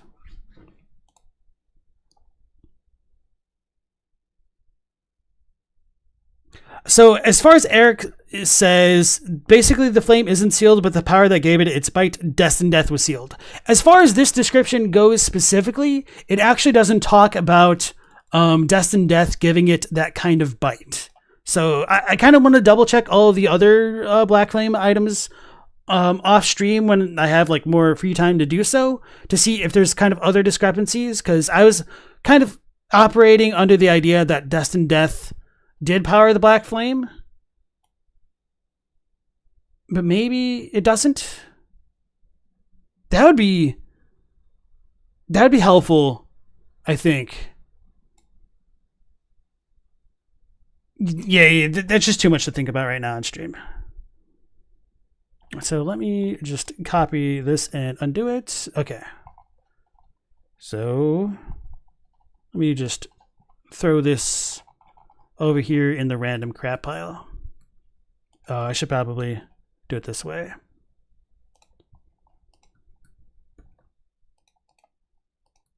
There we go. Okay.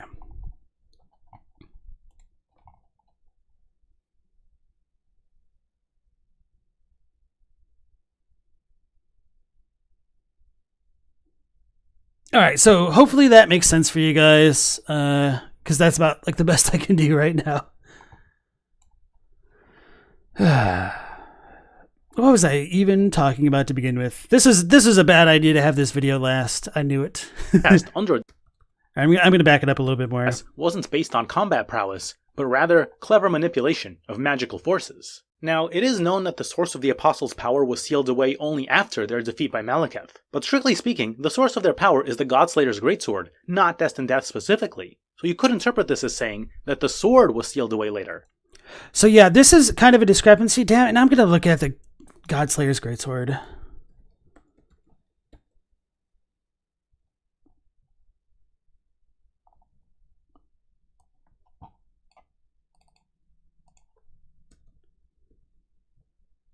Yeah, so the black flames which are controlled by the apostles are brought forth via this sword. So yeah, that's pretty damn equivalent to what the localization has here. So yeah, good enough for me.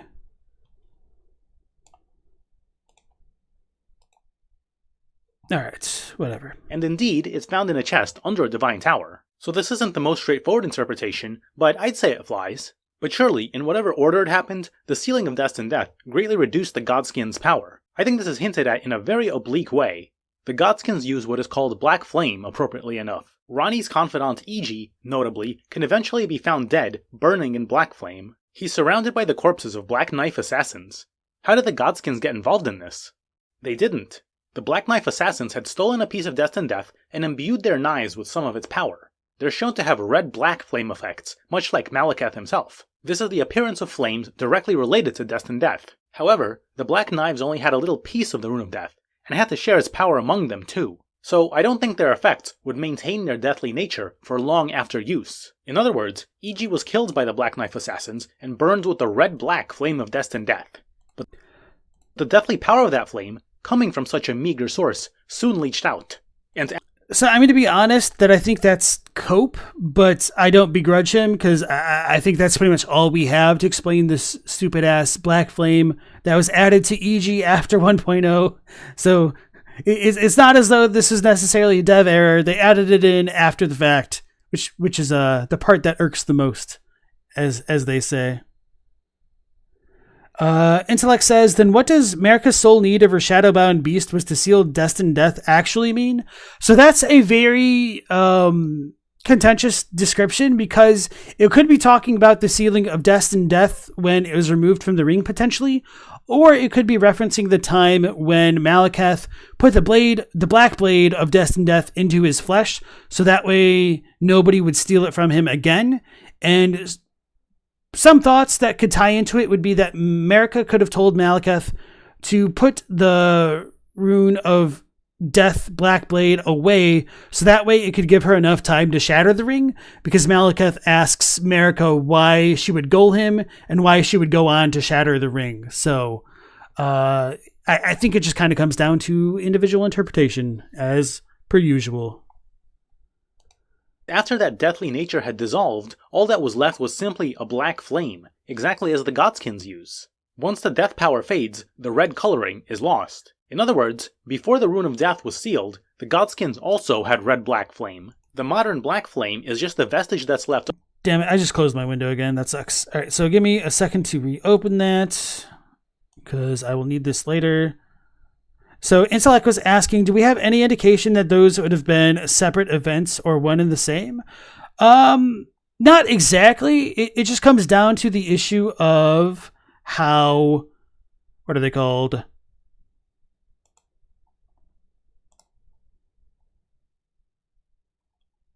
How relevant the sealing of Destined Death is in terms of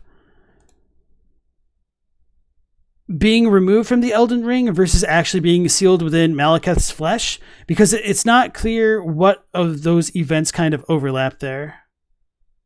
So technically no, except for the fact that we're told removing the ring is one thing, and we're also kind of told that sealing it is another event that happened with Malekith, but we don't technically know if there's a second sealing, like the so-called first sealing of if once the Rune of Death was removed from the Elden Ring, it got sealed into Malekith's blade. I think there might be an item which says that, so I think there are 2 events. So maybe I just kind of like misspoke a moment ago. I don't remember. It's getting late, guys. All right, going back in.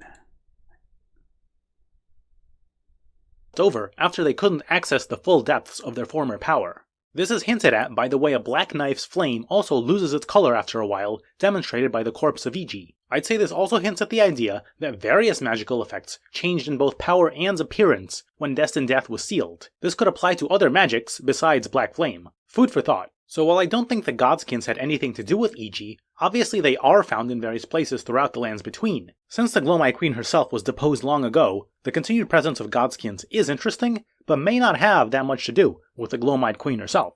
So while there may be some conclusions to draw from where modern day Godskins show up and what they're up to, I won't talk about it here and now. I will give another example, like with the death of Iji, of one place the Godskins aren't, and that's Stormvale Castle. It does have a little nook where you can find a Godslayer seal in the Godskin prayer book. The reason, I believe, has to do with Godwyn. Godwyn's strange, partly dead form was disturbing to just about everyone, but there were various attempts to fix the problem. Some tried to revive him, others want to complete his death. Surely an awkward tension between these 2 groups. But the group that did want to finish Godwyn off must have sought help from those Godslayers of legend, the Godskins. Somehow both Godwyn and some Godskins were brought to Stormvale Castle for the purpose of fully killing off Godwyn's still living body. The Godskins obviously like to skin gods, and in particular, they seem to like to cut off the face. So that's exactly what they did. They cut off Godwyn's face. It's still found underneath Stormvale Castle. But their efforts failed to completely kill him. Even his face grew back. So the I'm not sure I buy this. Hold on. Let me back that up.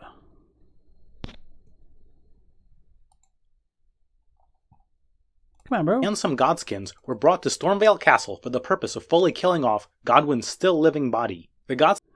So that's an interesting idea, but I wouldn't say there's really a whole lot of textual evidence to support that, maybe except for the Godslayer's seal down there, but yeah, I don't know. Godskins obviously like feels the same way. It's a big gods, stretch. and in particular, they seem to like to cut off the face. Well, would it really be a Godskin noble if it wasn't a big stretch? That's exactly what they did. They cut off Godwyn's face. It's still found underneath Stormvale Castle. But their efforts failed to completely kill him. Even his face grew back. So the Godskins themselves were killed and or chased off, though some of their belongings were left behind. And I think, like, using this dude's own logic, I don't really know if this is a claim that he should be comfortable with making, because if they used the Rune of Death within the Black Knives, which then like later fades into Black Flame, why would they go through the trouble of then using the Godslayer apostles to do it? Especially if they were already defeated by Malekith at one point, or like, then why wouldn't Malekith just use the damn Rune of Death within his blade to deal with this more directly itself if they needed the power of Destined Death, rather than Black Flame more specifically there?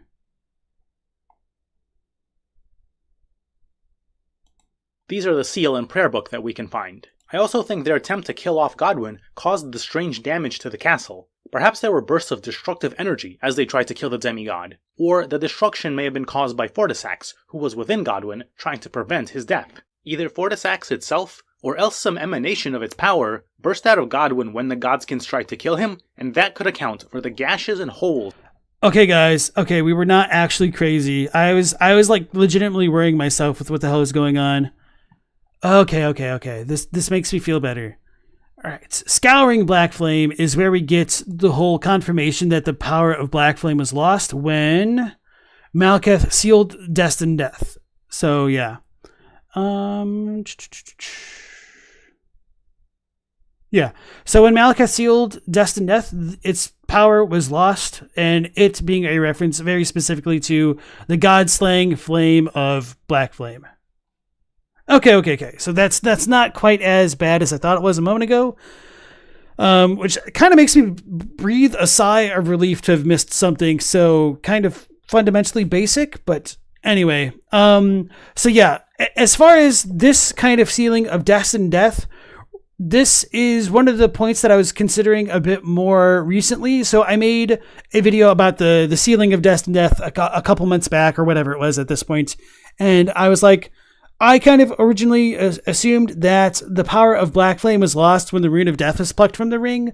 But I guess there is enough textual ambiguity, at least in the Japanese, in that the removal of the Rune of Death isn't the sealing of Destined Death, and if the sealing came later, more specifically after the Night of the Black Knives, then it might be possible that Black Flame had its power up until the Shattering. But I don't like that, because if the Black Flame did have that God-slaying Black Flame power up until the Shattering, then why the hell did Ronnie go through with getting the Rune of Death fragments for the Black Knives rather than just using Black Flame? So with all this being said, I do tend to personally lean into the camp that Destined Death was kind of pseudo-sealed earlier, but I don't know if other sealings are at play later on for other item descriptions. So sorry for all of the kind of ambiguities that this spawns that more or less lead nowhere. But nonetheless, I do think it's important to address them as they arise.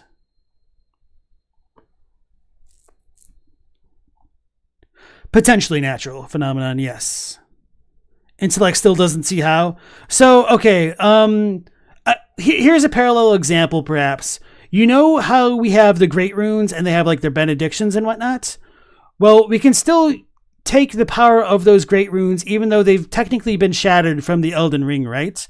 But maybe if instead of getting like the benediction of the Great Runes from the fingers at the top of the tower, maybe you have an enemy like Malekith take the power of that Great Rune and put it into himself, so that way we can't channel that power directly. Does that make more sense?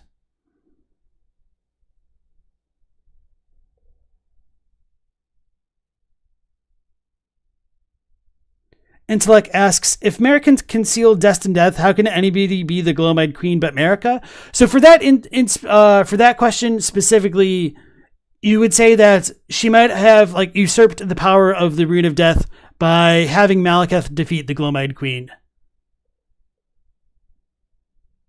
But yeah, that is indeed a question that I've grappled with myself. All right, let's go back. On Stormvale's walls. Like I said, difficult tensions between those trying to revive Godwyn and those trying to slay him completely. Of course, as far as Godslayers go, there are the Godskins, but there's also Malekith, literally Death of the Demigods. So why go to the Godskins and not him? Surely the Keeper of the Rune of Death is capable of finishing the job. Well, maybe the idea of finishing Godwyn off wasn't sanctioned by Marika, so Malekith couldn't participate. Or even if it was, if what I think about the Outer God Empyrean breeding program is right, then maybe Malekith, as Marika's shadow, was designed by the Greater Will to be even more protective of Marika's children than he was of Marika herself. So maybe Malekith couldn't finish Godwyn off, even if Marika had wanted him to. But now I don't think that part is a good argument. I think it'd be better to say like maybe Godwyn was originally central to the Greater Will / Two Fingers plan, and therefore Malekith couldn't really do anything about that, even if Godwyn got turned into a merman. Now I'm starting to get rather afield. Marika and Malekith figure into this story here mostly in that they overpowered the Queen and her apostles and hounded those Proto-Nox loyal to her deep underground. But how did this happen exactly? An interesting detail is the large body of water, sort of like a moat, between Leyndell's walls. Check out this Tarnished Archaeologist video for some more on that. I reach very different conclusions from them, but the evidence is good to take in from multiple perspectives, and in any case, they're the ones that got me thinking along this angle in the first place. The reason I bring it up is that the destroyed Nameless Eternal City seems to be directly underneath this area. So it's suggestive of the idea that the Gloam-eyed Queen's loyal people actually lived there, and their piece of the city somehow fell underground. This doesn't seem like it could have happened due to some large-scale natural-like movement such as an earthquake, since Leyndell's walls around his hole stand just fine. In fact, they fit so snugly around the hole, you'd think they were built around it after it formed. But there are gates on both sides of the walls. Furthermore, the inner and outer gates aren't very well aligned, so it doesn't even seem like there was ever a bridge between them, which may have since fallen. No, it seems more likely that there really used to be something substantial between these walls. More city.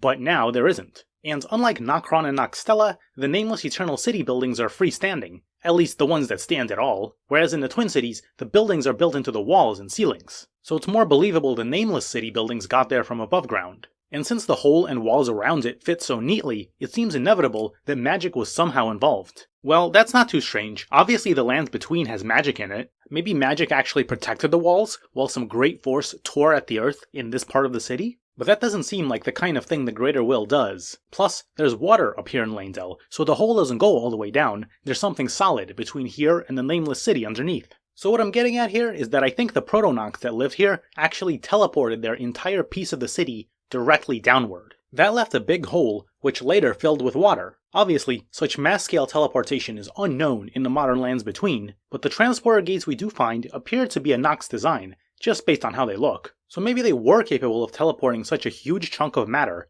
back in the ancient past. This is now a lost art, but this civilization has been through at least 2 devastations we're directly told about, and likely at least.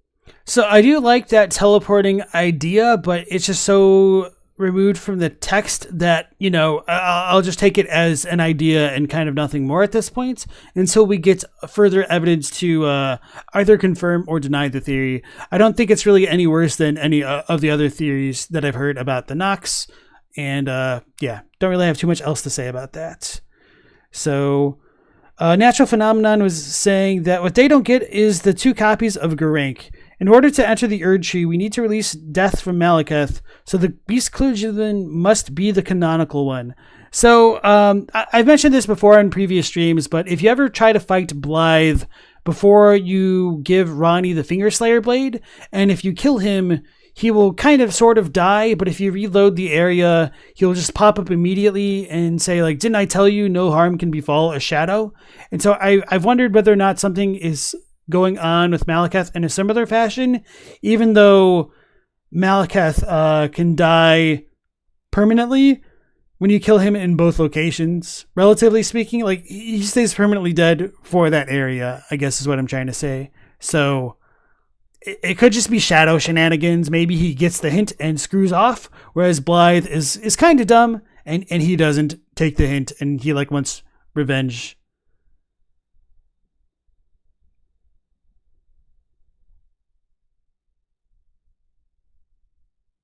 And then Andedma asks, isn't the hole in the capital where the meteor crashed in the lands between, and that's why the water's there?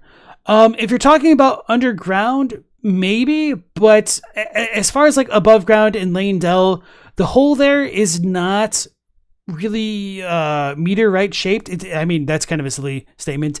It's not shaped like a crater that we know of, like existing in real life, so it doesn't seem to be as though Leyndell itself was struck by a meteor, although you might be speaking of like everything down in deeper depths, which might help explain the kind of a crescent-shaped waterfall right next to the area, since you're talking about the water. Natural says, you don't know, Blaidd is still only 1 copy within the world. There are 2 separate clergymen that exist at the same time. Do they exist at the same time, though? I mean, you can't exactly walk from Farum Azula to the Bestial Sanctum, so there is kind of one warp there. So, like, you could probably apply that same line of thought to whatever happens with Blaidd.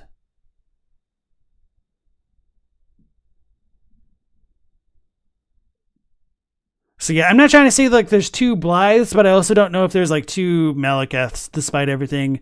And then, like, despite all that, I think somebody else in the chat may have said it, there could be some Farum Azula timey-wimey shenanigans going on as well. Yeah, okay, so that's what Necropolis said. Galamoth asks, when is Farum Azula? When isn't Farum Azula? It's a good question. At least 1 or 2 that were not, so it wouldn't be surprising if they failed to retain the full height of their abilities over time. They escaped underground like that to flee the wrath of Marika and Malekith, themselves agents of the Greater Will, sent to punish the civilization that created the Fingerslayer blade. And that's just like the Greater Will, isn't it? It doesn't reach down out of space and reshape the Earth, it acts through agents. Vassals like the Elden Beast, vessels like Marika, shadows like Malekith. These were the punishments the Gloam-eyed Queen brought down on herself and her people. But the story of the Nox didn't end there, and Marika's own story was just beginning. The lands between are a treasure trove of history I'd love to continue to delve into. For now, I've said plenty and more, but I will continue my investigations and hopefully come up with further interesting interpretations such as these. Alright, so that was a good video. Definitely had some observations I agree with, and a couple that I didn't, but that's kind of a par for the course at this point. So let's go ahead and link it into the chat for you guys if you're interested there. And want to give Zach Magnus some love. So Pyrus, welcome into the stream. You say, if the new rune is indeed Mikola's, then the connection between the placement of the vertical beam of light and the lineages... Sorry. Maybe you didn't finish your sentence there. And then Mia asks, isn't Fair Missoula called the Storm Beyond Time or something? So... I don't remember what it's called in English, but as far as the Japanese goes, it's kind of like the equivalent of how the Lands Between is called the Lands Between, although in Fair Missoula, it's called like the Times Between, essentially. And then Intellect says, nah, for all we know, the Gloam-eyed Queen may have used the finger blade on the two fingers. The two fingers do have a bunch of cuts on them that aren't really explained anywhere. So I did bring up in my Gloam-eyed Queen video that I think there could have been a Noxian Eternal City connection there because of these kind of issues of like Ronnie wanting to kill it and like the death of everything and like the not the death of everything, that's a stupid statement. Man, it's been a long time. Right. So, like, there's this kind of, like, weird connection between Godskins and Albinaurics, which makes me wonder if the Godskins were the final product of the Albinaurics that failed to get replicated after the destruction of the Eternal Cities and potentially the loss of what could have been the Gloam-eyed Queen leader of the Eternal Cities. But we don't really see Godskins using sorceries which are affiliated with the Eternal Cities, and we don't really have any Godskins down there trying to defend it now, and the Nox don't exactly seem to be devoted to Black Flame either. So, while it might be poetic to assume, like, oh, Black Flame, Black Moon connection, it's kind of hard to say. So, with that being said, I have wondered whether or not the Gloam-eyed Queen could have been a previous goddess or Empyrean being that could have gotten shapeshifted into the shape of the Fingerslayer blade, pretty much the same way that Radagon gets shapeshifted, but that's pretty just heavy speculation there, I suppose. Natural says, you don't know, the time stuff just isn't satisfying. It could be right, but I mean, welcome to the club, bro. Don't know what else to say to you. Anne asks, you've heard one person say that the Marika is the Gloam-eyed Queen. What do I think on that? That's all you remember of the theory. I have a video where I talk about the Gloam-eyed Queen, and I think there's like 5 possible identities she could have. What was the first one? Oh, yeah. So I think the first possible identity of the Gloam-eyed Queen would be the Godslayer Greatsword, because of, like, essentially channeling the Queen's black flame and everything. And she might have been turned into the sword the same way that Radagon got turned into his sword. And then setting that one aside, the second possibility is what I just mentioned, that she could have been turned into the Fingerslayer blade, which, I think might be slightly less likely than the Godslayer Greatsword, but it's still plausible enough to potentially work. And then the third one would be that it's possible Malenia is the Gloam-eyed Queen. And then the fourth one is possibly the most rattling, in that it could be that Marika is the Gloam-eyed Queen, and or Marika could also be Malenia, who may be the Gloam-eyed Queen, and Malenia could be to Marika what Radagon is to Marika.